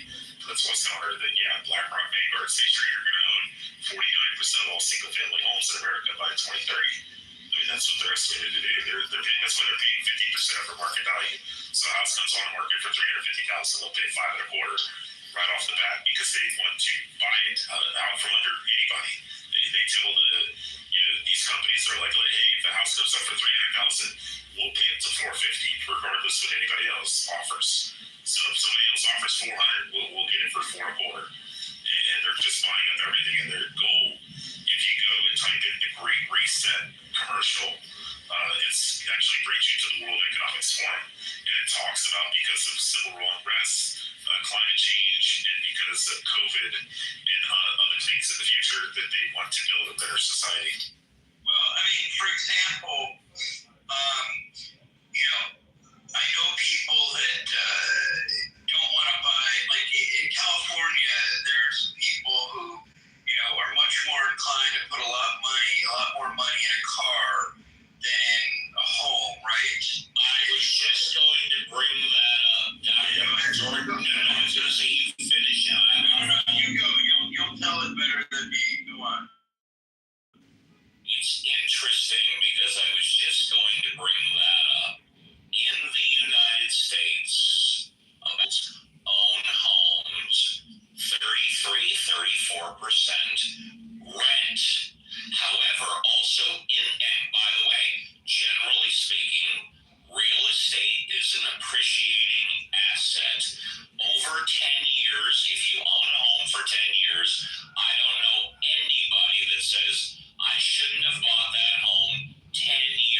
ridiculous Lamborghinis and Ferraris, people driving them around, and it's like hard to get into.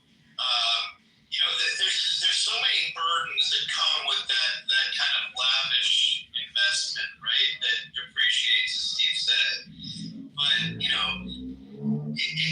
it's almost like, and I've heard people say this, where someone who, and I'm not going to say more involved, someone who's maybe enlightened in a different way might say, like, let's say a woman is interested in a guy for his car, right?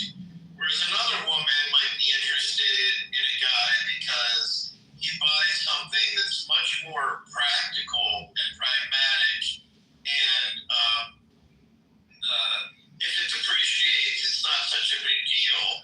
It's just a pragmatic way of thinking. Like, part of, in other words, what I'm getting at, and I'm not articulating it as well, is that in our society where evolutionary pressures still dictate some of the societal norms that we encounter every day, people still make ridiculous decisions to look more intriguing to potential prospective mates and dates, right? And it's just kind of silly to me. Now, there's nothing wrong with liking fast. Like, if you're a sports car fanatic and you love the design and you love to drive these things, that's one thing. But when it comes to the pragmatic aspect of it, for someone who's just doing it to show off, to me, that's a whole other thing. There are positives for renting instead of owning a home. You pay less a monthly fee. You don't pay taxes. You don't have to pay for repairs. You can save a lot of money in the first couple of years if you're in it for the short term for renting. On the other hand, if you're in it for the long term, again, 10 years or more, it's a better idea to buy. But if you're in the short term, renting makes a lot of sense to a lot of people for the reasons I just. 100%. I just want to add one thing to what Steve said. It was interesting because there was a person who I know, I wonder if he's even in the room. He lives in British Columbia, I'll just say that. And the person has a really, well-paid, what would be considered a high profession. And the person said that they've chosen to rent instead of buy because it's just not pragmatic for them in this economy. And this isn't to counter anything that Steve has just said, but it was interesting because I'm like, wow, this person is very much very thoughtful and strategic in terms of dealing with personal finances, and yet found that to be the best opportunity in that particular. Dr. Jordan. And if I may, and I know you want to speak, sir, I just want to say this really quickly. I've been in my home for 25 years now. I just paid $30,000 to put on a new roof. $30,000 out of my own pocket. If I were renting, I wouldn't have had to pay a single dime for that. Go ahead, sir. Well, I was going to say, it's probably dependent on his job, also the neighborhood that he wants to live in. British Columbia can be a little sketchy in some areas, but it's very affluent. So, I mean, for him to go out and just buy the house that he actually wants to live in, it's probably going to cost a couple $1,000,000 US to live, in British Columbia, Vancouver or something. But if he can earn, $250,000, $300,000 a year and stack money for the next 10 years, and he can put 80% of his money away and pay, say he's paying $3,000 a month. He's only going to be paying $36,000 a year for rent, so he can stack money that way. But the problem is, like you said, if you're going to do it for the rest of your life, then owning a house in the long run is better. Yeah. Again, if you're only in it for the short term, renting makes sense. But I don't know anybody, and I mean nobody, that's owned a home for 10 years and said, I made a mistake, I shouldn't have bought. Yeah, I have to ask my dad because he sold a house in Park City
living in these areas where houses are $1 million to $2 million. I got a buddy, he's got a house in Sanford. His house is $800,000, and he's bitching and complaining because he wants to sell his house, but the next house that they want to buy is like $1.2 million. And I'm like, dude, you can sell an $800,000 house and come out here to Texas and buy 3 houses and rent the other 2, and it'll pay your mortgage 3 times over. You wouldn't have to, even if you bought 4 houses. You can do anything you want. I mean, but his complaint and reasoning why he doesn't want to leave is he likes the water. I get that. If you're willing to spend $800,000 on a house and you want to keep paying that mortgage every month, then go ahead and do that if the water's that important. But for other people, it's just, well, I have to be here. Like the other lady was saying, I have to be in Long Island. I have to be, well, okay, that's fine if you can afford a $5 million, $1.5 million house there. But then don't complain that other people can't buy houses because they can't buy houses. They just can't live on Long Island. One thing I think might be different in my generation and Steve's is we were baby boomers and the population went up and up and up, and the supply and demand with more people, I mean, the cost goes up. Conversely, if the population goes down, we might not have the same appreciation we used to have. Well, let me ask you a question, if you don't mind me asking. I was just gonna ask Les, did you come from like an affluent background, or did you have to like work your way up to like buy your first house? And then my second question, I'm guessing you probably worked your way up like most people. But what was like the size and quality of your first house that you bought? Because you always hear people say, oh, well, granddad or somebody, who are baby boomers and stuff, they bought a house for $30,000. It's like, yeah, but the house was probably like 900 square foot, small little 3-bedroom, 2-bath, or 2-bedroom, 1-bath, But a lot of those things also came with land too, back in the old days. But I'm in the same house I bought when I came out here. The other issue is if you're in a field where you're not sure where you're going to settle, and so you don't know how long you're going to be in a house. Every time you switch houses, you might have to pay 6%, to realtors. I guess you can find ways of doing it cheaper, but there's that transaction cost. Each time you move. Yeah. Oh, sorry. For me, it was a very good deal. For me, it was an excellent deal to buy a house, and I wish I had even how. It was a good deal. How big was your house when you bought it? Like, was it, if you don't know?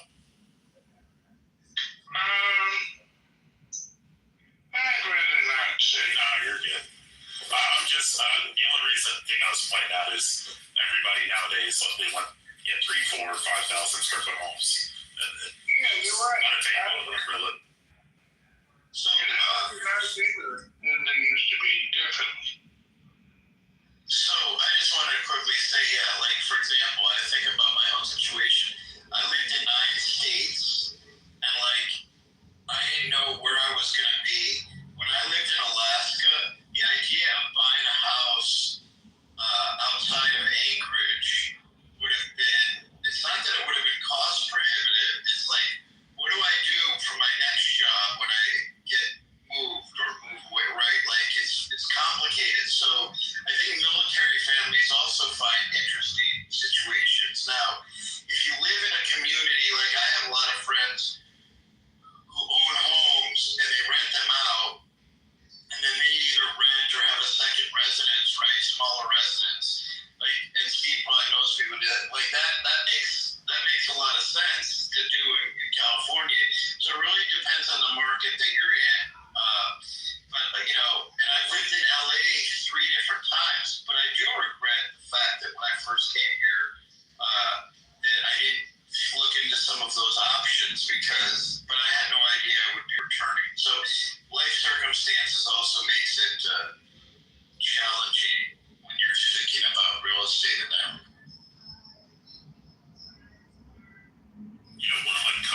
right here up in northern Kentucky.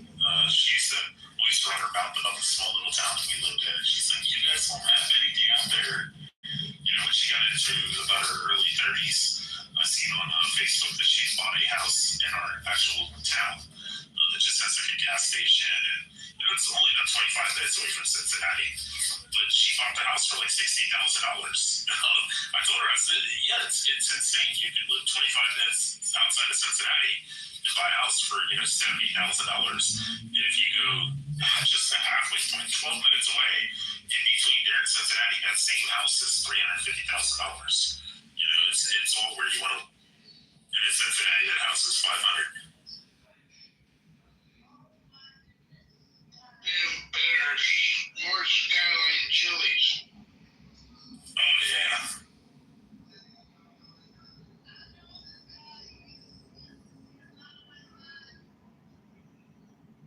So one thing, of course, we know the past. The other thing that might happen is unemployment too, and you might lose the house. You're dependent on having an income, pay for the house. Yes. And Oh, sorry, go ahead. I'm in programming, and I was in IT, and so starting out, a lot of those jobs very possibly could be replaced by AI systems. I'm going to just maybe interject it because I was hearing something else that I'm interested in maybe having a conversation about.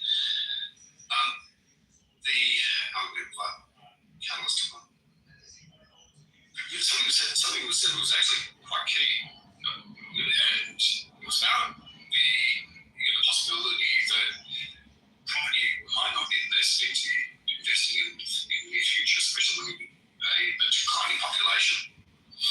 Now I'm curious if anybody's got any information like to be able to share about this. Yes, I do. I said it. The answer is yes. I said it earlier, and I'll say it again. Right. I don't know anybody anytime ever that has owned a piece of property for 10 years and said, I should not have bought it. That's my... Okay, I hear you, and I've probably experienced the same thing. I know there's definitely had in some cases, declines where they've purchased it, chosen the other. But there are instances where buying property actually hasn't yielded a profit for them at all. And I think that one of the key issues in terms of the ongoing property market is really going to be dependent on overseas migration or immigration in general. There seems to be, thriving undersea decline in population growth across the board. I'm going to take this call, but I'm just going to leave it.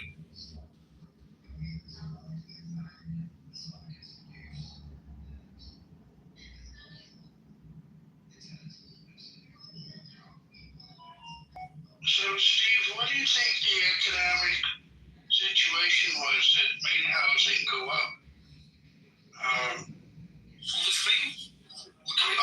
We've seen population growth go steadily up and up and up. Right, so we're looking at a great need to be able to have immigration. Immigration has always been needed, but it seems like at the moment, in a number of different places, including America and Australia, and I'm sure that's happening probably in the UK as well, that without immigration, it could actually show a decline. It will have a decline in population growth. And then obviously the property market will decline. The answer to Les's question, in my humble opinion, is that there is a finite amount of real estate. This is why, as the gentleman just said 5 minutes ago, you can buy a piece of property 30 minutes outside of a metropolis. It's going to cost you $75,000 or $100,000, but you go 15 miles closer and it costs $500,000. It's the same reason reason why, if you want to buy a piece of property on the beach, it costs a gazillion dollars. But if you're going to go 30 minutes out away from the beach, it costs considerably less. And then as you get closer to the beach, it costs more. There's only so much property that's available in particular areas. That's why, as was correctly said earlier, and I can see it as a misnomer, it is not true. What is true, in my humble opinion, is there always has been, there always will be, a housing shortage in the best places where people want to live. And as I've said before, and I'll say it again, nobody has a right to live in Beverly Hills. Okay? People do have the right to have affordable housing. But as we've heard here many times, and there are plenty of examples, you can buy a home for $150,000 right now, today, in multiple locations. Those locations are just not where everybody wants to live.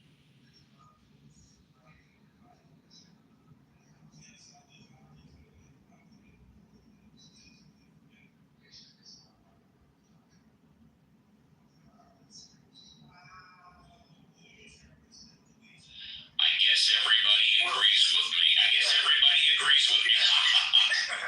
Well, the great irony, though, is to think of the rich and famous who live in these cosmopolitan suburban areas, if you will, most affluent places, and yet they want to find more secluded properties, move to places like, well, Northern Idaho is becoming more expensive, but move to places that are much less expensive and buy these sprawling properties. I mean, the world is just a crazy place. That shouldn't be like the God must be crazy. That, you know, the wealthiest now choose to live in places that are actually more affordable for others.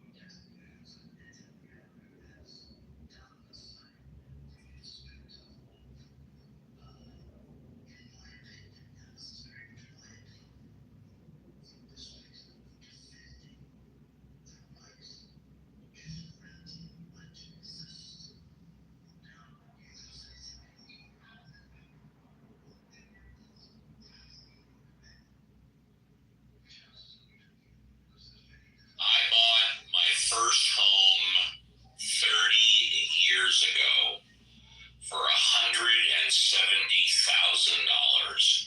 20% down, 30-year fix, 8% mortgage, $35,000 down. All the money in the fucking world. I bought my second home, what was it, 5, 6 years left? Yeah, okay. It was 1990 when I got married. I bought the $170,000 home, and then it was and that was 1,500 square feet, 4-bedroom, 2-bath starter home. Okay, so let's put a jump point back in 1990. Yeah. 1990. Let's hang on for a second. 1990. There were 250 million people living in America. Okay, so look, maybe that is a statistic to be able to take into account. So let's have a look at that, and also look at regionally, wherever that was. Sequin there has been the proportionate amount. Well, I can tell you where it was. I can tell you where it was, Reseda, California. Okay, so let's put a pin in that. So 250 million people back in 1991. Now, at the moment, there's 345 million. Okay. The projection, So that's from then to now. Projection for America, it doesn't have the same steep curve. Right? So by the year 2100, the population is looking to be around about 644 million. So the projected population curve is actually is not as steep as what it was, which would sort of indicate, I guess, again, depends on the region that you're buying it as well, that there may be other forms of investment that may be better than property. Hey, let me tell you something.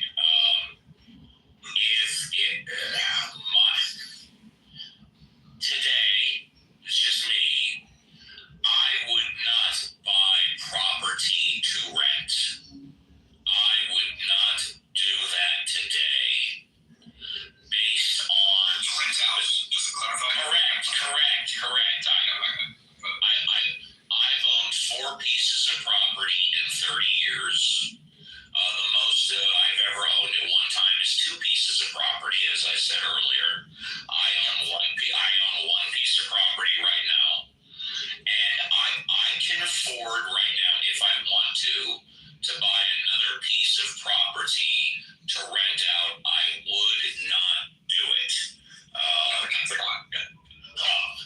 Because of the political climate today that's in Southern California and arguably around the United States. Because if I'm buying a home to rent out, when you buy a home to rent, you have to be concerned with whether or not your tenants are going to pay their rent and what happens if they don't pay their rent. Now, that being said, let me tell you what's happening with my daughter, because my daughter lives in Oregon.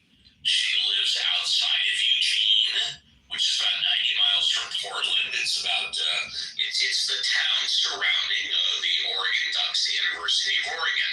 Okay, so she got married 2 years ago, and it was last year that she got into a home, and she bought a 1,500 square feet, 4-bedroom, 2-bath, where there are 3-bedroom, 1-bath upstairs, 1-bedroom, 1-bath downstairs. And they are, my daughter and son-in-law are renting the downstairs bedroom and bathroom to a tenant that they know, that they're very comfortable with. That tenant pays like 35% of the mortgage based on the amount of rent, and they're doing fantastic. I say that because when I started out 30 years ago, we had basically the same scenario. My ex-wife and I, we just got married, and we had a 4-bedroom, 2-bath, and we rented out one of the bedrooms and one of the baths to my good friend, who I had known for a while, and he lived with us for like a year and a half, and then when the time was right, we all agreed that it was time for him to move out, etc. Basically, when we started having kids. My point being is that if you're going to buy a home, a piece of property specifically to rent, you have to make sure that if your tenant screws you over, you can afford to pay the rent for a minimum of 6 months.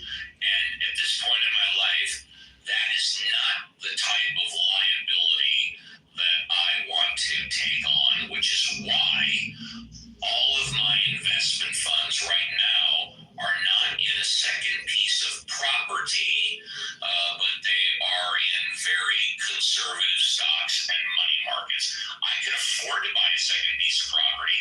I just don't think it's a good risk for me at this point in my life. If that makes sense, I don't know.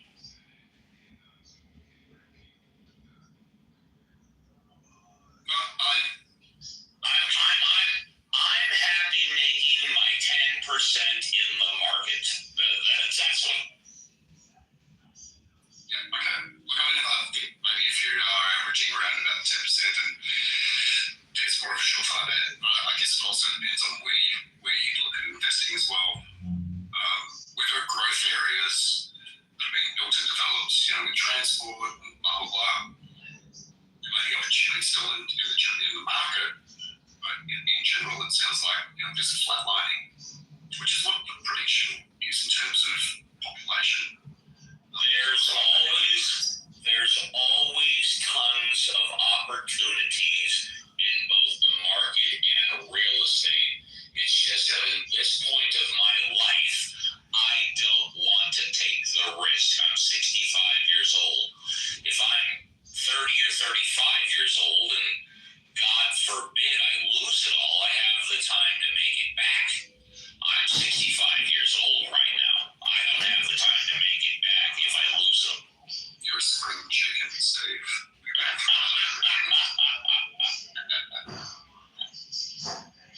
Just to clarify something, Boomer accounts, you've written something you're not giving me a straightforward answer. You told me you're saying that a killer had actually modded somebody who didn't went crazy.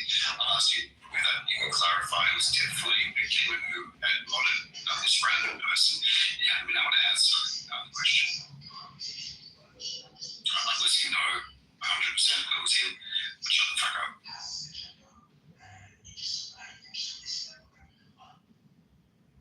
Please. Welcome back, Mojo. Do you notice that we're not talking about race? Money? God. Our city's finances require discipline. I'm ordering a halt on all discretionary spending. What we don't absolutely need, we won't buy. Department members of the council, our city's finances require discipline. I'm ordering a halt on all discretionary spending. What we don't absolutely need, we won't buy. Department members of the council. So in America, there seems to be well, actually, I'm going to. What is, do you think the policy with regards to immigration at the moment in America, do you think it's a good one or is it not a good one?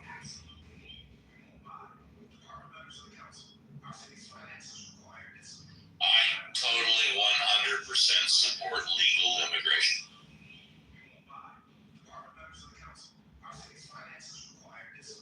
Do you know much about policies within the existing government? I know a little bit. I'm sure a lot of people know more than I know a little bit.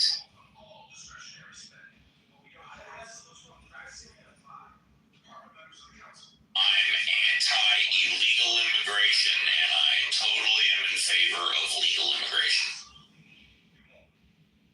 Makes a lot of sense. Mojo, you got a comment you want to add? Anyone? Bueller?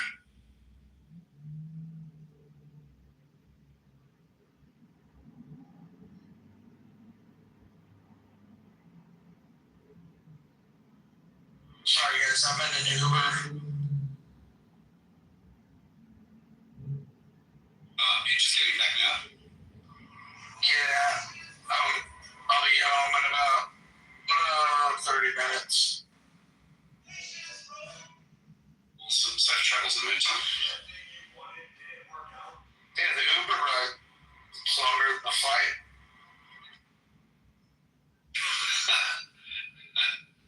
It's not ironic.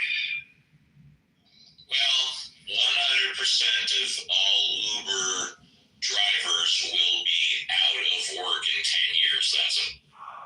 Yeah, look, I'm curious. I was about to ask you, Steve, have you ever been in the self-driving Ubers? They have the Waymos in Santa Monica. Yeah, I live in Los Angeles. I have not been in one yet. I want to try it out, just to try it out.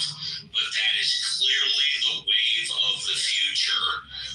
Also, Elon Musk is supposed to be coming out at the end of the year with his self-driving car. But all Uber drivers will be out of a job in 10 years max, guaranteed. It's all going to be self-driving cars in 10 years.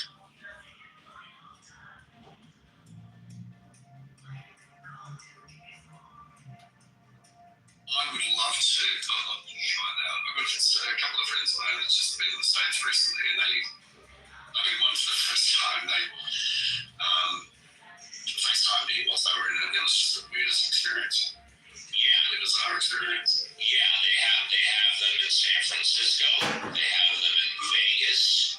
They have them in Santa Monica, and they have them in Phoenix. That's on the West Coast area. I don't know about central portion of the country or the eastern portion of the country, and they're in specific parts of the city. But Vegas, San Francisco, Santa Monica, Los Angeles area, and Phoenix, Waymo. That's where Waymo. There are other companies that are opening up as well. Yeah, you've got Elon Musk company, whatever the hell it is that's coming out by the end of the year, and then Uber. I don't know where Uber Lyft is rolling out their self-driving, or if they even have them now. I don't. I think this is actually one of the biggest AI experiments.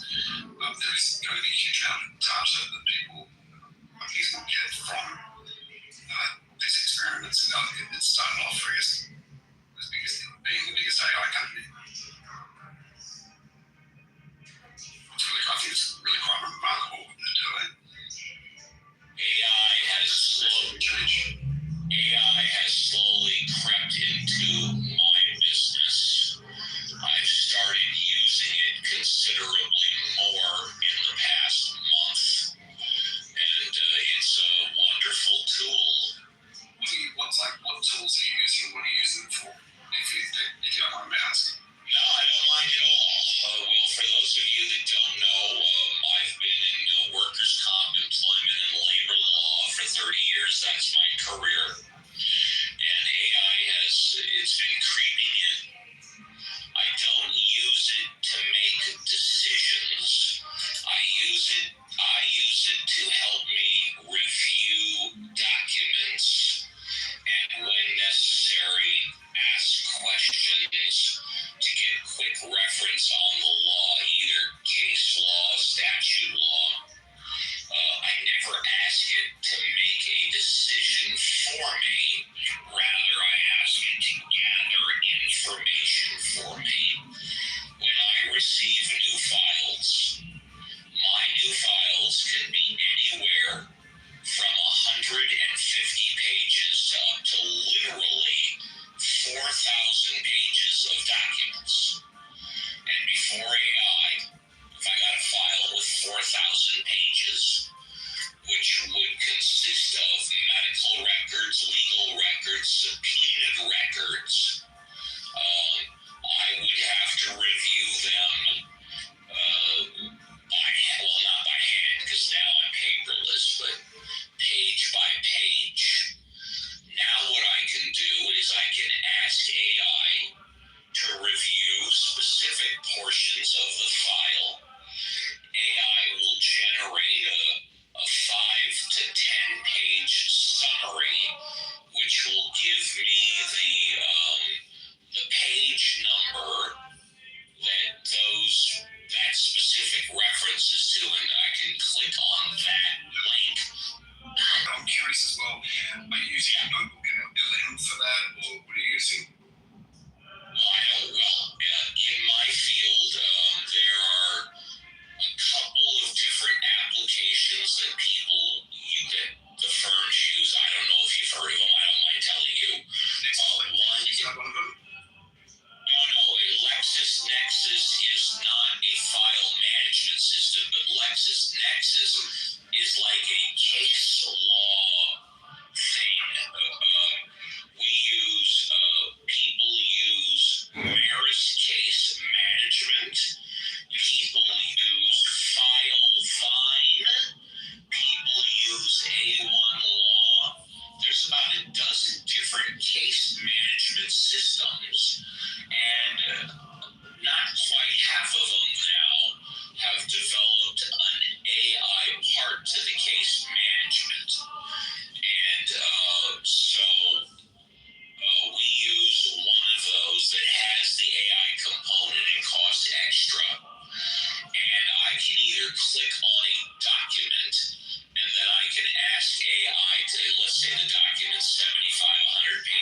14 hours to review.